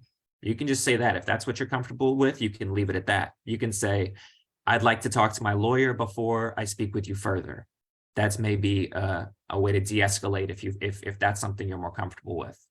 Or you can say, I have nothing to say to you, but if you leave me your card, my lawyer can call you. And you know, you should practice saying those things, because again, in the moment when they're at the door and they're trying to come in and they want to talk to you and they're lying to you and trying to manipulate you, it's really helpful to just practice, just repeat those phrases. And you might have to say the same exact thing 10 times before they finally leave, but that's really what you have to do. Now, you want to take their business card. So you're not going to speak to them. The plan is you're not going to answer any questions. You're not going to let them into your home. You're not going to speak to them, but you are going to ask for their business card, because you want to know, what is the name of the agent who just came and tried to intimidate me? There's a number of reasons you want that information. The first one is because you're going to document the situation. So as it says on the slide, you're going to want to write down as much information as possible. What time did they come to your home? How many agents showed up? What were the names of any of these agents, if you can get their contact information, or if they gave you a card? What telephone number did they give you, if any? Did they identify what agency they're from? They might be from the FBI, or if they're working through what's called a joint terrorism task force, they could, they might not be from that exact agency. So you always want to make sure you know what agency are they from. You should write down any questions that they asked you. that's super important, especially if they asked you questions about any specific individuals, organizations, or events, because that will give you and your comrades an idea of what they might be trying to get in terms of information and what they might be focusing on. You also want to try to write down any answers that you gave, because you're going to need to tell your attorney as much as you can about any conversation that you had. Hopefully you didn't give them any answers at all, but if you did give them any answer to any of their questions, make sure you write that down. Write down a physical description of the agent too, because sometimes, let's say they harass you and eventually you go to court to try to file a civil rights case. You might need a physical description in order to help identify exactly which agent was trying to, to talk to you. If there were any witnesses, let's say they approached you on the street and there's somebody who was nearby and observed the interaction, you might want to go ask that person, hi, can I just get your name and phone number in case I have any issues with this down the road? That can be helpful.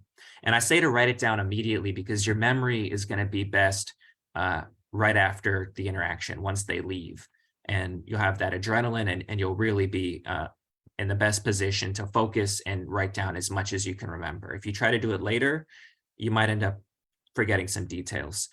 An important note I want to make about video and audio recording is that you are legally allowed to video record law enforcement. You have that right, but you cannot interfere with what they're doing. So if you are videoing them and they say, I need you to move over this way, you need to move over that way. Otherwise, they can accuse you of interfering with their investigation. You need to be obvious about it. You should not try to film them secretly. That's usually not going to work. It's not as protected legally, and unfortunately, it could escalate the situation, which is usually not your goal in the moment. But if you feel comfortable and you feel that you can safely video record the encounter, that's a great way to raise awareness about their tactics, because then you can distribute that video to all of your comrades in your community and say, look, this is when they approached me. This is how I stood up and asserted my rights. And now you can do the same thing. And that can be a really helpful tool to help encourage and make other people comfortable asserting their rights as well. So the next thing you want to do after you take all of your notes is you want to contact an attorney. And you might think, look, I don't plan to talk to the FBI. I don't plan to call them back. I'm not interested in having any conversations with them. I don't think I need a lawyer because I'm not going to get arrested. So I would rather just not engage with this at all. But my advice to you truly is always, you should try to contact a lawyer. And there's a number of ways that a lawyer can help in the situation. Even if you have no intention of speaking to the FBI, a lawyer can still help you. So this is why. There's two main benefits to getting your attorney and informing them about what happened. The first is they can help shield you from any future FBI harassment. So once you inform the FBI, you are represented legally by an attorney, and your attorney has contacted them. Maybe they'll say, something very simple to the effect of, I represent this individual. I understand you approached them. You are not to speak to my client without me present, period. They have the right to have me present. You are not to ask my client any questions without me present. And that's a really powerful legal shield that can help you from prevent you from being exposed to future intimidation, so that they're less likely to come back and just keep trying to, intimidate you and keep trying to start the conversation again. The second thing that they can do is they can put the FBI on notice that you are exercising your rights, that you have an attorney, and that you're fighting back against that political repression. It lets the FBI know you are not a weak target. You are not someone that they can push and squeeze to try to get information or to try to flip you into an informant. You're someone who knows your rights and you've got an attorney. They can also get information for you.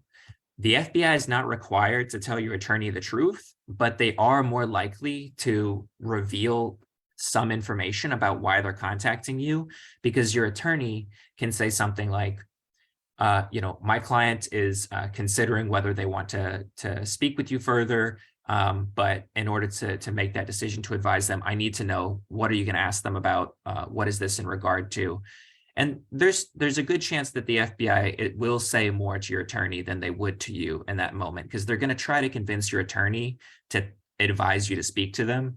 So they're a little more likely to take your attorney seriously in terms of what they might be willing to say. Again, generally speaking, they're snakes and they're going to lie. So this is not to say that your attorney has like the power to make them tell the truth, but it's better that your attorney does that than that you personally do that in the moment when, you know, you're by yourself and very understandably concerned.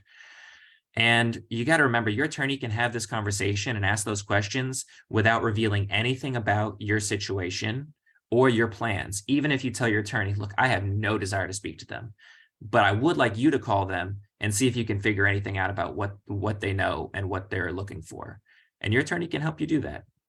So how do you find an attorney? And preferably an attorney who has worked with activists before. And understands that sometimes the political strategy of any legal case is just as important as any specific legal argument. You want an attorney who understands the importance of political leadership and political strategy. So there's a few ways to find lawyers like that. The National Lawyers Guild, which I mentioned earlier, it's across the country. There's local chapters all over the place. And those chapters can help connect you with local activist movement lawyers in your area who would be able and more likely to meet with you and assist you and give you advice and call the FBI on your behalf. You can also Google your local bar association. They should be able to connect you with experienced criminal defense and civil rights attorneys in your area. And then lastly, you should reach out to your community, reach out to activists and organizers who you know who have used the services of an attorney in the past, and see what their experience was. See if they can connect you with an attorney that they personally trust. That's a great way to meet them. So the next thing you want to do after you find an attorney, and this is something that all the speakers have really emphasized already today, you must alert your community. You must tell people what's happening. The more people who are aware of FBI practices and what to expect, the better prepared folks are to react in the moment. So you want to spread the word and help keep each other safe. And the next slide has a photo of a press conference that Lisa mentioned that I was part of, which was held by the December 12th movement in Brooklyn right after the FBI raids on the organization. And you can see the Black is Back Coalition was definitely a part of it. And you can see Lisa in the front right there with the fist up. And it's really important to spread the word because you want everyone around the country who's involved in the struggle to know that the FBI are asking these questions to people who they think have these kind of affiliations, and you all need to prepare. So the last thing I want to talk about is a quick note on warrants and searches. So the 4 steps that I just went over are going to be useful to you no matter where the FBI approaches you, in your house, you know, at an organizing meeting, at a protest, at school, wherever you are. But warrants and search warrants and arrest warrants come into play specifically and especially if the FBI knocks on your door at home. They might not knock. If they have a search warrant, you better believe they're just going to knock down the door, because that's, again, part of how they scare people is by being very violent and arresting you and making you sit on your lawn and breaking all of your things and stuff like that. So let's say that they knock on your door. If they're asking permission to enter your home and they're asking you to open the door and speak to them, the best thing you can do is to refuse to open that door. You are always safer with the FBI on the other side of the door than if they are sitting in your living room and you have to come up with a way to get them out of your house. You're always going to be safer with them outside. If they have the right to open your door, they're going to do it no matter what you say. So if they're asking permission, it usually means they don't actually have a search warrant. They don't have the right to go into your home, and you have the right to say, no, you're not invited into my home and I'm not opening the door. Again, you're always going to be in a better position if you can keep them outside. If they ask to come inside, the correct answer is always going to be not without a warrant, or I do not consent to a search of my home and I am not opening the door for you. You are not invited into my house. If you need to speak with me, speak with my attorney. He will contact you. If you let them into your home, then they can argue that anything that they might have seen around in the vicinity while they were in your home, they can say, well, it wasn't an illegal search because they let me inside. And I just happened to see this poster for this organization that they said they weren't affiliated with. So, this is an example of the bad things that can happen if you let these people inside. If they claim that they have a warrant, if they say we have a warrant to come inside, you can open the door, but we do have a warrant. They could be lying. Probably they are lying. Probably they don't really have a warrant. But what you want to do is you want to say, hold that warrant up to the peephole or slide it under the door. You have the right to read any warrant that the FBI tries to execute on you or your home. You have the right to read that warrant. And that warrant must have specific information in order for it to be valid legally. First, they have to go to a court and get a judge to sign the warrant. So it needs to have a judge's signature, not the head of the FBI, not their supervisor, an actual judge. And it has to specifically identify the premises. So they get warrants with the wrong address. And that's great because that means they don't have the right to search your home. So always check the address. Check, there should be a description of the property that they're searching, what they're looking for. There should be, if it's an arrest warrant, you need to make sure it has your exact name and your exact information. Because if it doesn't, it's not a valid warrant. No warrant equals no entry. That's what you should remember. If you don't have a warrant, you're not getting into my house. And again, you're not required to let them in, even though you might feel like, oh, I don't want to be impolite. These are not your friends. They're not trying to help you. You don't owe them politeness. In fact, you are much safer to not open the door because they are trying to trick you. So again, final note to consider about searches and warrants is shared spaces. So while the FBI needs your consent to search any of your private spaces in your home, if you live with roommates or if the FBI is trying to search a rental property, like let's say you have a landlord, or if you're at work and they try to come to your office, they are able, other people can consent to searches. So you should read, if you're a renter, for example, you should read your lease and see what rights your landlord has to consent to a search, and try to inform yourself and make sure that that your landlord can't consent to the FBI searching your apartment. That's something you can negotiate with your landlord. If you have a roommate, please, please, please tell them they are not allowed to consent to a search of your room or any other shared spaces. And if you want to share this presentation with them, even just this section of it, please, it's better off for them too if they don't let the FBI in.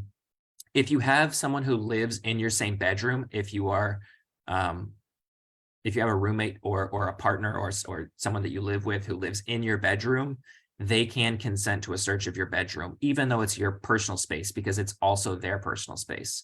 So that's one thing you just got to keep in mind. It's a good idea to look around and think, okay, what are the private spaces that I have the complete authority over consenting to? And what are spaces where someone else might be able to consent? Because I need to go talk to that person and let them know, do not consent to any searches.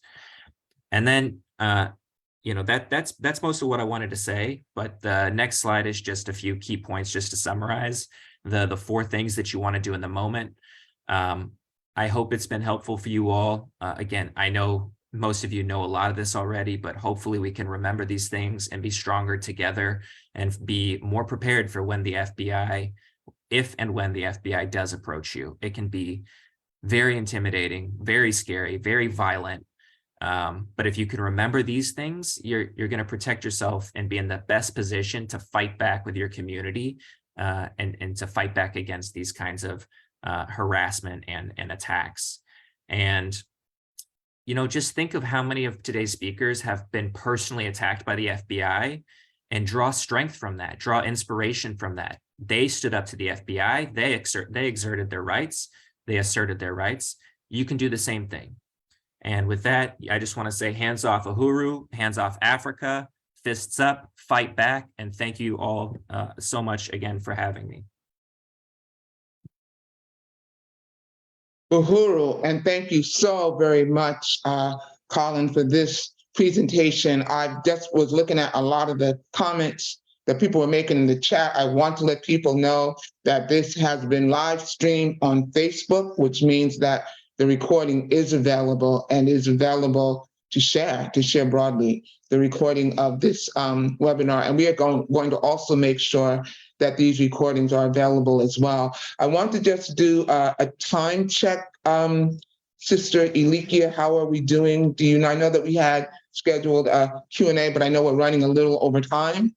So, Yes, we can still do the Q&A. It would be, it was 10-minute Q&A. We can do the 10 minutes Q&A. oh, okay, great. I'm going to, again, I don't know, Sister Leaky, if you had like a page where you were condensing some of the comments, but I know a few things that people have been saying, like somebody was saying, if you're going to audio record them, do you still need to let them know that you're recording them? And I'm just going to ask these questions sort of all at once, and then Comrade Colin, you can answer afterwards. And somebody also said, like Chess Hendry said, is the FBI like other cops? Can they ask if they are being detained and try to leave? And somebody asked about a digital warrant. What if the warrant is digital on the computer in my car? I'm not exactly sure. That was by Julian Palmer. I'm not exactly sure that I understood the question. And they also asked, Chess Henry also asked, can they search cars, bags, etc., without having to show a warrant? And also, I just wanted to just add to this, like, what if you're walking down the street or something and they approach you? I mean, because you can say you can't come into my home, but if you're out on the street, how would you handle some of that? Let me just see if there's anything else. And then Michael Penn had said, what policies would you propose to hold the FBI accountable for the destruction of Black America? And then somebody just asked a general question, what are some of the ways that the Black is Back Coalition can help Africans who suffered attacks by the colonial state avoid being fooled by the FBI? And that's one of the reasons why we're having this webinar, and we're going to be presenting this information.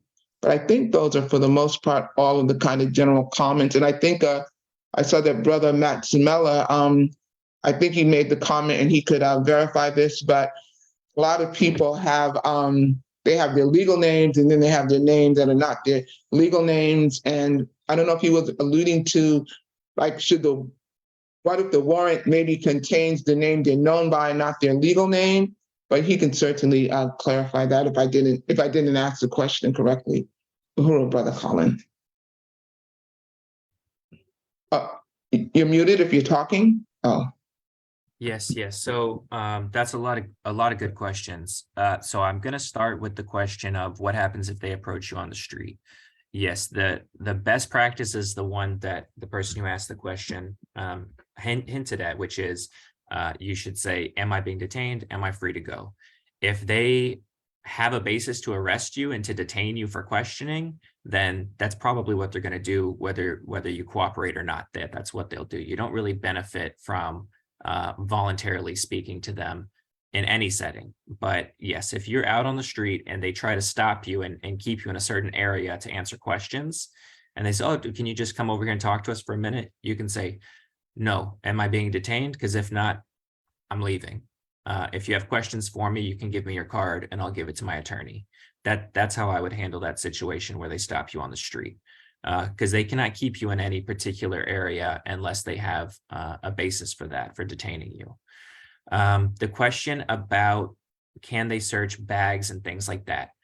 So searches are tricky legally. It's really depends on the situation because it depends on what's in the search warrant. It depends on what they say they're looking for. Let's say they get a search warrant that says they're looking for large caliber weapon or something like that they know reasonably it's not going to be small. Let's say you have a small pouch or a file folder. Their warrant to search for that specific object does not mean that they can go through every single small nook and cranny. If the space is too small to conceivably contain the thing that they're looking for, they should not be searching that space. This will shake. A lot of this will only really come up in a court case, and it'll depend on the specifics of your situation. When you, like, let's say they search your house and you want to make the argument that it was an illegal search.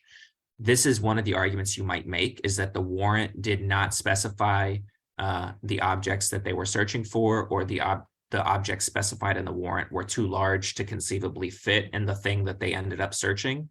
But you're best off discussing that with your attorney in the context of trying to suppress evidence that they found in a search. If they arrest you, they can search the immediate vicinity. It's called a search incident to arrest. So if they are going to arrest you, they do have the ability to search the immediate vicinity. And the legal basis for that is they call it a security reason. They say we need to search the immediate area to make sure there's no weapons, no one is destroying evidence, things like that. So if you think you're going to be arrested, it is better to be arrested outside than to be arrested in your home, because if you're outside, it gives them less ability to search the immediate vicinity for whatever they're trying to find. So that's one thing about searching inside of bags and things like that. The legal name question, yes, if it's an arrest warrant, it should have your legal name on it. It should not have nicknames or pseudonyms or names that you use for movement purposes. It should have your legal name. For audio recording, I would recommend stating I'm recording this conversation, I'm doing an audio recording of this conversation, because it makes it harder for them to say that you were interfering. Like, let's say you were trying to be discreet and to record them without them knowing. It gives them a little bit more room to say, oh, you're trying to interfere. What are you doing? You're trying to hide things from us. What's in your hand? You generally want to avoid that. You want them to leave. So the best thing to do is to just tell them, I'm recording you and I'm telling you I do not consent to a search and I do not want to answer your questions. That way they know anything they say, you're recording, and you have that right. You have the right to record them. So I think you're actually better off strategically if you do tell them up front, I'm recording you, because they're going to be less likely to just continue harassing you and pushing the legal boundaries. There was a question about political strategies for holding the FBI accountable. I would prefer not to answer that personally, just because I think it's a question of political tactics and strategy, and that's not really my role here today. My role today is just to help you have the tools for a legal situation.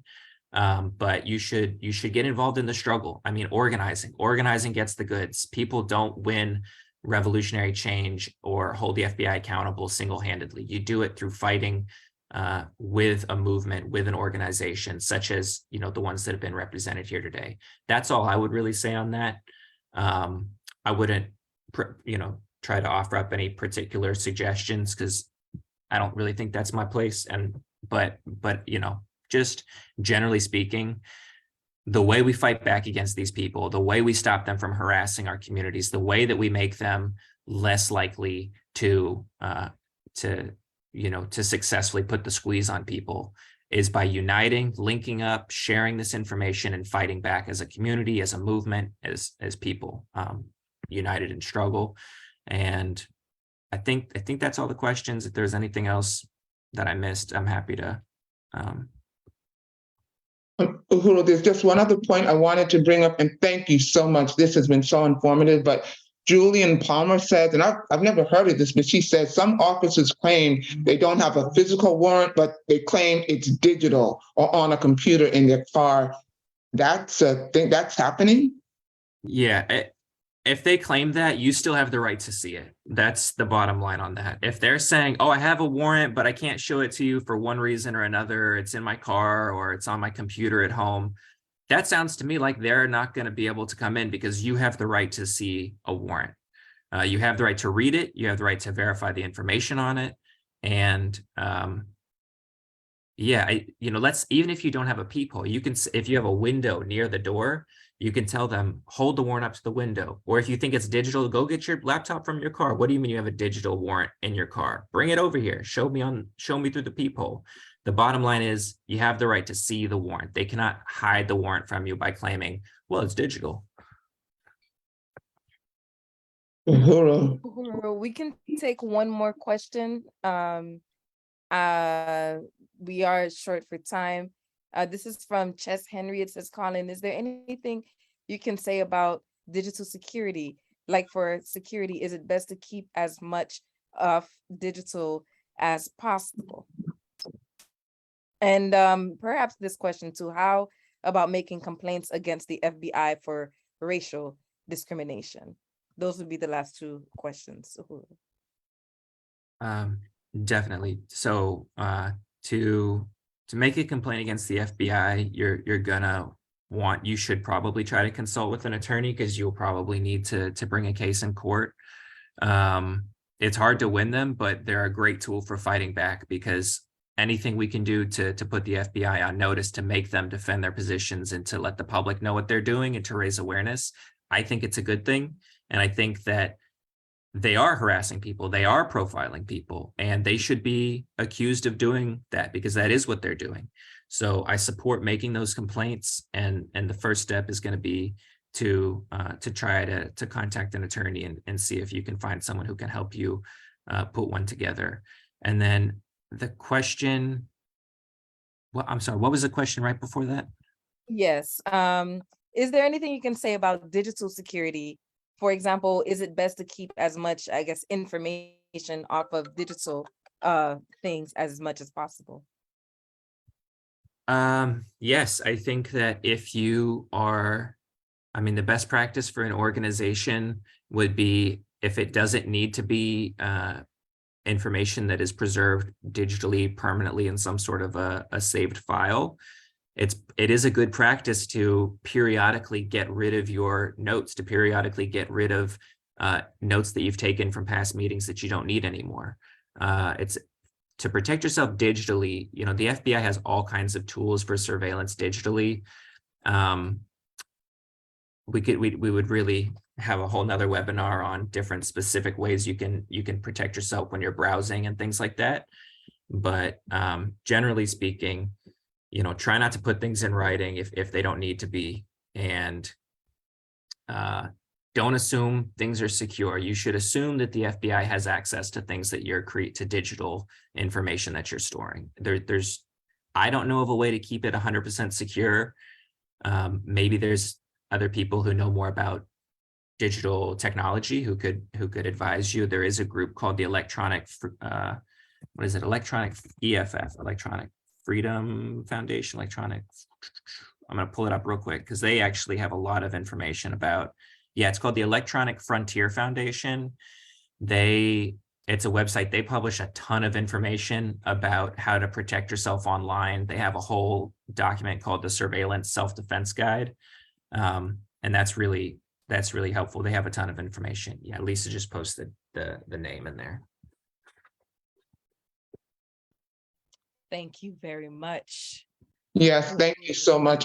And I just want to say to people, hopefully you all will get a chance to read, at least go over the list of suggested readings in that document, because that's going to give you an idea of just how pervasive and intrusive this whole surveillance state is. And as much as the FBI and the state attacks Black people, as we know they do, and other oppressed people, but it is very, very clear that the United States is increasingly, if they're not already there, a militarized state, a surveillance state, in which they go after and look at everything that you do. And looking at some of those articles will give you an idea of just the things that they go after. Universities, libraries, medical records, everything that you do. Black bookstores, reading habits, literature, they're that pervasive.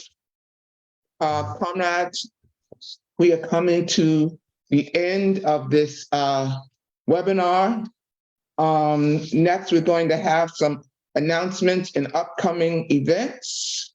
And then we're going to talk a little bit about the Electoral Campaign School, the 7th one. And that's really critical to understand, and especially in terms of what happened and how they came after the African People's Socialist Party, because a lot of what that so-called not even a warrant, but what that indictment and all the references that they've made had a lot to do with the campaigns that we were launching through the Electoral Campaign School that the Black is Back Coalition had started, of course, under the leadership of Omali Yeshitela, and certainly based on a lot of the work that the African People's Socialist Party was already doing. That means that we're powerful, that people were listening, people were hearing and did not like the things that we were doing. But Sister Elikia, do you want to lead off with comments? Upcoming events and announcements?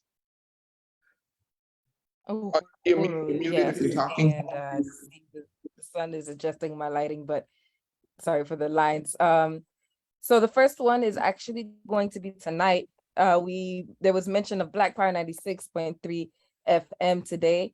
They are having an online concert. It is titled Free the Mic for the Love of Black Power online concert at 7 p.m. Eastern. To register, people can go to blackpower96.org/I love Black Power, everything spelled correctly. And again, that is 7 p.m. This is to continue the work of Black Power 96, one of the institutions of the African People's Socialist Party and the Uhuru Movement. There is a reminder for the Black Mothers March on the White House taking place in Washington, D.C. on May 14th, 2023. Sister Amanda Wallace mentioned this at the end of her presentation today when she was speaking from the perspective of Operation Stop CPS. For more information, you can visit blackmothersmarch.com, blackmothersmarch.com. Again, that's going to be May 14th, 2023 in Washington, D.C. I believe this is the second annual Black Mothers March on the White House, falling in line with Mother's Day.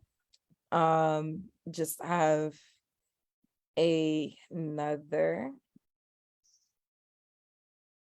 On February 25th, the Hands Off Uhuru, Hands Off Africa Defense Committee has a webinar that is titled Long Live Our Fallen Warriors, Day of the African Martyr. It's going to take place from 4 to 6 p.m. Eastern, Saturday, February 25th. And the guest speakers will be Chairman Omali Ishitela and Brother Jalil Muntakim.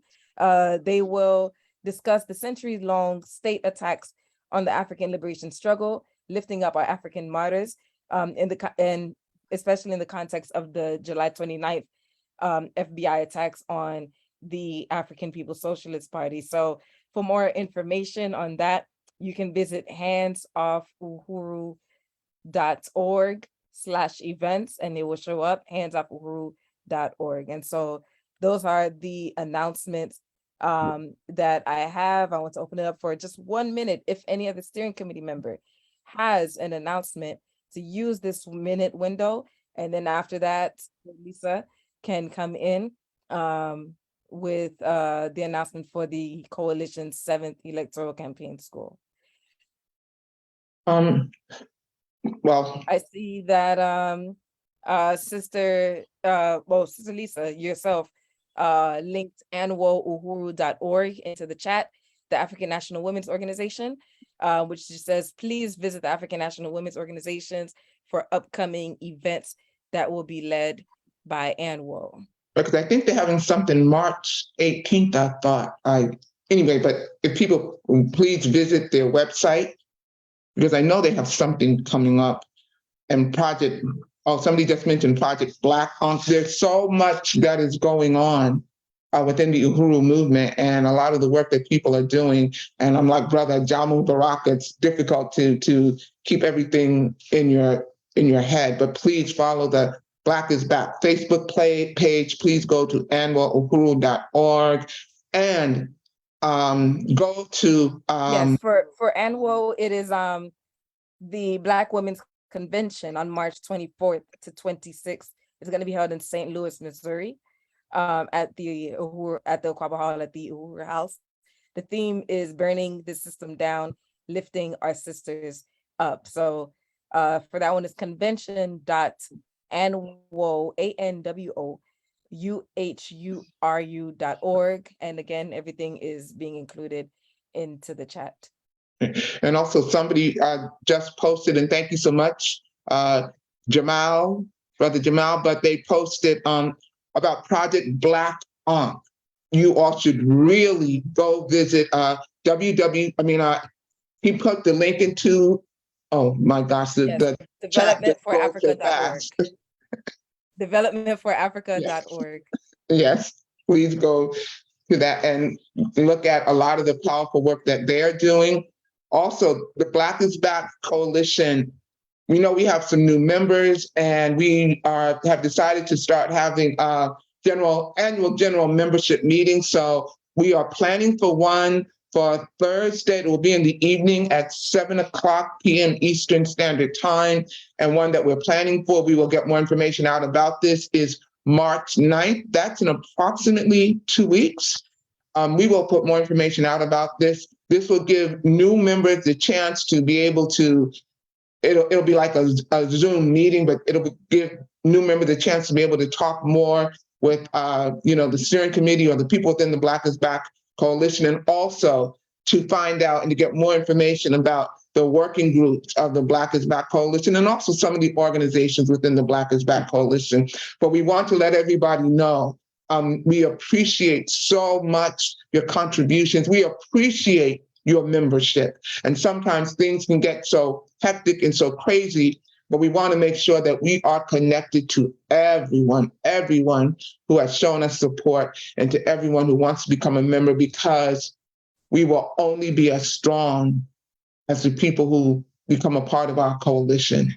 And we need people. Our community needs strong, revolutionary Black activists. And you build up your strength. This is how you do it. You build up your strength and your courage by getting involved with the Black liberation struggle. And I can think of no better way to say that should be done than to work through the Uhuru movement and the various organizations that are within the Uhuru movement and affiliated.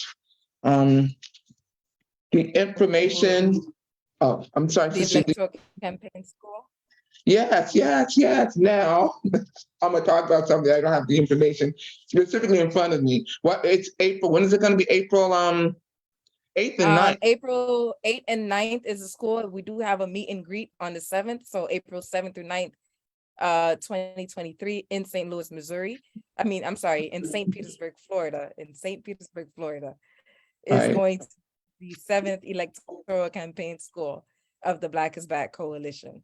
Right. And thank you to our chat moderator, who also just linked to blackisbackcoalition.org. Yes. This is where information for registration is, but also this is where registration for logistical information is going to be as well, in terms of hotel, consolidating hotel, transportation, and things like that. So blackisbackcoalition.org, 7th electoral campaign school in St. Petersburg, Florida, on April 7th through 2020. Right. And we will be posting that on the website, but this again is where these skills come into play that we really need. We need people who are skilled with working websites, skilled with social media, skilled with electronics. Whatever interests you have, there is a place for you within the Black is Back Coalition, as long as you are about the liberation of African people. You've got to be about the liberation of African people wherever we are, and also about challenging these brutal, ruthless systems. But you can build up your strength and your courage by becoming a member of the coalition. Just as we're closing out, one of the things I just want to say about myself is I learned through personal experience that I would never be disconnected from the movement again. Like when I first graduated college and I did pretty well, and I'm thinking, oh, I made my contribution to the struggle. I'm now going to focus on my career. And to be helped by yourself and be surrounded by, at least I ran into an encounter that involved about 9 white men, some New Jersey Transit conductors and others, police officers. And I was by myself. Not only was I by myself physically, but also psychologically, because I had to hunt for organizations and all of that to try to find. I should have never had to do that if I would have been connected. And back during those times when that happened, there had been a lull in the Black liberation struggle, at least within my neighborhood. But I should have known automatically. I should have had going through my head all the organizations that I could have contacted. And let me tell you right now, because I walk prepared. If I come across a situation like that again, I automatically know to say, oh, really? Well, I'm going to be contacting the Black is Back Coalition for Social Justice, Peace, and Reparations, and so many of the other organizations that I have become connected with. And that's one of the reasons why I move the way that I do, because I'm never going to be like that again.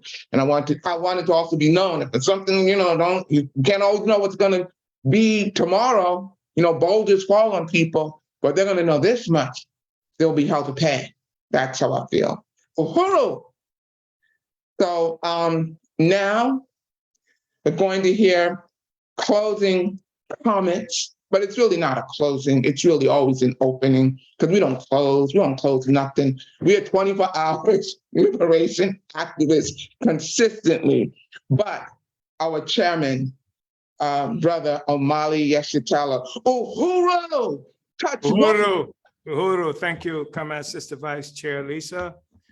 And again, I want to express a real appreciation for the steering committee of the coalition. I think it's important to recognize what it means to have 18 different organizations united in this process to win our freedom, that we have succeeded in doing something that the last major assault on our movement was designed to destroy, and that is to pull our movement back together again. There's no doubt about that. We talked about how in the 1960s, we were not aware, generally speaking, of what was happening. And sometimes people were characterized as being paranoid when we were saying that it's the government who's doing this thing, organizing this attack against us in so many different fronts in so many different places.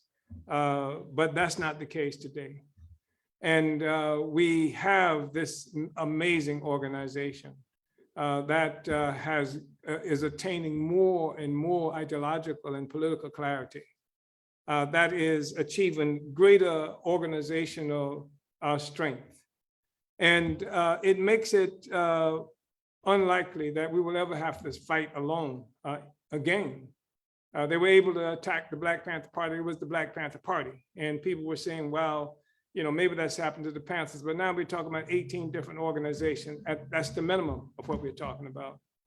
We're talking about having alerted the international community, different organizations, and different organizations within the United States as well. We're talking about our friends and dearest allies, like the Unión de Barrio, the Mexican National Liberation Movement. We are talking about various forces who function within the peace and anti-war movement as a consequence of what this coalition has done, moving closer to addressing the war that's happening against the colonized right here inside the United States. So I think that we are making it very difficult for them to be able to attack us just by ourselves, and that it also this conference and this attack on the African People's Socialist Party is an indication that the African Liberation Movement is achieving a much greater capacity, greater traction in the world, and clarity. When we look at where our movement was when this coalition began, just in terms of people even understanding what side they were on and various questions, what the fight was about. I remember the struggles, even in the coalition, where there were forces who were even reluctant to say that we are Africans. There were forces who, if they said anything about Africans, they had to talk about us as some kind of hybrid, some hyphenated entity. It had to be an African-American or something to that effect all the time. Forces who wanted to make sure that it was understood that our struggle was against racism and not against colonialism and for the power over our own lives. This is part of the struggle that this coalition has waged since its inception in 2009. We've led incredibly important struggles so that what we think is not something that can be dealt with as a pure abstraction. It was the African people, it was the Black is Back Coalition that organized just some few months after our founding, the first national march on the White House under the nominal leadership of Barack Hussein Obama. It was this coalition that organized the first response to the earthquake that happened in Haiti. Immediately following that mobilization, And at our first conference, we made a determination that we were going into Miami and organize among and within the African community from Haiti located there, where they were enduring all kinds of attacks by the United States government, where they're being thrown in concentration camps upon arrival in this country, trying to escape from the horrendous conditions that's imposed on our people in Haiti itself. We did that. We organized demonstrations and marched and demanded reparations to our people there in Haiti for the horrible extraction of value that has come over the years from the French who organized with the United States and other colonial powers to quarantine, to initiate an economic blockade of Haiti until Haiti would pay the white people who stole our resources and stole our labor in Haiti, that we would have to pay them reparations for the loss of their property, which was our Black lives, our Black freedoms, our Black dreams, our Black hopes, our Black aspirations. We had to pay based on this attack. We organized that. We helped to mobilize that community in Miami, that African community from Haiti in Miami around that. This is the coalition. This is the significance of the work that we do. And I think also when we look at the issue of the significance of the coalition that we are talking about, we have rehabilitated the whole notion of theory, where our movement had been beaten down so badly that theory was something that was fought against by our oppressors and pushed into the brains and consciousness of people who claim to be part of our movement, the African petty bourgeoisie, who would say stuff like, well, yeah, I understand what you're saying, but the masses can't understand. The masses are too stupid to understand theory and what have you. When the truth of the matter is that theory is the only thing that keeps us on track. It's the only thing that prevents us to become opportunists and selling out our movement. And I think it's really important to recognize that, so that we won't be trapped simply by emotions, and we won't be trapped just by how somebody looks, and we can recognize what our own material interests are as a people. And so that's one of the great contributions I think that this coalition has made. We are faced with a situation where these attacks are being made against us within a particular context of what's happening in the world. The colonized people struggle everywhere. And if we recognize we're talking about the colonial mode of production, when I say the colonized people, I'm talking about from concentration camps in the United States that's called Indian reservations or barrios and throughout this country. We're talking about people who are trying to fight in places like the Philippines, where there's a new aggression that's been initiated by the United States government there. We're talking about people in places like Afghanistan and Syria, where we've just seen this incredible consequence of an earthquake that's killed more than 40,000 people in Turkey and Syria, and that part of Syria that is occupied by forces who serve United States imperialism, being unable to get any kinds of resources or assistance at all. The people are fighting back, and a consequence of this struggle that people are making around the world is challenging the viability of the colonial mode of production, and that's an extremely important thing that's happening, and it helps us to recognize where our allies are in the world, objectively speaking. I'm not talking about, as someone challenged me with on one occasion, who was a part of the coalition, that our stance on Russia should be based on the fact that there's a Russian who we know in the community who exploits Black people in the community or speaks rudely to Black people. I'm not talking about that. I'm talking about objectively what we're looking at in terms of this contest to end the colonial domination of Africa and the peoples around the world, and this growing challenge to the political and economic configuration of the planet Earth. And in that situation, all kinds of peoples exist, and there are Black people who on the right side and the wrong side. There are Palestinians who are on the right side and the wrong side. And we don't make judgments about what individuals do in this situation. We sum up what is the actual strategic interest of our people. We recognize what it is. We recognize the nature of the social system. And we recognize the viability, the value, the absolute need for theory. Not just some abstract theory that has no conclusion, not just some unscientific theory that can tell us that who the devil is and what and things like this, that the white man is some kind of genetic abnormality. The fact is that theory can explain to us how everybody on the planet Earth who is attempting to live, every society on Earth is engaged primarily with the struggle to produce life, reproduce life. And what has happened to the colonized peoples of the world is that this struggle to produce life for ourselves has been under assault for 600 years as a consequence of European intervention or the intervention of empire that created Europe, that created a European consciousness and created the world that we live in today.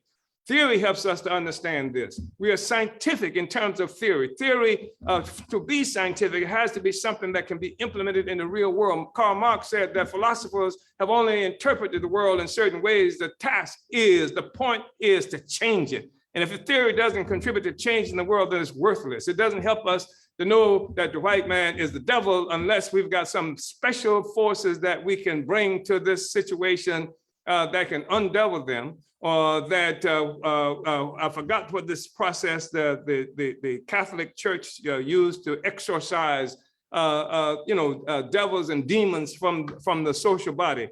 What's going to do that is the struggle for power and from a scientific perspective. And theory has to be scientific. And so we are African internationalists. I want to be clear on that. We have a theory. And anything that calls itself a revolutionary movement must be guided by a theory.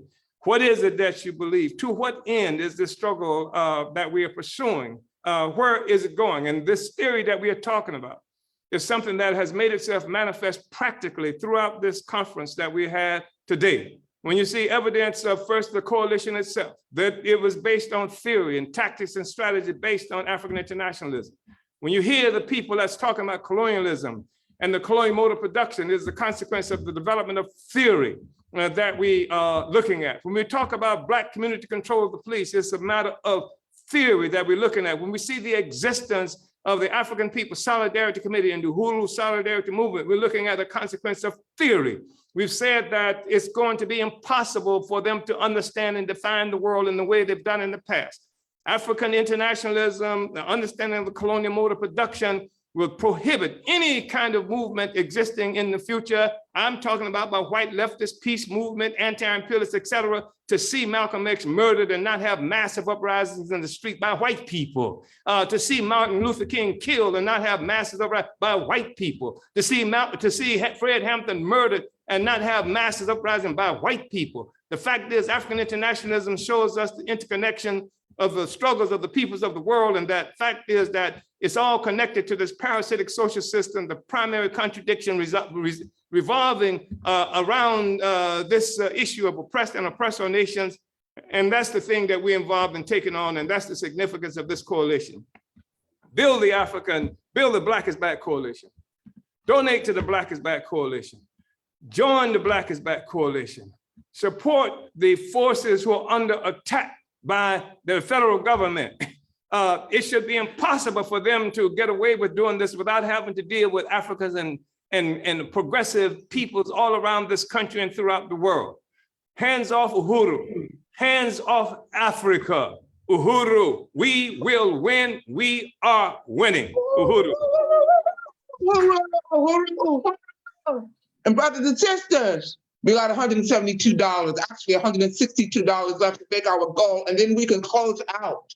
Do we hear any more takers? I'll throw in an extra 25. Okay, Sister Lisa, you can do it extra 25. I wanted to acknowledge Sister Brenda Walker and Brother Denzel Drawn, both who have made $25 contributions to be in the political prisoner working group as individual members of the coalition. Uhuru to you too. Any more before we close out? What does that leave us with? $147. We need $147. Is that what I'm hearing? Yes. Uhuru.